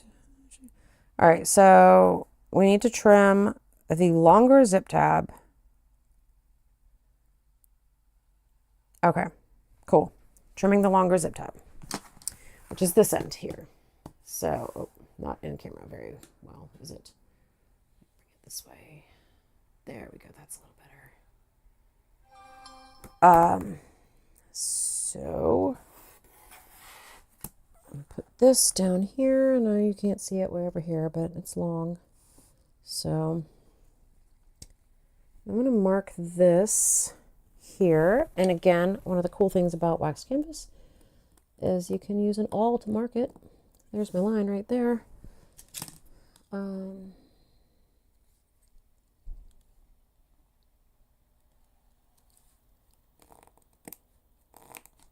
There we go. I'm going to do the same thing on this side. And that one is going to be there. So line that up. So it's straight. Oh, no. That would be helpful if I actually lined it up on the first mark. There we go. First mark. So then we're going to just trim that off. And we're going to trim it off here too. And I know I'm cutting through basting stitches. It's okay. It's just there to hold it together. It's fine. So now we've got that. Now I need to take a very short break because I've been going for 4 hours. I don't know if I should, Mike, should I like just put a be right back sign under the thing, or should I like start and stop again, or stop and start again?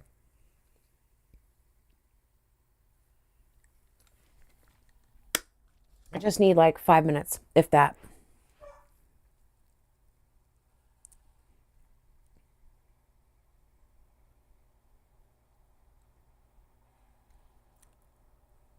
I don't know if you can hear me.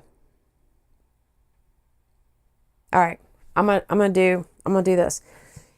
Evie, since I think you're the only one here, or at least you're the only one chatting other than Mike, I am gonna put a be right back sign under my thing. It's just like I'll be gone for 5 minutes or less. It will not take long.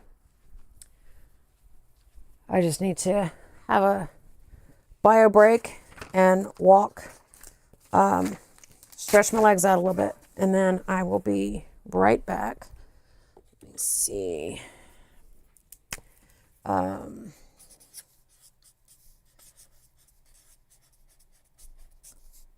need to get like a really cool little board. If I'm going to do these marathon sews, I'm going to need to get a little board to do this with. But until that happens, there we go. Be right back.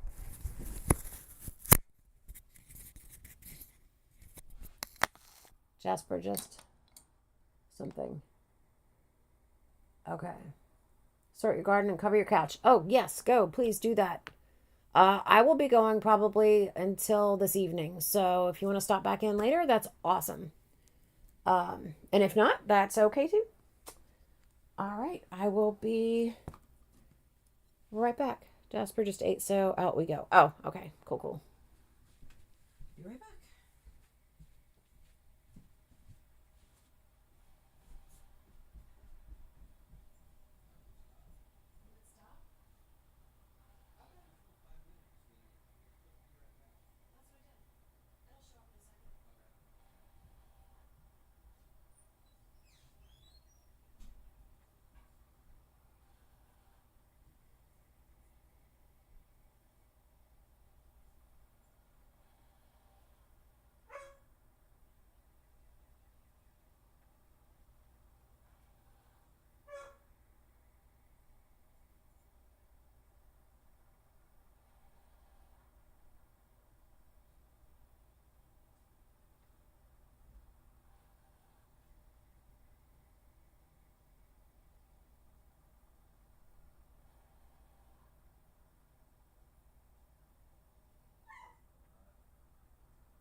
right, I'm back. Let me get my microphone back on, and we will pick up where we left off. Mike is going to make me some food because I just realized I haven't eaten all day. He is the chef in the family. So yeah, he's going to take the dogs out and then make me some food. And then I will stop the video for a little bit and then I'll be back. So, and I need to like charge my phone and stuff too because I've got my phone out. I've got cameras, obviously I've set up with cameras, but I am watching the chat on my phone on one side and then I've got the laptop set up to watch it on the other side. So I need to recharge everything, including my tablet, which I can charge from here. I think. Actually, no, I can't because it's too far away. All right, so we're going to do it this way. Like we've been doing it. Okay, I need to take I did that. The exterior back panel, right side up. So we're going to put this away for now and get the exterior back panel. It made an appearance a little while ago. And we've got it placed like this. And I think I need to bring this up so you can see it better because now it's getting really, wrong way, really long here. Oh, now it's not going to be very straight. But, okay, so I've got the straps on this end up here. I can push this over too. I've got the straps on this end here, and I've got the other bits here. Get my mouse out of the way. Okay, so place the zip with the lining zip tabs right side together with the left edge. All right, so we're working on this one. And this is which one are we using on this one? I've got to read it for reals. Place the zip with the lining zip tabs. There we go. I read it. All right. Just to get that part right. Okay, so I've got this part. And we're going to place them right sides together with the long side at the top, if I'm not mistaken. Yep, the long side is at the top, and just to double check, they should zip up. They do. Thank goodness. All right. I'm going to place that together, and then we are going to baste it on. All right, cool. I'm going to baste this on. So I'm going to clip it and push it up so it's more in the, actually, I'm going to see if I can pull this out some so I can get it closer to me at least. Yeah, there we go. Okay, so I'm going to get this lined up at the bottom. I'm going to clip. And that's going to be super thick. So I don't know if my plastic clips are going to like that much. Well, they did okay. All right.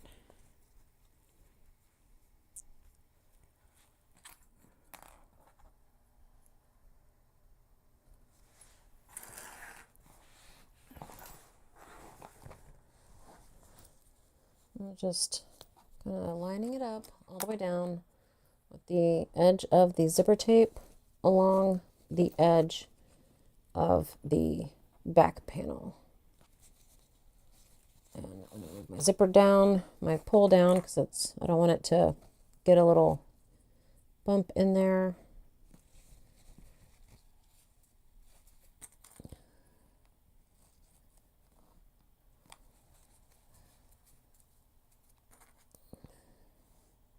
Okay. I think I need to move it up more. Yep. All right.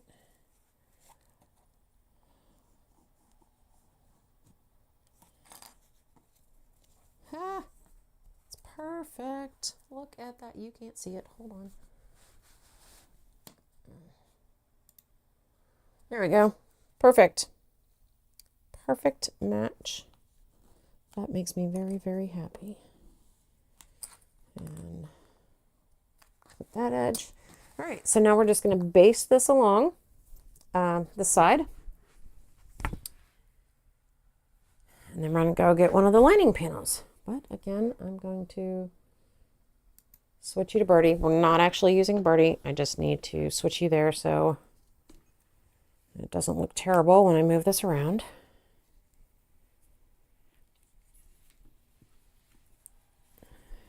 Move it around a little bit more here, I think. Yep. All right, cool. Looks pretty good. Okay.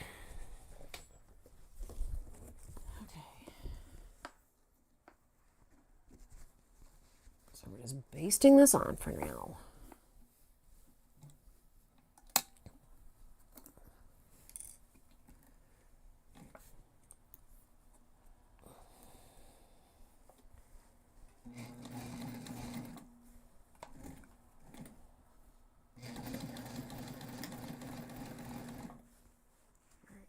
Do think I might need a hump jumper.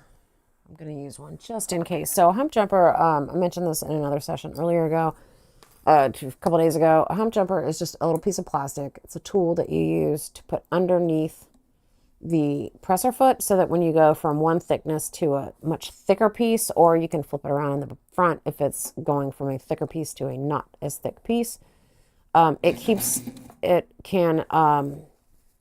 if you don't use a hump jumper and you go from one thickness to another and it's significant, you can make stitches skip. So I definitely do not want any stitches to skip, even on this basting stitch. So I'm going to use a hump jumper here, where the thickness changes quite a bit. And the thickness is changing because of this strap here. It's coming up underneath here, and where it's on there, it's going from like a few layers to a significant amount of layers plus the strap itself. So we're gonna just continue basting all the way up. And I might need another one when I might need the hump jumper again when I get to the, no, I might not, because we go right from the top of this triangle strap part into the luggage thing. So I might not need one when I get there. Nope, I think I'm good. I do need to slide pushing the fabric over. Stop doing that. Move the fabric back over. It's pushing the fabric over because my zipper teeth are pushing against the presser foot. But I'm trying to force it to not do that, and I should have put my other foot on, but that's okay. We're just gonna make this work. It's going to be basted real close to the edge.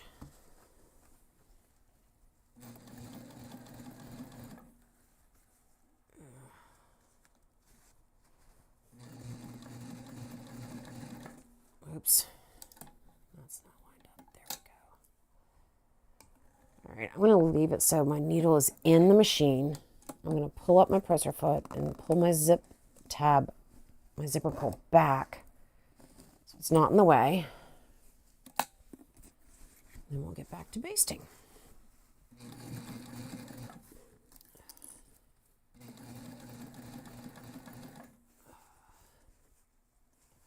It's really pushing that zipper out. I don't like that.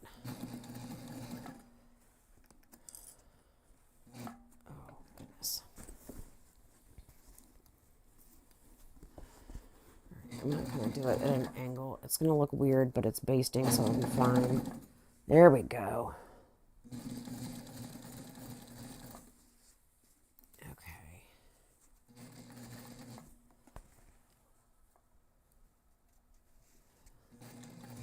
Now, normally I would have used double stick tape, but again, I had such a trouble with it on the wax canvas a couple days ago that I didn't.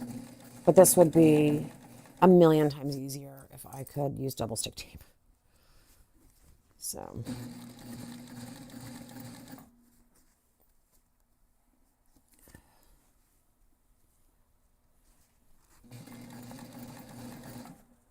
Okay, that's not lined up right.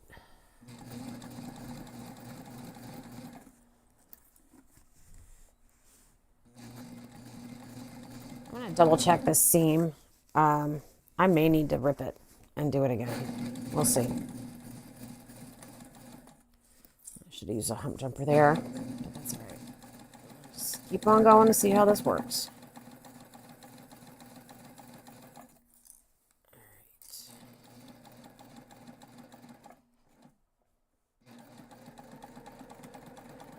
All right, so what I'm going to check for is to make sure it's lined up, because a lot of the time when I was doing that, it was pushing the zipper away from the needle, and I think it may have pushed it too far in some places. So I'm just going to see if the zipper is showing too much on this side. No. Okay. That's not bad. That's not bad. I think we're good. I think we're good. I was really concerned about that, but I don't think I should be. So we are going to, once again, do the quick transition. Turn the camera, point it down, and see how that looks. Yep, that'll do. All right. Now now that we've got this basted on, these again. Okay. Now that we've got this zipper basted on here, get those straps out of the way, we are going to get the lining panel with the slip pockets on it. Now, this is going to be the inside of the bag.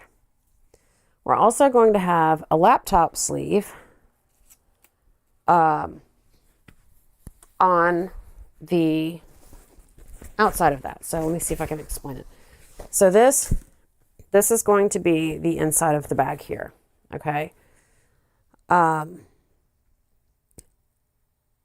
then there's going to be another pocket between that. That's going to be for the laptop. So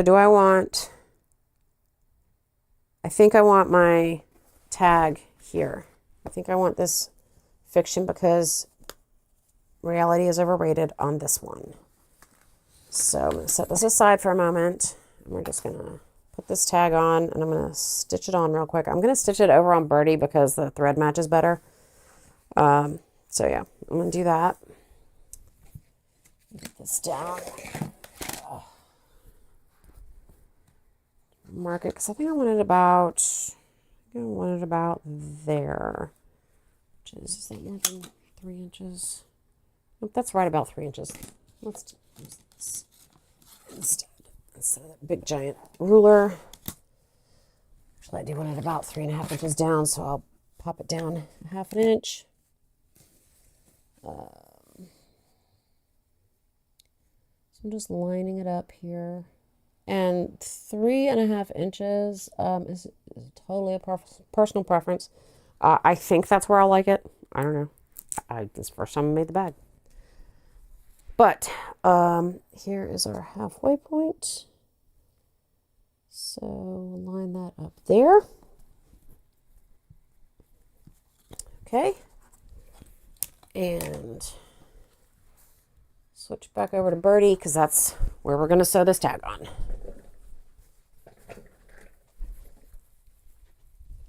Okay, I've got my already set at a top stitching stitch length, which is good.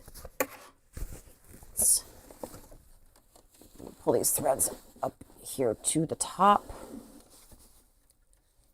All right. Let's line this up. This is actually easier to line up on Jester, but we'll do our best.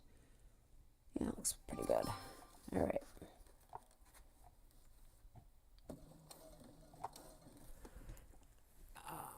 What was that on my phone? My luck, it was Mike telling me something. Okay. Oh, good. You're back. Yay. All right.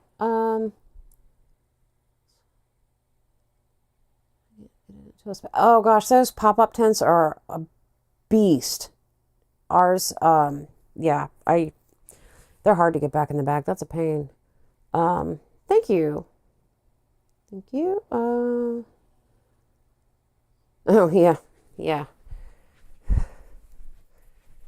That's okay. So I'm gonna come back over here. I still didn't look at my phone. The notification made me think to go check chat.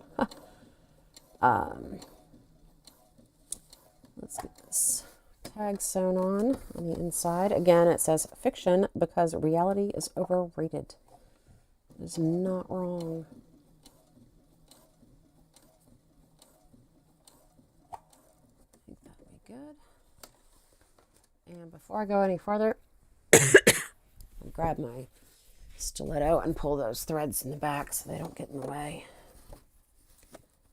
And I'm just pulling the front thread through like I've done in the past.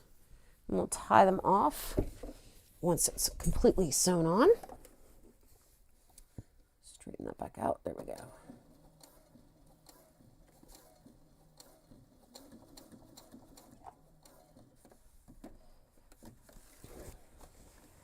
Oh gosh, yeah, that needs to go another stitch. That is really, oop, that's too close. Nope. Back it up just a touch. There we go. That should do.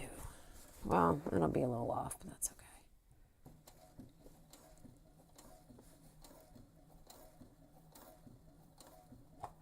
I don't know why I have such an easier time with this on Jester, but yeah, it didn't go all the way to the end. But that's okay. It's on the inside. It's for me. It's just a fun tag. So, all right. So we're gonna flip this out. This is the other front thread. I'm just gonna pull it through so that all the threads are on the back. And when I'm doing bag tags like this and tying them off, I do tend to just tie all 4 pieces together instead of tying, one side together and the other.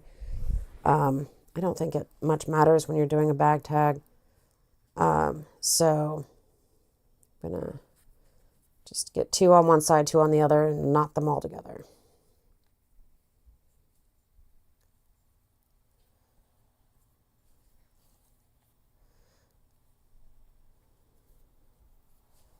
Okay.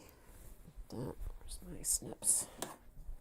Oh gosh, was I even in the camera? Good grief. All right. Well, I tied it off. You guys know what tying things looks like, I guess. So, sorry about that. We're going to put a little fray check on there just to strengthen that knot. And here is okay. I'm looking at a little delay on my phone now and you can see it, so that's good. So here it is all put together. Let's see if I can get it to focus on it better. There it is. Fiction because reality is overrated. So we've got that on. This is all right. So we're going to put these right sides together. And this is where it gets really confusing. Because the part of this is going to be on the inside and part of this is going to be on the laptop pocket, and it's really confusing and hard to explain how that's going to work. So I'm just going to trust the pattern because Joe is a fantastic pattern designer, and just go with it. So we've got the straps up here. The top is to my left, to your right probably, and the bottom is here. Line that up. Right side together, right side down on top of the zip.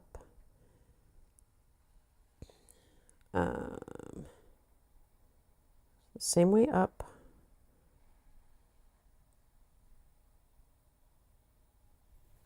Okay, make sure that's good.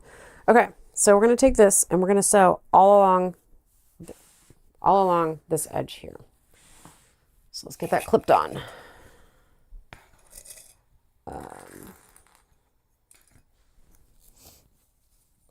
Just line it up down here.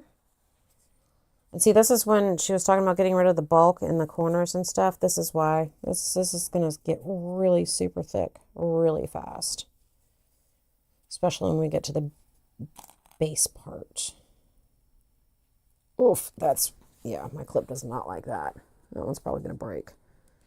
What are we doing for the, okay, 3/8, cool. Okay. And this is also, I'll show you too, this is why when I sewed the foam on, we kept it out of the seam allowance.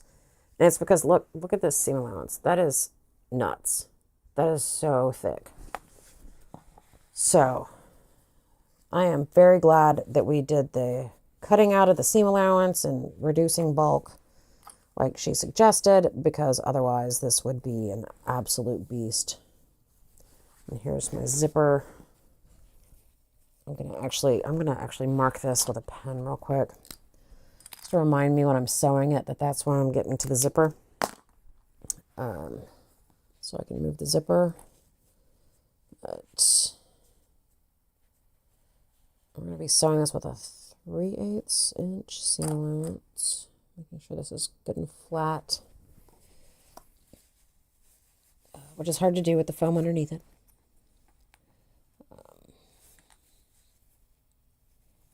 It's lined up good. This is lined up. I'm just lining it up all the way down to the bottom.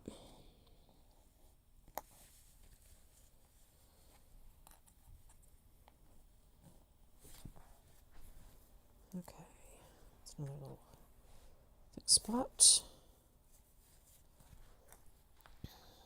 Now, before I sew this, I'm going to open it up, and I'm going to make sure that they're both going in the same direction. I would be heartbroken if I put this on here, sewed it, and then realized I sewed it upside down. So this is the back exterior. We've got the bottom of it here, top is here. We've got, and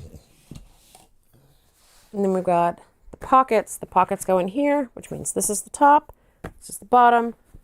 We're good. I check that every time on every bag because that is a mistake that typically you only make once, because it is a pain. You have to, I'd have to take out that whole edge of stitching and everything, and it would be a giant pain. Anyway, all right, so we are going to sew that. Yeah, all right. We're sewing it, which means I need to move the camera.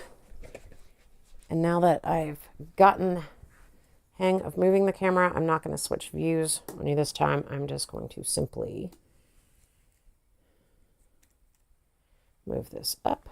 So, oh, hey, there's me. And then turn this and move it this way. There's the back of my machine. Down.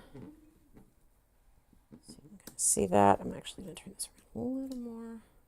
There we go. That should do. Okay. So this actually, this camera might get in the way. I hope it won't, but it might get in the way because this is a really long piece that's got to feed out the back. I think I left enough room. So we're doing 3/8, and part of it is going to be over a zipper, which is going to be interesting, but I want to line up and see. That's a 1/4. I popped it in the center. I could still line it up well, and I think it would still handle the zipper okay. Yeah, I think that's what I'm going to do. So, here we go.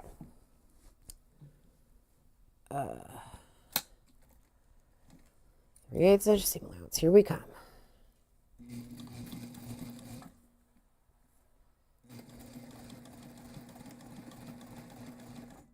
All right. I think I'm going to want a hump jumper here just in case.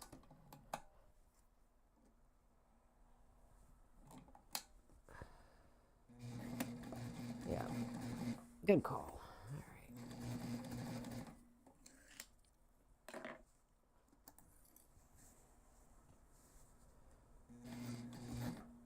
I'm going to check underneath, make sure my strap is out of the way. Yep, strap's out of the way. I'm good. All right, cool. Carrying on.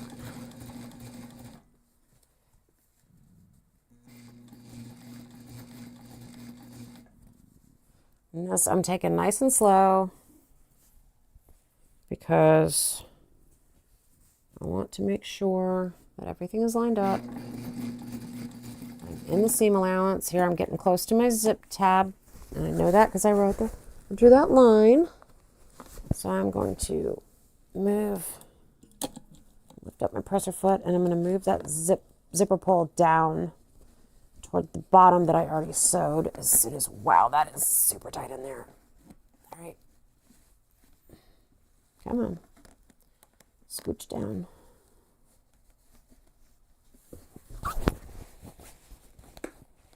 The zipper is upside down and it does not want to move.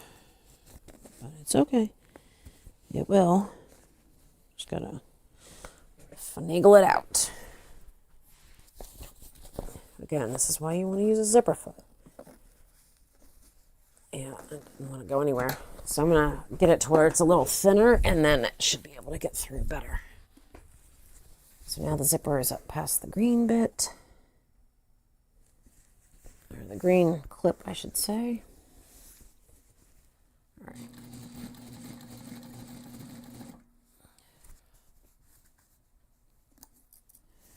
So it might be a little easier to get it through now. Let's see. And you know what I'm going to do? I don't like doing this necessarily, but I'm going to back stitch. So it's nice and secure. I'm going to take it off. I'm going to move that zipper because I do not want to risk breaking the zipper. I do not want to risk breaking the zipper pull. I don't want to risk any of that mess. So I'm going to open this up. I'm going to pull that zipper pull down out of the way. And then I'm going to start again here. That would not be necessary if I had a good zipper foot, but my daughter was kind enough to get me one for Christmas. But that one is on the other side. So that's not going to work all that great. I need it to be on this side. It's my fault. It's good. I can still use it, just not in this exact situation. So we're going to put that back down right in the exact same stitch line.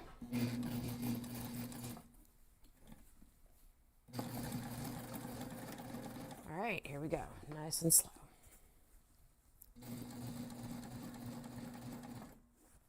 Still, that doesn't look right. That's right. All right, good. All right.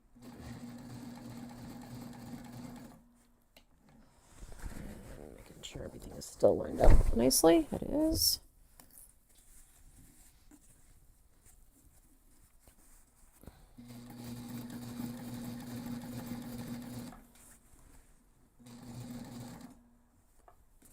I'll start using the stiletto just to hold it better, and there we go. Make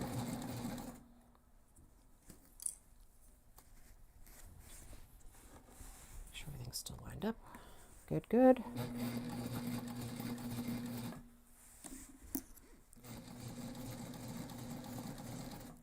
Oh, it's pushing the camera to get it aimed down under the camera.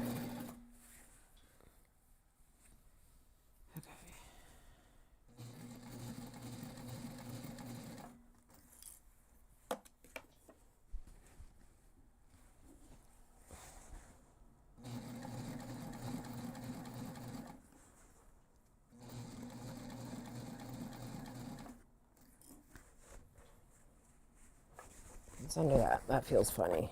Oh, that's the end of the zipper. Okay, this is the end of the zipper's up here. Okay, good to go.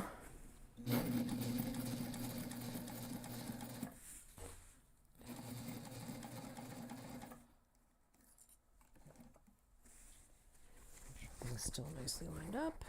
is. Okay.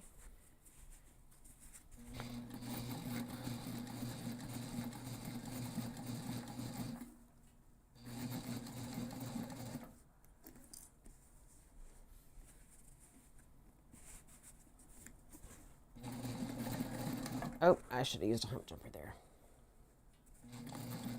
I think I skipped a stitch. Let me see. No, just had a really long stitch, but I am going to go back stitch over that because that stitch should not be that long. And I knew that because I felt it move. Probably didn't notice it on, probably can't notice it on the camera, but I did feel that move, and I knew that I either skipped a stitch or it was a much longer stitch, and it's because this thickness right here is much more thick than down here. So I should have put a hump jumper in there to make that transition. So I'm just going to back stitch that, and it went flying. And put it back in. Do that seam again, and I'm just making sure that the stitch isn't too wide, because if it's too wide it can pull apart, and that's not fun. So we're just going to line this up, and we're off that thick part so I can pull it out. That's good. All right.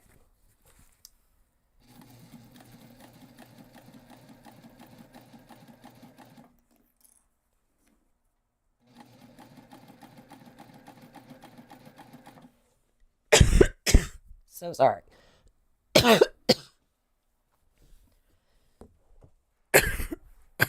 Sorry.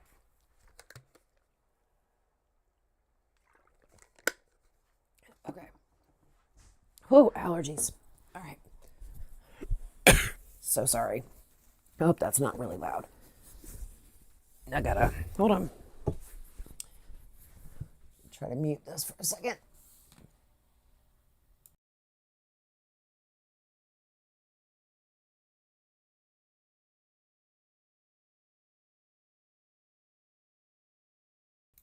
Really hope that mute worked.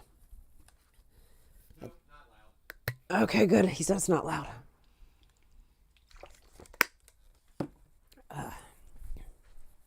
Okay. Let me finish this bit, and then I'll go check the chat.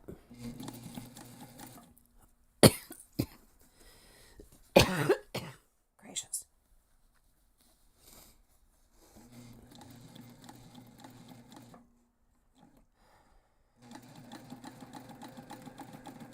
Okay.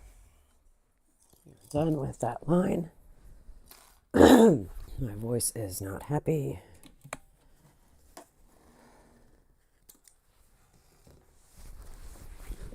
All right, now I'm gonna switch you back over in just a second.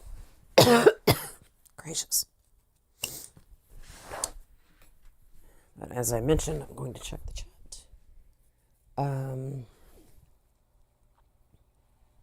Amanda, what?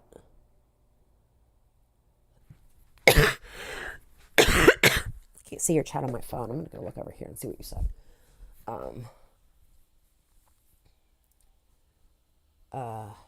What is a hump jumper? I thought I explained it, but just in case. When you're going from a super thick fabric to a thinner section of it, you can use the hump jumper to underneath your presser foot to make that transition smoother so you don't skip stitches. And the hump jumper itself is just that tool. That's what it's called. Now I'm gonna just check the stitch to make sure I don't need to go back over to the machine right away. Nope. Okay. So I can turn you around. Down. Seriously trying to do this so it's not awful. Nope, I did it in the wrong order. Hold on. Good. Me. And aim down. And up we go.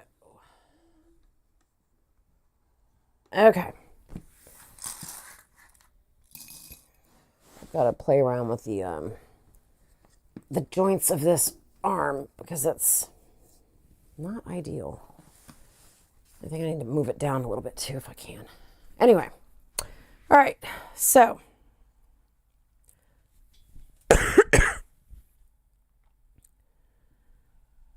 all right, good grief. So now what we have is our back and our exterior and interior back. We want to come out and really get that. She does not back stitch, or she does not top stitch this piece for many reasons. One is just the thickness of it, but also because this is where you've got your triangle for your bottom strap coming out and all that. She does say to try to press it as best you can, and actually that is going to be, pull it out first, and then I'm going to use the roller on it because the interior is cotton. I might be able to get away with pressing that as well. In fact, I'm going to wake the iron up real quick. But on the exterior part, I'm just going to use the roller. So make sure it's all pulled away from that seam really nicely. And then just mush it down as hard as I can with the roller. But you got a lot of layers in here that you're trying to move over. Pull that up to make that a little easier.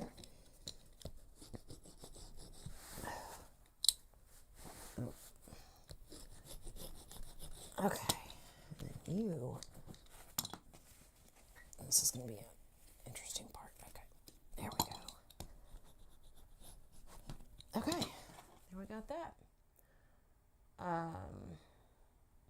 Oh, I did explain it earlier. Okay. Cool. Yeah, it might have been when you were walking them, babe. That's fine. Okay, so on the other side, this is the side that I can hit with iron real quick, and I think I am going to do that. Should be fine. I'm just going to do it over here off camera real quick because it's an iron, and it's not going to take long to press. It's literally exactly what I just did with the roller, but with a hot iron. So pull this out away from the zipper. And that's the main thing we're trying to do here, is pull the fabric out from the zipper so that when you use the zipper, it's not getting stuck or anything on that seam, because we're not going to top stitch it. Normally, on a lot of bags, you would top stitch, which means just a stitch right here, really close. You can see my finger right here, really close to the edge. You would top stitch that to catch all the fabric in there, but we're not doing that for this bag. So, oh, yay, food. Yay, food. Thank you. So I'm just going to scarf this down real quick, but we've got the fabrics pressed away from the top, and I'm going to put the microphone farther away from my face so that I can eat and you don't hear me eat. Maybe a hot dog. Won't take long to eat. Over there. Okay. So it's still, okay, good. It still hears me. So we are going to,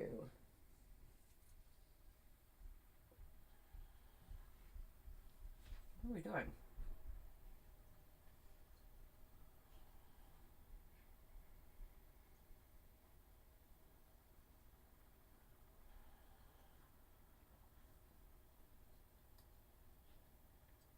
Oh, that's what we're doing, I think. Okay. So we're going to have, I need to move this around a little bit.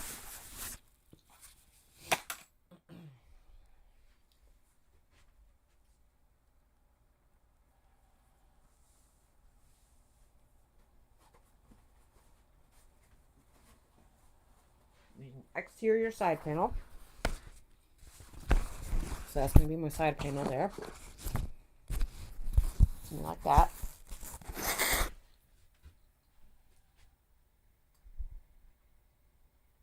We're going to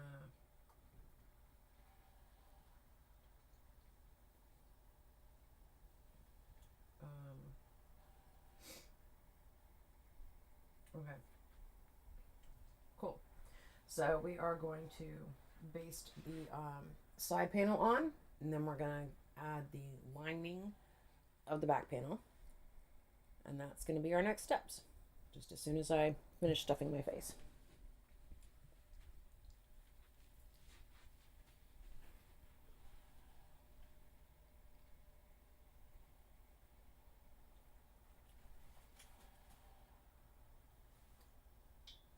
This bag is getting beefy though. It is. It's going to be really neat. It's going to be really cool.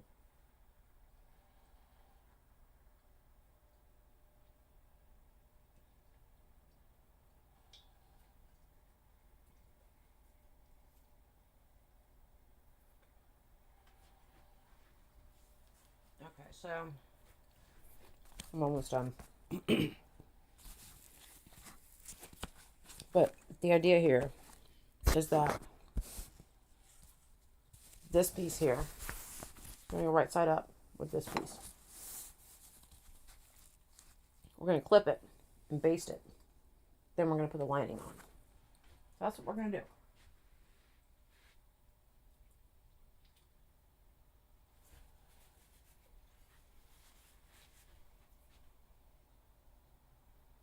In just a minute.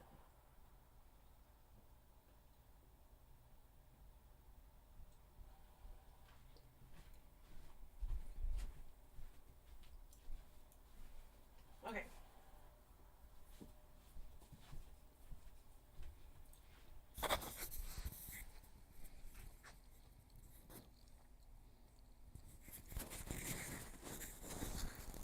Putting the microphone back on.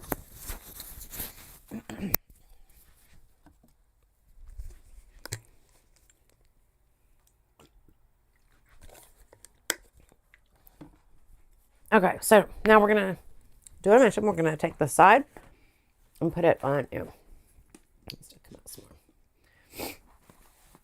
going to take the side panel, and this is the bottom with the bottle pocket. This is the bottom of the back panel. We're going to put them together, clip them, and baste them together. And again, we're doing it with the zipper. So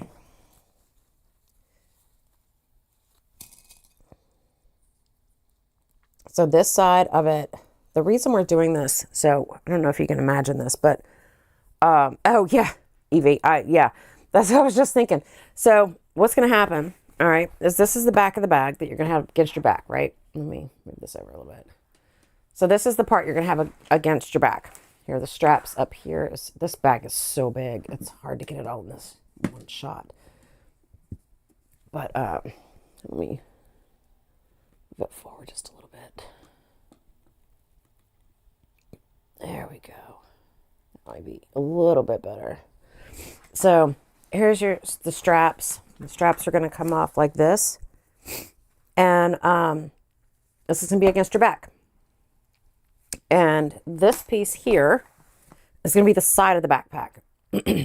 And the reason there's a zipper here is because there's a zipper that's going to allow you to slide your hand in on the side of the backpack, but reach into the back of the bag. Because the bag is going to open on its top. But she made it kind of a two-way entry system with this backpack. So that's one of the reasons it's really cool. Then it also has a laptop bag, a laptop sleeve, which will also have a zipper on the other side, which will allow you to keep your zipper completely separate from the rest of the backpack. Sorry, I'm just clipping it this way. So, and I'm actually going to sew this from the zipper side this time, I think. It'll be easier to do it that way. At least the basting part. There we go.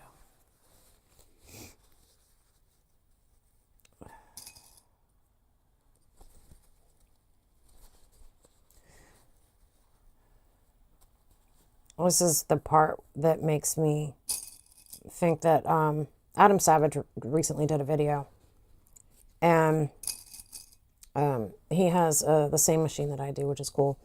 But he was talking about sewist and how sewing's not easy. It's a skill, and I was very appreciative that he acknowledged that and everything. It was awesome. But it was funny. What's cracking me up now, and I'm really identifying with what he said now, is that he said sewists, when they're making something, they have to think backwards and inside out. And it's so true. It's so true. So, here we go. We're going to base this together. And I'm going to slide this way. Move this back up. Uh-oh. I don't think I did that right. Move that back up. Yep, slide it this way. There we go. That was the mistake I made the first time. This around that way. I hope this is not too Blair Witchy. I just want to get a new camera, honey. I just want to get a third camera. Because this is insane. This is nuts. Well, it's the blue pattern material, the print fabric. There is some on the outside, like on the straps, on this back piece, but that is going to be the interior for there. The majority of the exterior is going to be the waxed canvas, and on the front, you'll see I do have the print on that side too. But yes, that is that piece with the off-white color is the interior. I'm going to just baste this on. Just hope for the best here. I'm going to do it from this end, I think. Do it from the bottom end and go up. Okay, here we go. Another zipper situation. Where's my zipper pull? All right, my zipper pull is right. It's way up here by the pink clip. Pink clip, got it. All right. And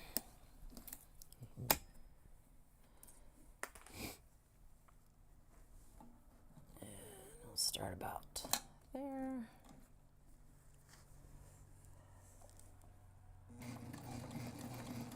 Oh, I said I was going to do this from the zipper side, didn't I? Yeah, I do want to do it from the zipper side. It's tacked down, so it's fine. Except I don't know where my snaps. Here are my snaps.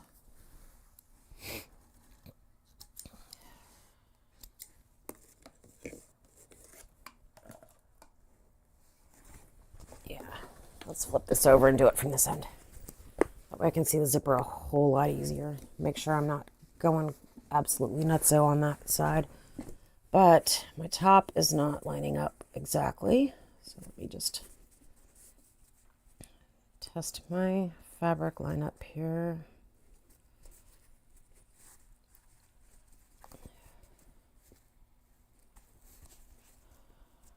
Okay, I got shifted a teeny bit. So it didn't line up exactly at the top. So I'm going to just fix that real quick. Okay, come on. There you go.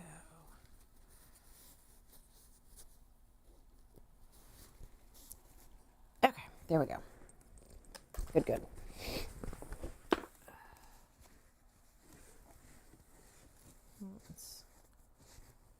Okay, there we go.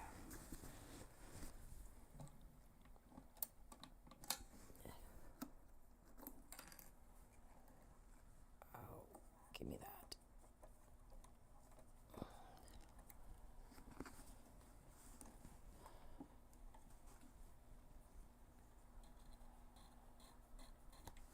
Okay, there. Whew. I want to be able to hold that thread, and it was going up into the machine. It was trying to hide. All right.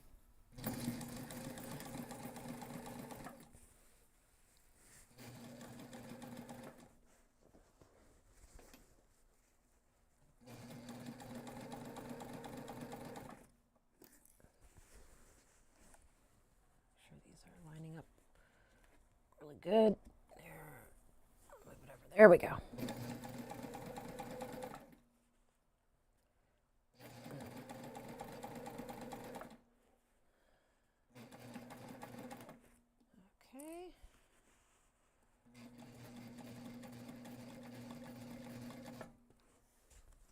This is the part where I really want to pay attention to what's happening because this is the actual zipper.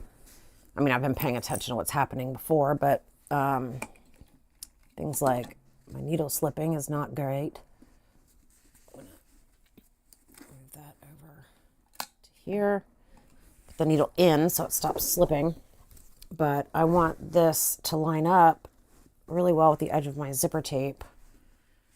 And it's going to fight me again. So here we go. There we go. All right.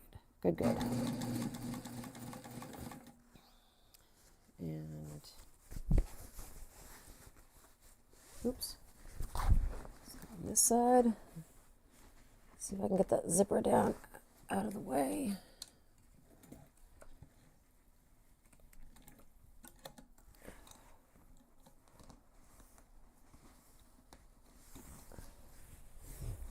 Shouldn't have to fight with the zippers, but there we go. Yeah. See, that was much easier than the other side where I had to where I had to stop and then restart. It was much easier on this side. Nope, except it's still trying to pull from the zipper. Stop doing that.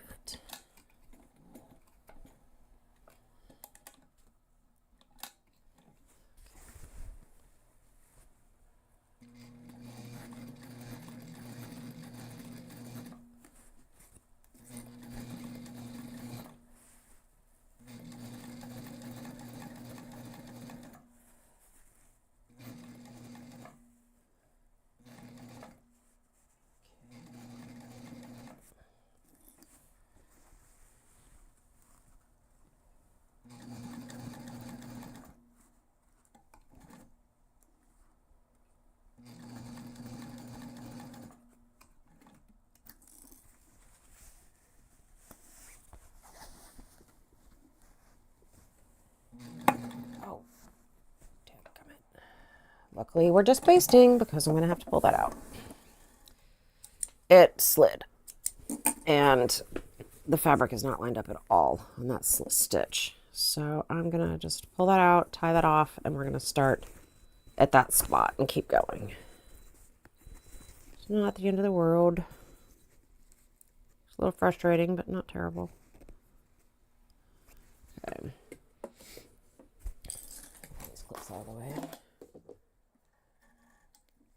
That long.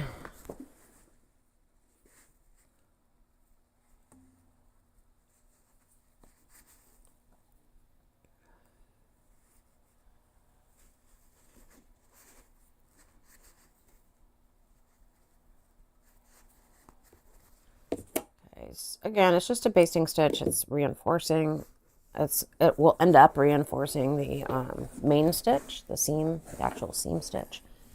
But I don't want the fabric to shift and not get caught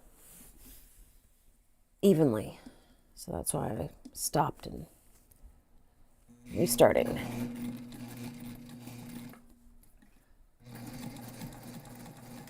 Okay, here we go. Almost there. Don't be a brat right now, please.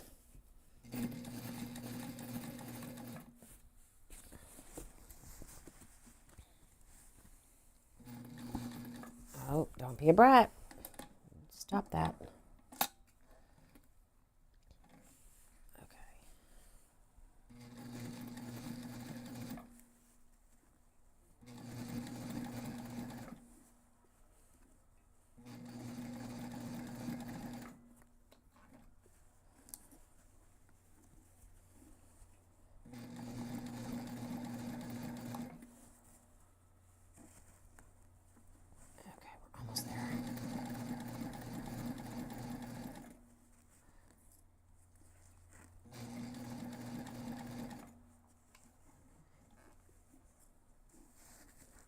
So these lined up. Oh, really long stitches like this are kind of boring to watch, I'm sure. Sorry. Let's slide that back out. You get up there. There we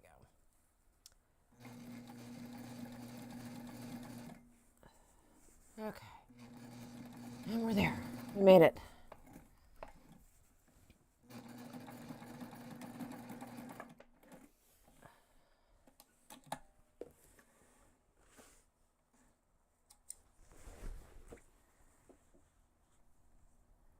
And just trimming off my threads, and we're ready to restart halfway through. There we go. All right, now we're gonna put the lining on. So what we do there is this. Turn this around so you can see me. And yes, I have to talk myself through it every time. Face it down. Make sure it's pretty straight. And up we go.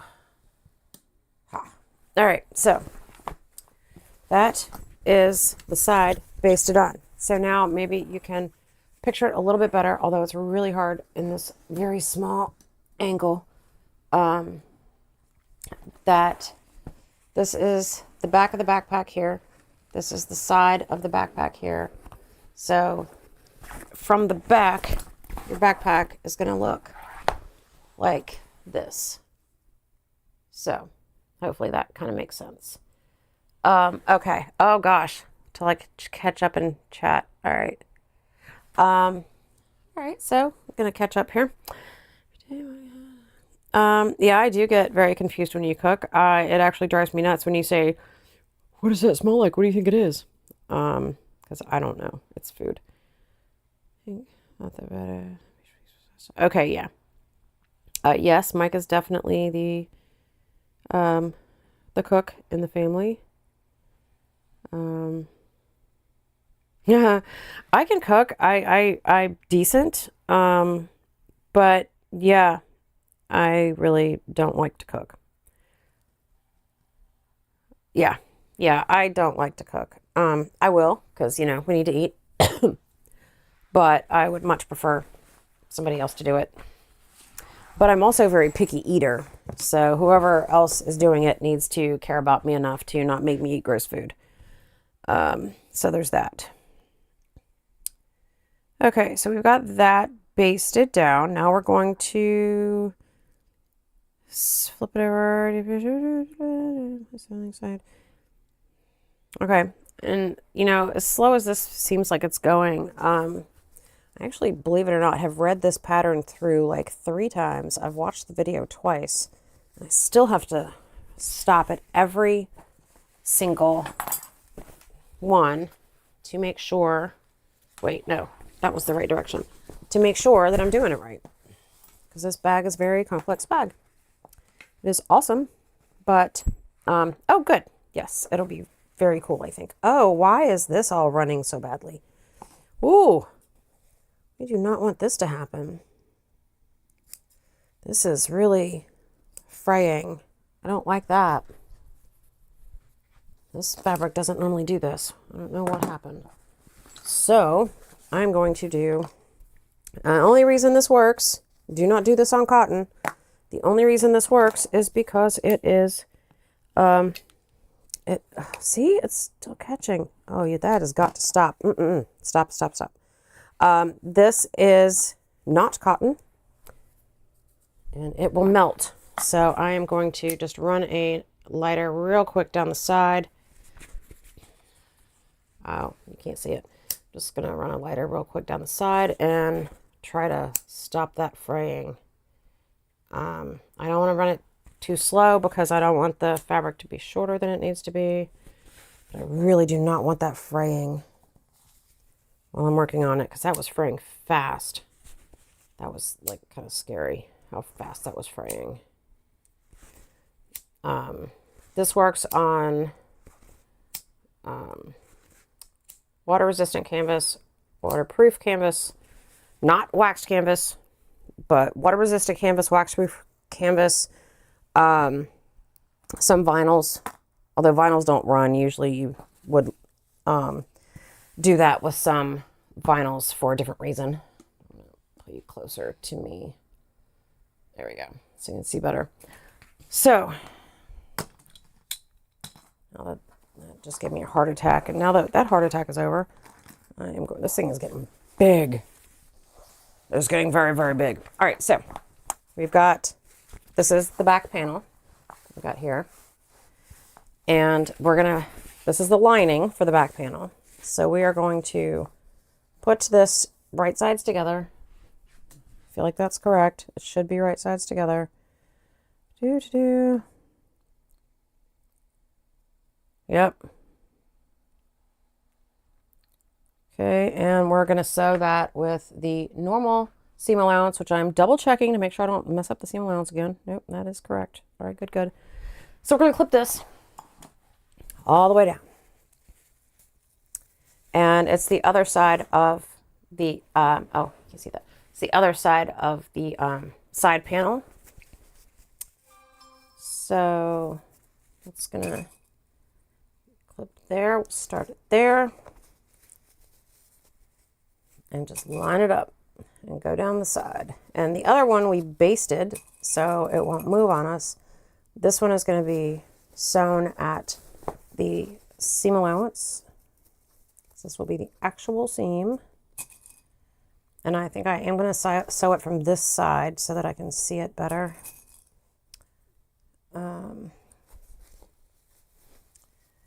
Oh, thank you. That is, I hope it's going to be stunning. I think it's going to be fantastic.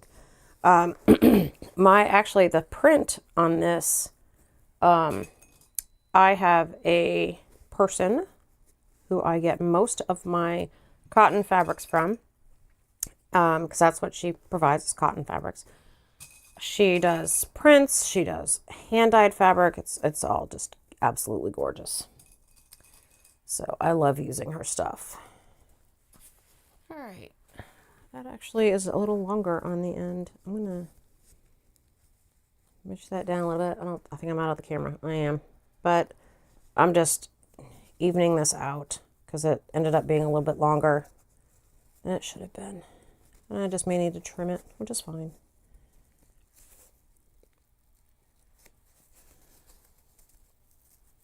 This is, yeah, that's, wow. All right.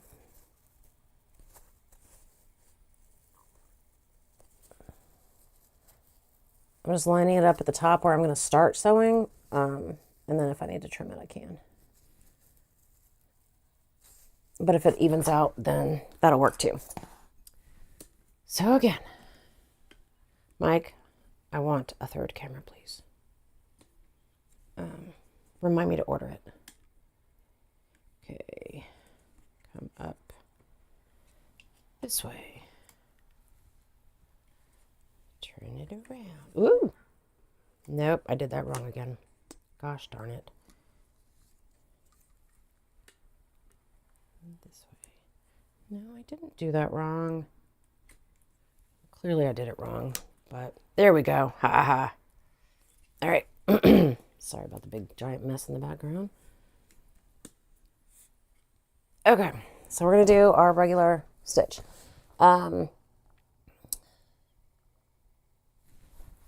Again, the big heart is in the way on my phone, along with the canvas. Oh yeah. I love this. This, I don't know if you are a big book person, but this particular print fabric here is, like I said, it's from a friend. Her business is Thunderbird Handcrafted. She's got some beautiful prints, tons of prints. Lots of hand-dyed stuff. This one is specifically was inspired by the book When the Moon Hatched. It's a really good book. It's an amazing book if you like fantasy type stuff. And Jenna actually has the exclusive rights to this. She has a thing with the author. So it's really exciting that we can get these prints and be allowed to use them, because a lot of prints I will not use in my patterns because they are copywritten and I'm not trying to get in trouble. So it's really nice that we have that for these particular prints. But yeah, you'll never see me sell a bag. Like, you'll never see me at a craft fair, anything like that, or online with a bag with Disney fabric. Not going to happen. I am not trying to get shut down. Disney and, any of the names. Like, if it's copywritten, I'm going to stay away from it. Nope.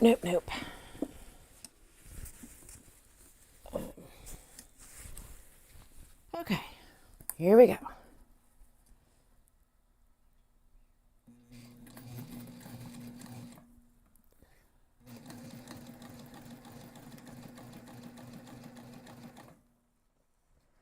Again, that looks funny to me, so I'm going to double check this width. No, that's correct. All right. 3/8 of an inch is not looking like a full 3/8 of an inch to me anymore. Interesting. Okay.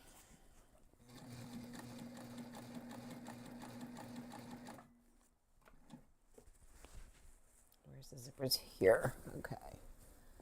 Wow, that is a terrible view. I need more light in this place. All right.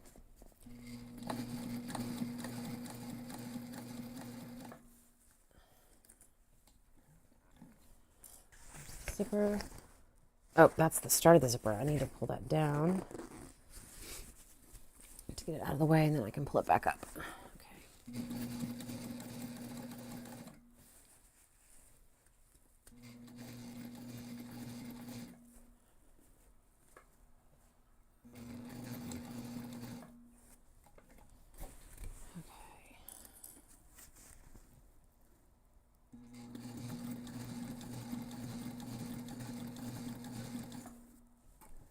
And the thing, you know what's funny, Evie, if you're still there, you said earlier that you couldn't really see how the bag is coming along. And it's so funny because that's exactly how sewists feel a lot of times when we're looking at a pattern. Like, it just does not make sense while you're making it, and you're just very confused. But then it comes together and it's perfect. And that's why we always say, trust the designer, because they know what they're doing.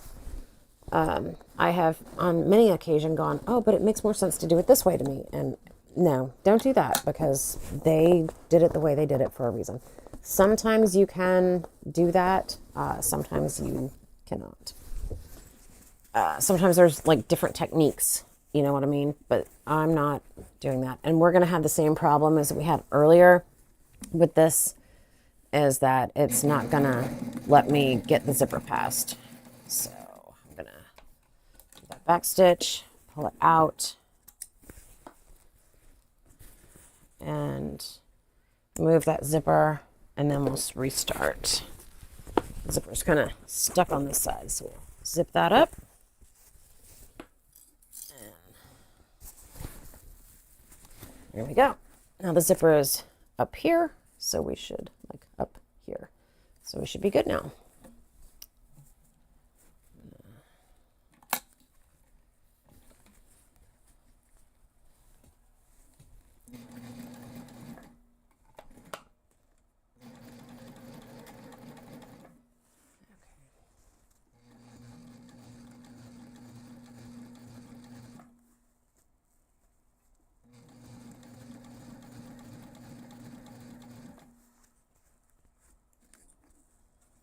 I'm just gonna go nice and slow, since this is the real seam. It is not a basting stitch.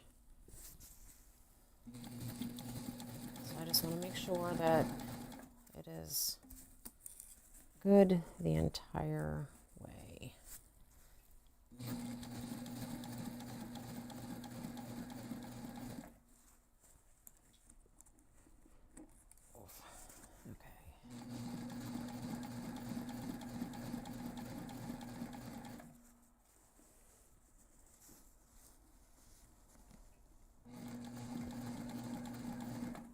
Oops. Kind of going in from 3/8, which I should not be doing, but it's getting real thick down here. The other side, make sure that's out of the way, making sure all of my other pieces are out of the way, underneath. Nothing is getting caught that should not be.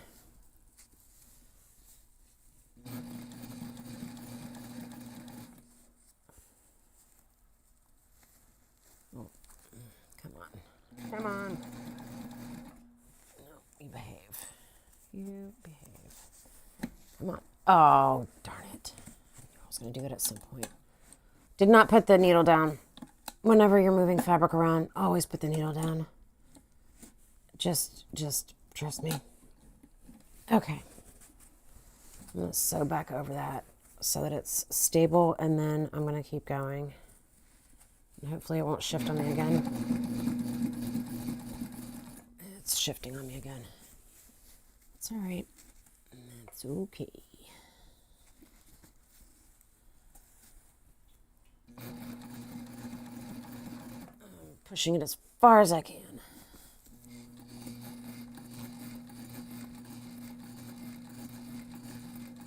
Okay, I think that'll do it.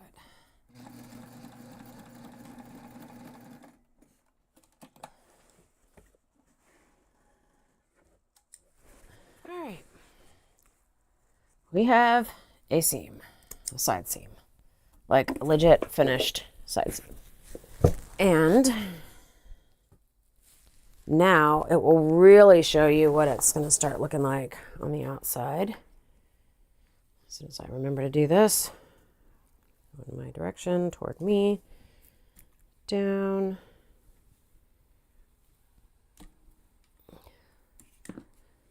And up.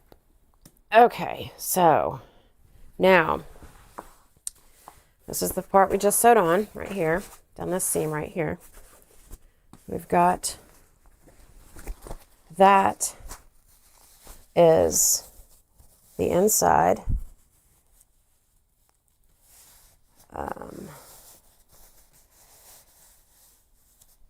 And this is the outside. So from the outside of the bag, this is the top. So from the outside of the bag, you'll be able to pull this zipper down and actually get into your bag. And then this is what the inside looks like. And I'm going to need to press this really, really well again. Probably going to need to do that more than once as we go along. Chat. Okay. Another camera too. Okay. Oh yeah, I have a Kindle too. But I actually have gotten to where I read my books on my phone more often, honestly. Oh my gosh. You are so silly. Yeah, you totally missed that opportunity, Mike. That was a good one, Evie. That was a good one. So I am going to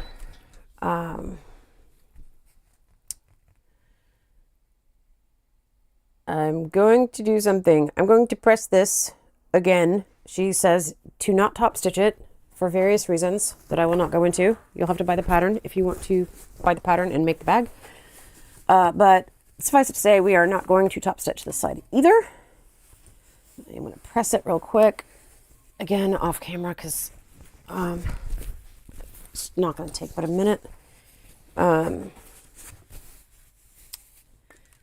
would be a lot faster if I let that iron heat up.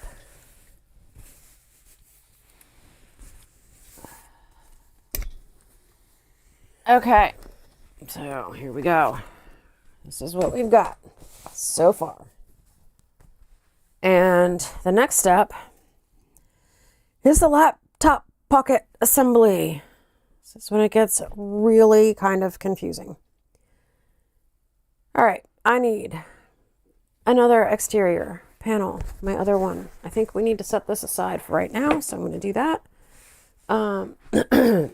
That I'm going to need a lining panel main front. Oh, wait, what? I'm confused. I don't understand. I feel dumb right now.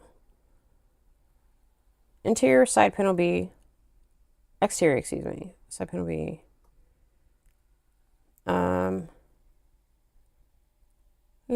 Okay. It's the foam laptop pocket padding to each lining laptop pocket piece. Laptop pocket pieces are here. Got it. We don't need this yet. We'll leave this over to the side. All right. Then paste a foam laptop pocket to each laptop piece.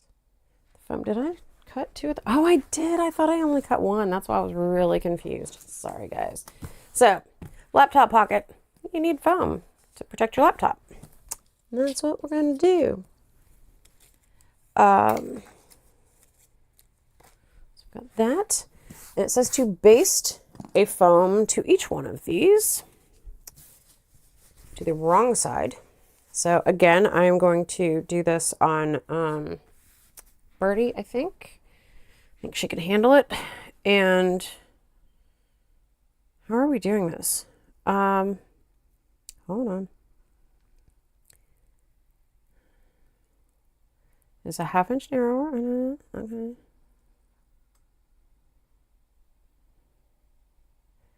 All right.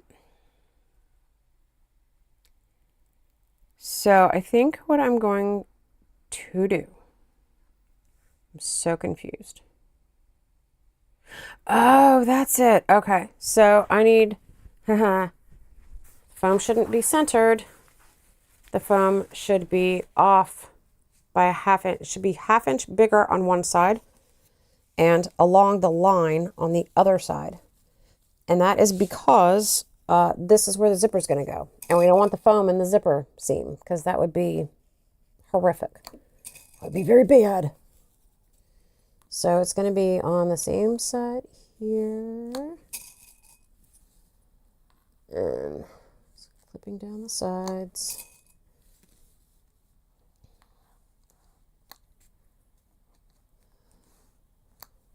And the laptop sleeve pocket will be installed shortly, but first we've got to get it prepped.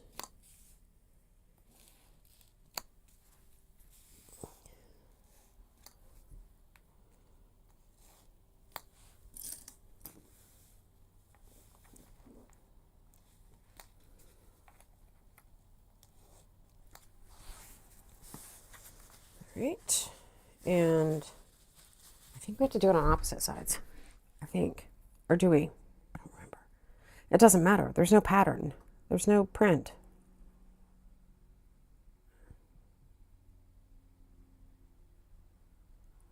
Yeah. I think it'll be fine. Oh my gosh, this part is just blowing my mind. I watched the video. You'd think I didn't.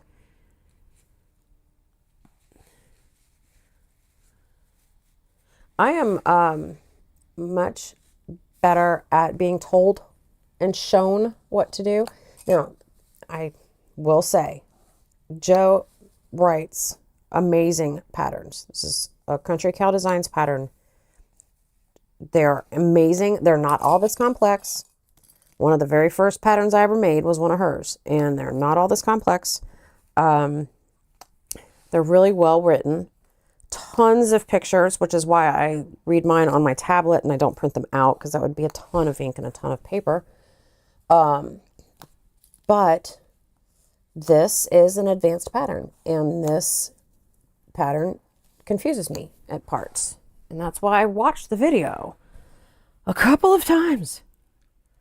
And I just need to like wrap my brain around it real quick. So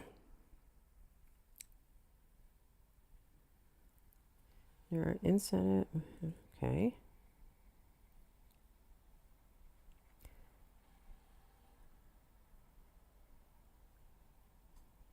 Okay, so we want to do it 3/4 inch from here.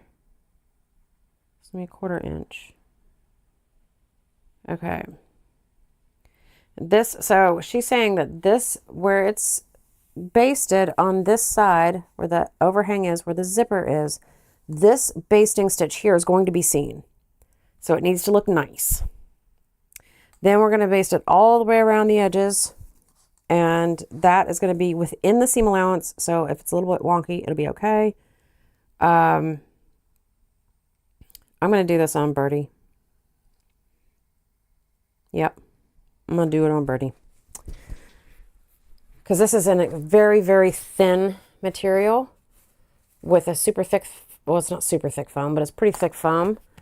So yeah, I'm going to switch to the Birdie cam here. I'm just afraid that if I try to do this on Jester, it's going to really, really look weird. It's going to move the fabric way too much. I've got stuff everywhere. Okay. All right, so I'm going to start on the side that's going to be seen. Also going to set my stitch length to a 4 because of this foam. So I'm going to start my back stitch over here because she said it's going to be seen. This side's going to be seen. So the side that I'm going to baste first. So I'm going to do my back stitch on this side.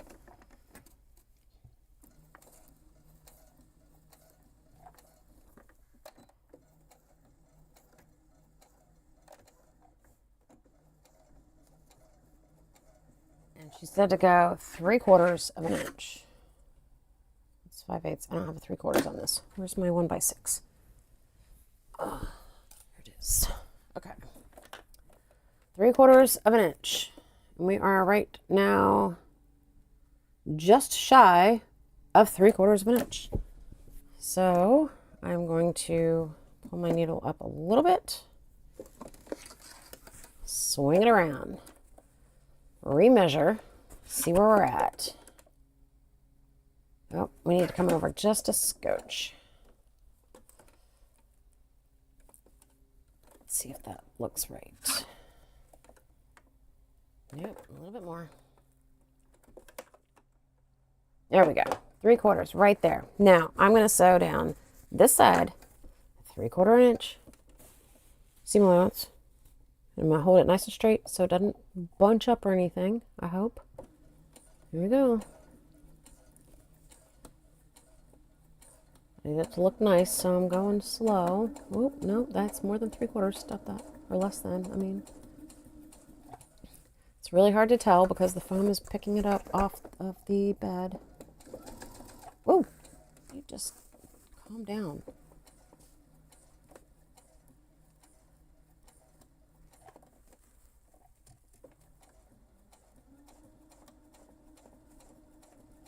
This seam is not going to look great. This is definitely something I'm going to need to practice or figure out a better way to do. Oh, and the bobbin thread is almost empty. All right. You probably didn't hear it, but it did a little beep beep. And I looked at my screen. Yes, I know. I looked at my screen and it said the bobbin thread is almost empty. I just did something stupid. I backstitched on it. That's all right. It's the same color thread. Doesn't matter.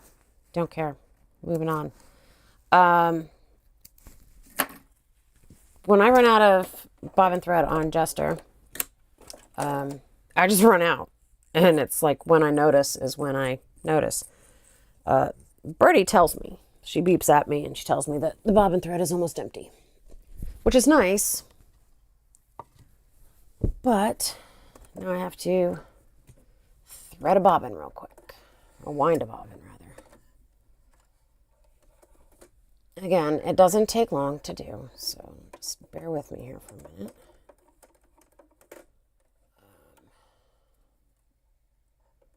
Get that on there. And unlike unlike Jester, Birdie does not have a posi pin system because that is a sell rate thing. So I don't need to do anything except push the bobbin over toward where it's supposed to be wound, and that tells the machine not to run the needle. So, and if you weren't here earlier, that may make no sense to you. I'm sorry. Let me speed that up.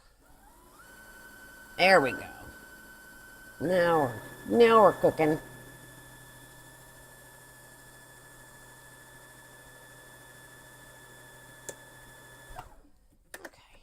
New bobbin, ready to go. Slow the max speed down again.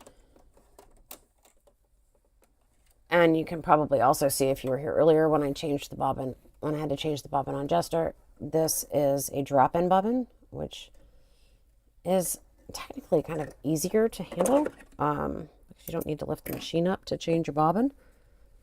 But it's just, it's how the different machines work is all really what it comes down to. And you may be wondering why I'm threading this manually. If you notice that this is actually a needle threader, it's because half the time that thing doesn't work. So to save myself the frustration, I just do it manually.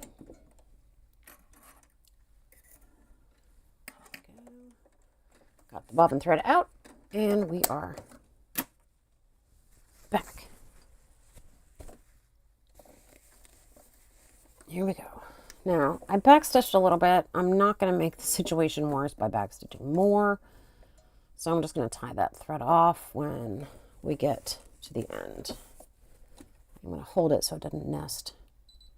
Oh, lower presser foot. Duh.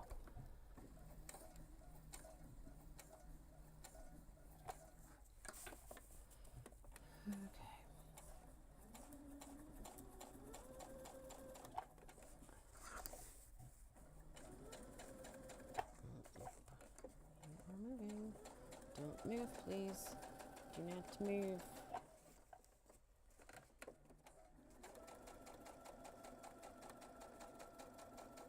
Oh man. I think a lot of it is this fabric. I love this fabric. Don't get me wrong. I love this waterproof or this water resistant canvas. It's really nice to work with, but it's just so thin. I really think I should have used a thicker canvas or thicker waterproof or water resistant canvas on it, which I am for Mike's, so you're welcome, honey.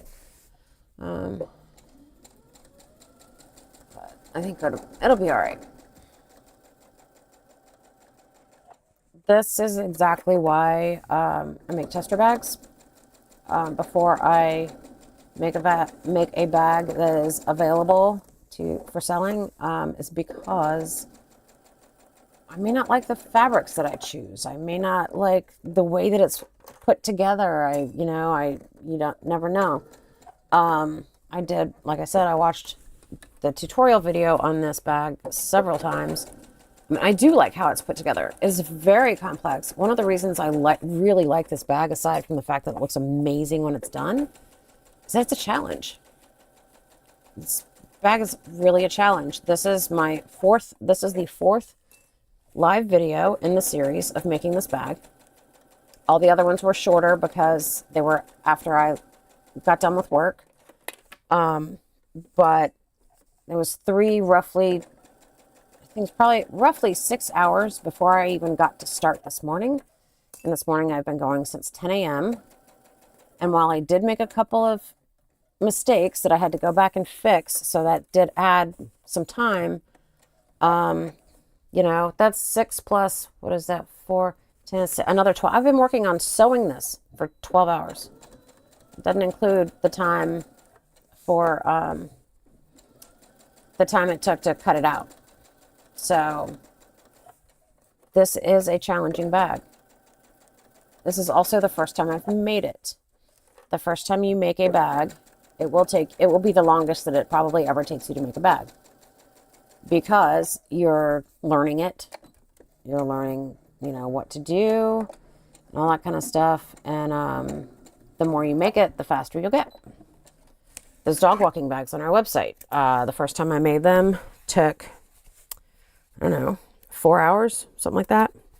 After cutting. I typically don't include the cutting time. Probably should, but I don't. So there's one side. But I I know what I was saying. Sorry. Sidetracked myself. The first time I made the dog walking bags, it took me like 4 hours to make a bag. Maybe even longer. I don't remember exactly. But now I can knock one out in like 2 hours. So I saved half the time on those. And it's just because I've gotten used to making them. The more you make them, the faster you can make them. So that is nice. And I didn't start the backstitch on the side like I did on the other one. It's all right. Not a big deal. Not a big deal.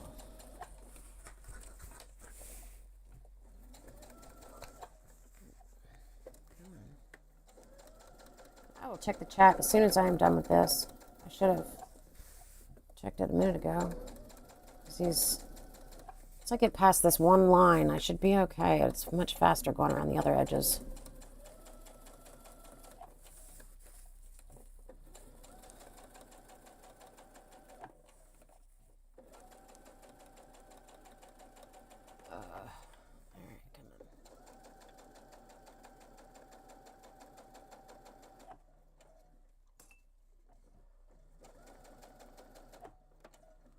Okay.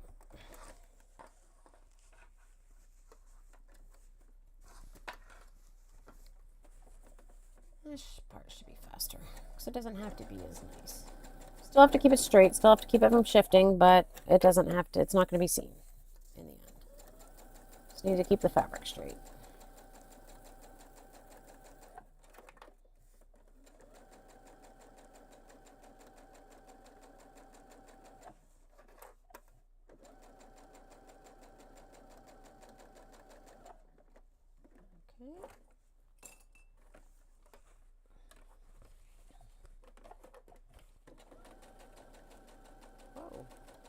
I almost went right off the edge.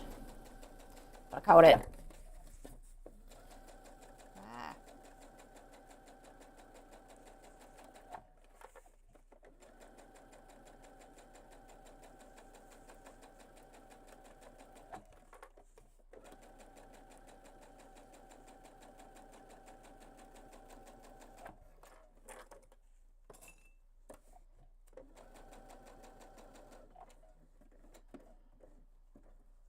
Almost there.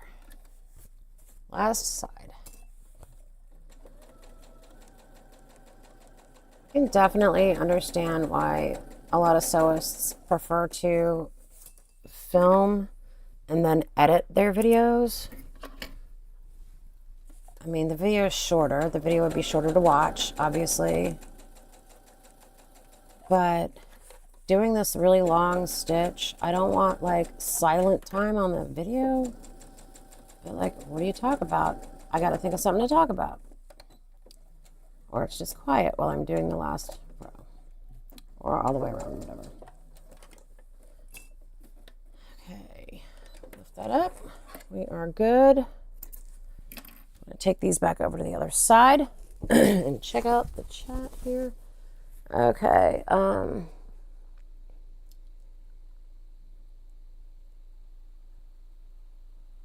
pouch looks very big. Yes, it's going to be a laptop size pouch. It's definitely going to be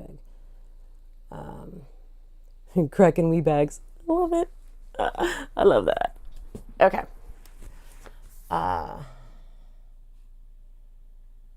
Let's switch back to the tripod. Here we go.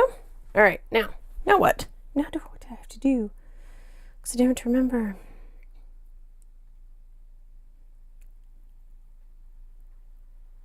All right, let's see, exterior back panel, right side up. All right, we're going back to the back panel. Here we go. Back panel, right side up. Here we go. On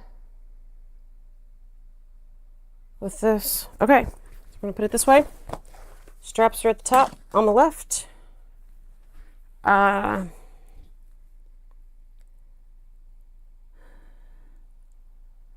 So remaining zipper tape at the right edge of the panel. 2-inch strap lining up with the bottom edge. Zip closing above the bag. Okay. All right. Lining panel up. We need the other zipper panel. We need it to be just like the other side. So this side zips up, which is toward the straps. This side is going to zip up as well once it's on, so we know that's going the right direction. We're going to right side down, and we're going to do the basting again, which this is one of the things that Jester does not like to do, but she's going to have to. She's just going to have to. Okay. I am going to do it from the zipper side, though, because that is so much easier. So that's what we're doing. And there is so much foam in this bag. So I just did the foam pockets for the laptop, but there's also this foam here. There's foam in this and in this. So much foam. Everything is going to be so snuggy in there and protected. It will be amazing.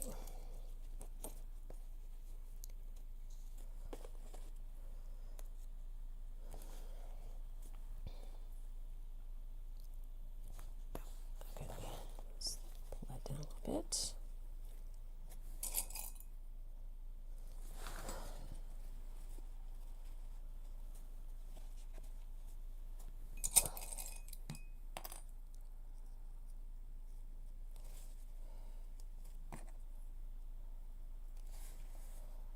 Oh, well, why aren't you lined up?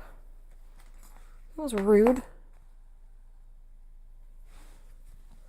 Yeah, see, it's like an eighth of an inch off. You may say an eighth of an inch is not a lot. And it's not. But it's enough to annoy me. Don't want it that like that. Don't want it.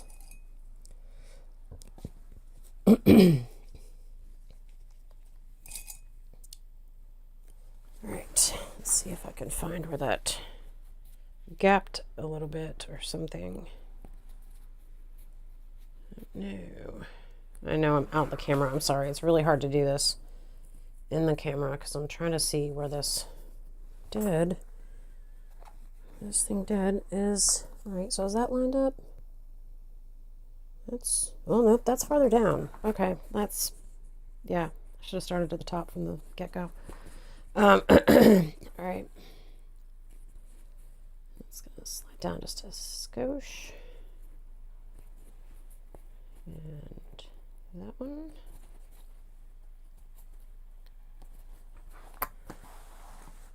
I'm just gonna undo all these at the bottom, zipper up some,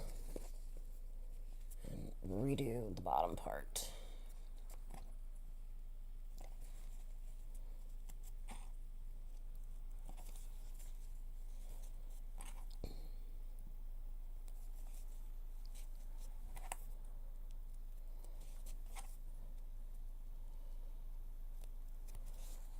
It's a little teeny short on the bottom, but it's so much better. It did spread out. It's like a 16th instead of an 8th, so that's good. And yeah, so that's what we're going to do. We're going to baste it on like this. And I'm going to do it most of the, okay, this is, no, there's some really thick parts that I'm not sure Jester will like. I mean, Birdie will like. So I'll do this on Jester. Oof.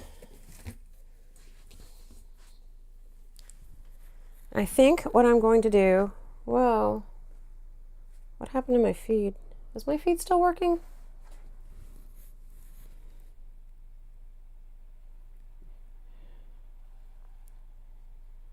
Hold on. Okay, there it is. My phone is about to die. So I think what I'm going to do, I think I'm going to baste this on, and then I am going to stop the live, give my phone and a couple of other things about 20 minutes or so to charge, and then I will get back on the live because I am not ready to stop. It's only 4 o'clock. But I do need to take a break. I need to sit down for a minute or 4. Or, see, I didn't move the camera.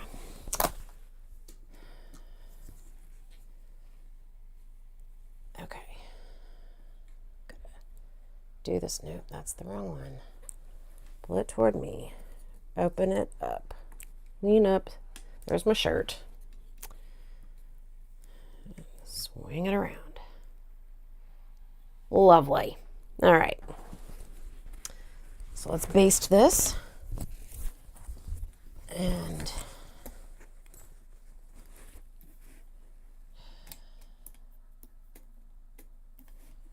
keep it over here. I'm going to do this zipper side up. Get out of the way, thread.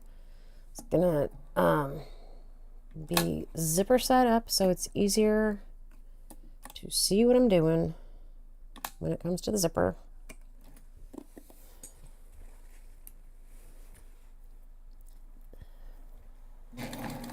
Whoa, why are you so fast?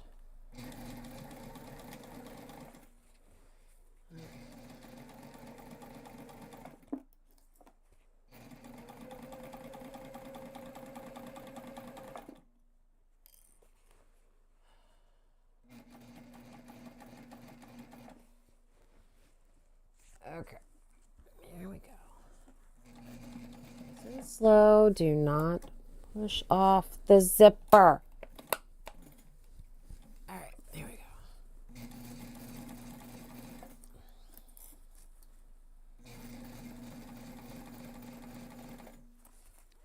Doing a little bit more than 1/8, but that is just because otherwise it's going to be a pain. So it'll still be in the seam allowance. It'll still be fine. I'm a little worried that the zipper is squishing off of it more than it should be. But like the last time, I'm just going to check that seam when I'm done with it. And we'll see what happens.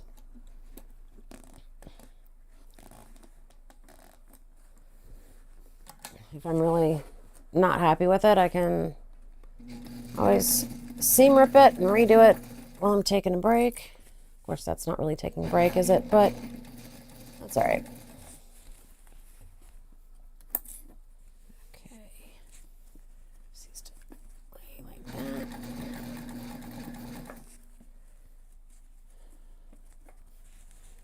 Are you being difficult or what? Come on.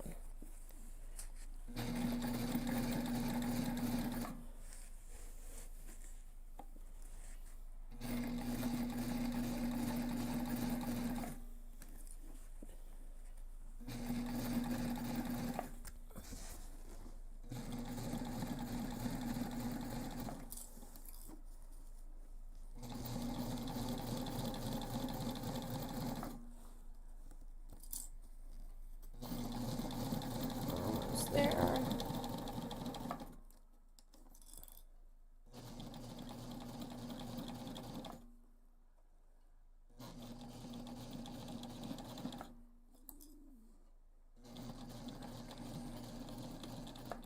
All right. Oh, okay. I'm trying to backstitch and it doesn't want to backstitch. That's weird. Why aren't you moving? Come on. Okay. Let's see what happened there. It was just kind of stuck. That's all right. So let's just trim these. My thread bowl went over here again.